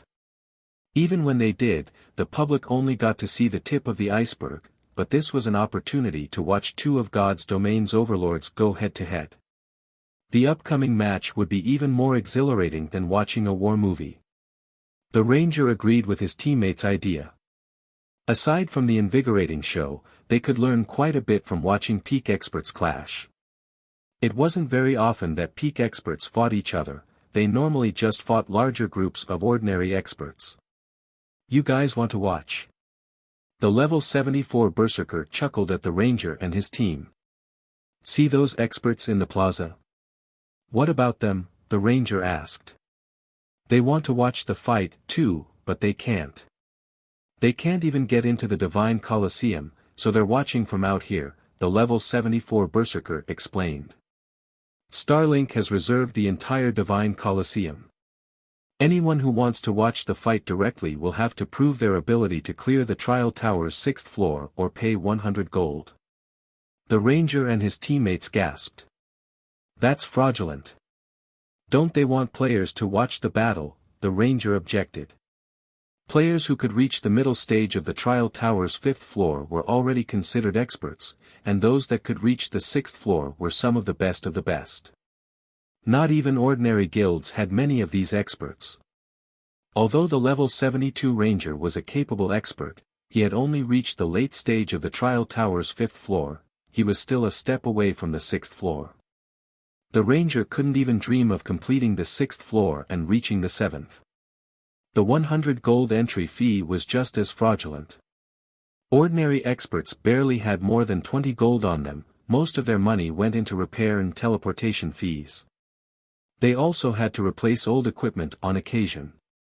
For experts like this ranger, it would be a luxury to have an extra 100 gold lying around. The ranger finally realized why so many players were standing in the plaza, rather than in the Divine Colosseum itself. However, a moment after the ranger fell silent, a 30-man team approached the Divine Colosseum's entrance. None of this team's members wore a guild emblem, proving that they were independent players. When the crowd noticed them, they opened a path for these players. The 30-man team passed through the crowd, disappearing through the Divine Colosseum's entrance. Who are they? The ranger asked with wide eyes. Every player in the plaza was an expert, and some were even stronger than the ranger, but they had all stepped aside for those 30 independent players. It was unbelievable. However, that wasn't the most shocking part. The ranger was even more shocked that none of those 30 players had paid a single coin to enter the Divine Colosseum. In other words, every member of that team had already reached the Trial Tower's 7th floor. They're members of the Windwolf Adventurer Team, a top adventurer team in the Dark Knight Empire. The man leading the team is Windwolf's commander, North Wind. I hadn't expected him to make a personal appearance, though. He's normally very secretive, rarely appearing in public. It's a pity I don't have 100 gold. I'd definitely pay the entry fee to watch this fight, the level 74 berserker said as he longingly gazed at the Divine Colosseum. Although 100 gold was a huge sum, it was nothing compared to the knowledge and experience he could gain from watching a large-scale battle between two of God's domain's overlords.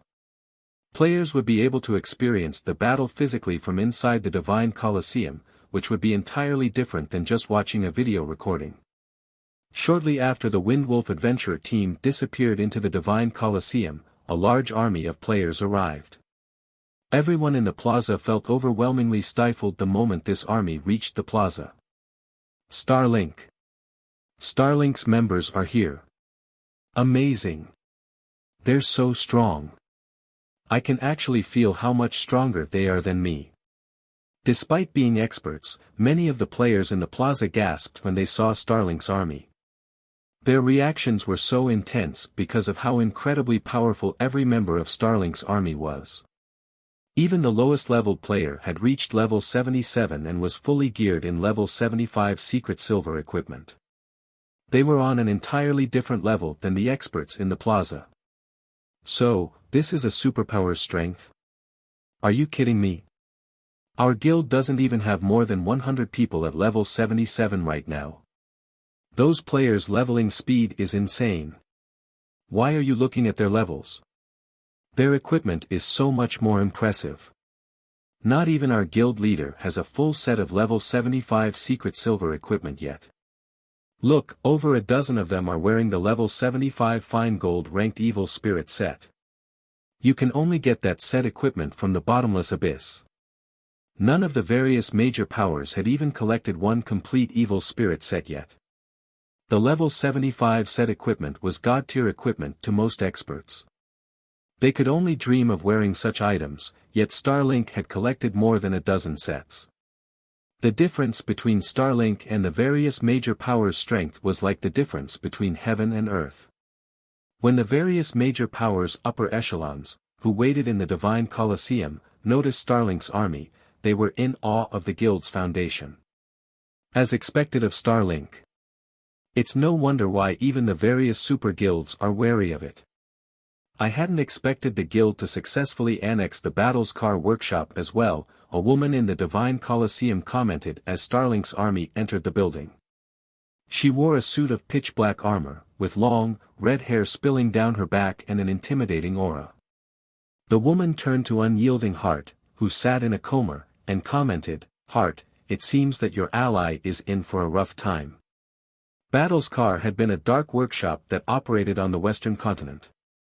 Although the workshop was small, with fewer than 300 members, no super guild dared to underestimate it.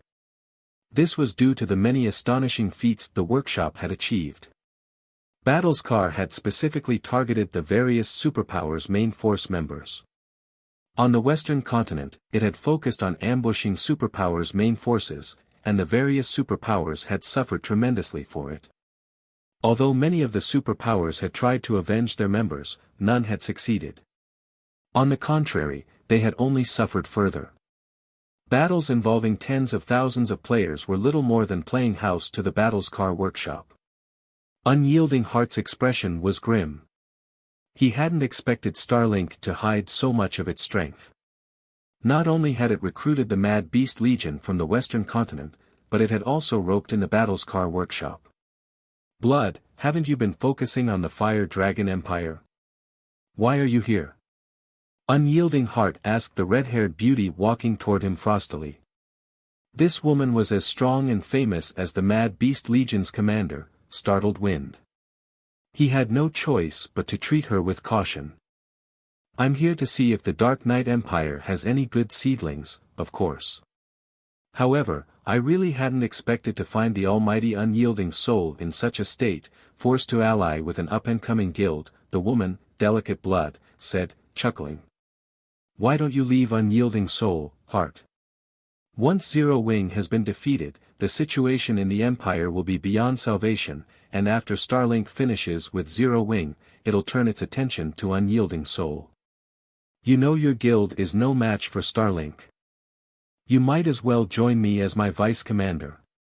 You'll have a far better future with me than in Unyielding Soul. I will never leave Unyielding Soul. Moreover, Zero Wing's defeat isn't a guarantee, Unyielding Heart snarled softly. Perhaps.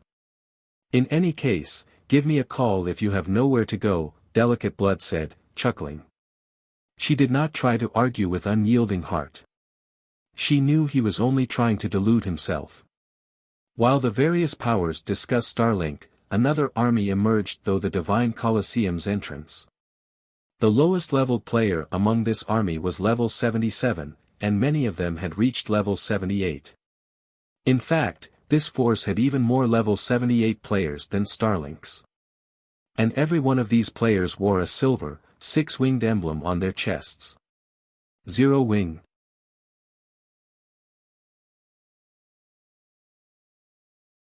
Chapter 22-24, Zero Wing's Foundations. Everyone in the Divine Colosseum was stunned when Zero Wing arrived. How are their levels so high? So many of them have already reached level 78. Starlink doesn't even have 1,000 level 78 players, yet Zero Wing has more than 3,000. Is this because of the benefits in Stone Forest City? The various powers upper echelons were especially shocked and they saw the levels of Zero Wing's members. The fact that Zero Wing had level 78 players wasn't particularly surprising. Many of God's Domain's peak experts had long since reached that level and were only a step away from level 79. What truly shocked them was the number of level 78 players Zero Wing possessed. The guild had far more than the various superpowers, which suggested that their leveling speed was even greater than the various superpowers members. Previously, the average level of Zero Wing's experts hadn't been a match for the various superpowers, but after establishing a city in the bottomless abyss not so long ago, these experts' average level was so much higher than the superpowers experts. The level difference wasn't even half a level, but as time passed, that gap could grow to a full level or more. While a single level might not seem like much, the benefits of such a lead were massive. This was especially true when it came to the minor thresholds every 5 levels. A 1-level lead could give Zero Wing a 3 to 5 head start in dungeons over the various superpowers. Sure enough, Stone Forest City provides some major benefits. It's no wonder why Zero Wing dares to clash with Starlink, Delicate Blood commented. Even she was a little jealous when she saw the levels of Zero Wing's members. Levels were the foundation of players' strength in God's domain. A higher level meant players could hunt stronger monsters and gain better resources, and as players leveled up, they could use higher level equipment. Moreover, as players leveled up, they could also use higher leveled equipment. I told you Zero Wing's loss isn't assured, Unyielding Heart delightfully responded when he saw the envious look on Delicate Blood's face. Ordinary players might not notice anything odd about Zero Wing's levels, but guild upper echelons knew exactly what they meant. There were no leveling shortcuts in God's domain. The fact that Zero Wing's members had leveled up so quickly meant they had gained more EXP than others. The only way to do that was to kill more monsters, higher-leveled monsters, or complete more quests.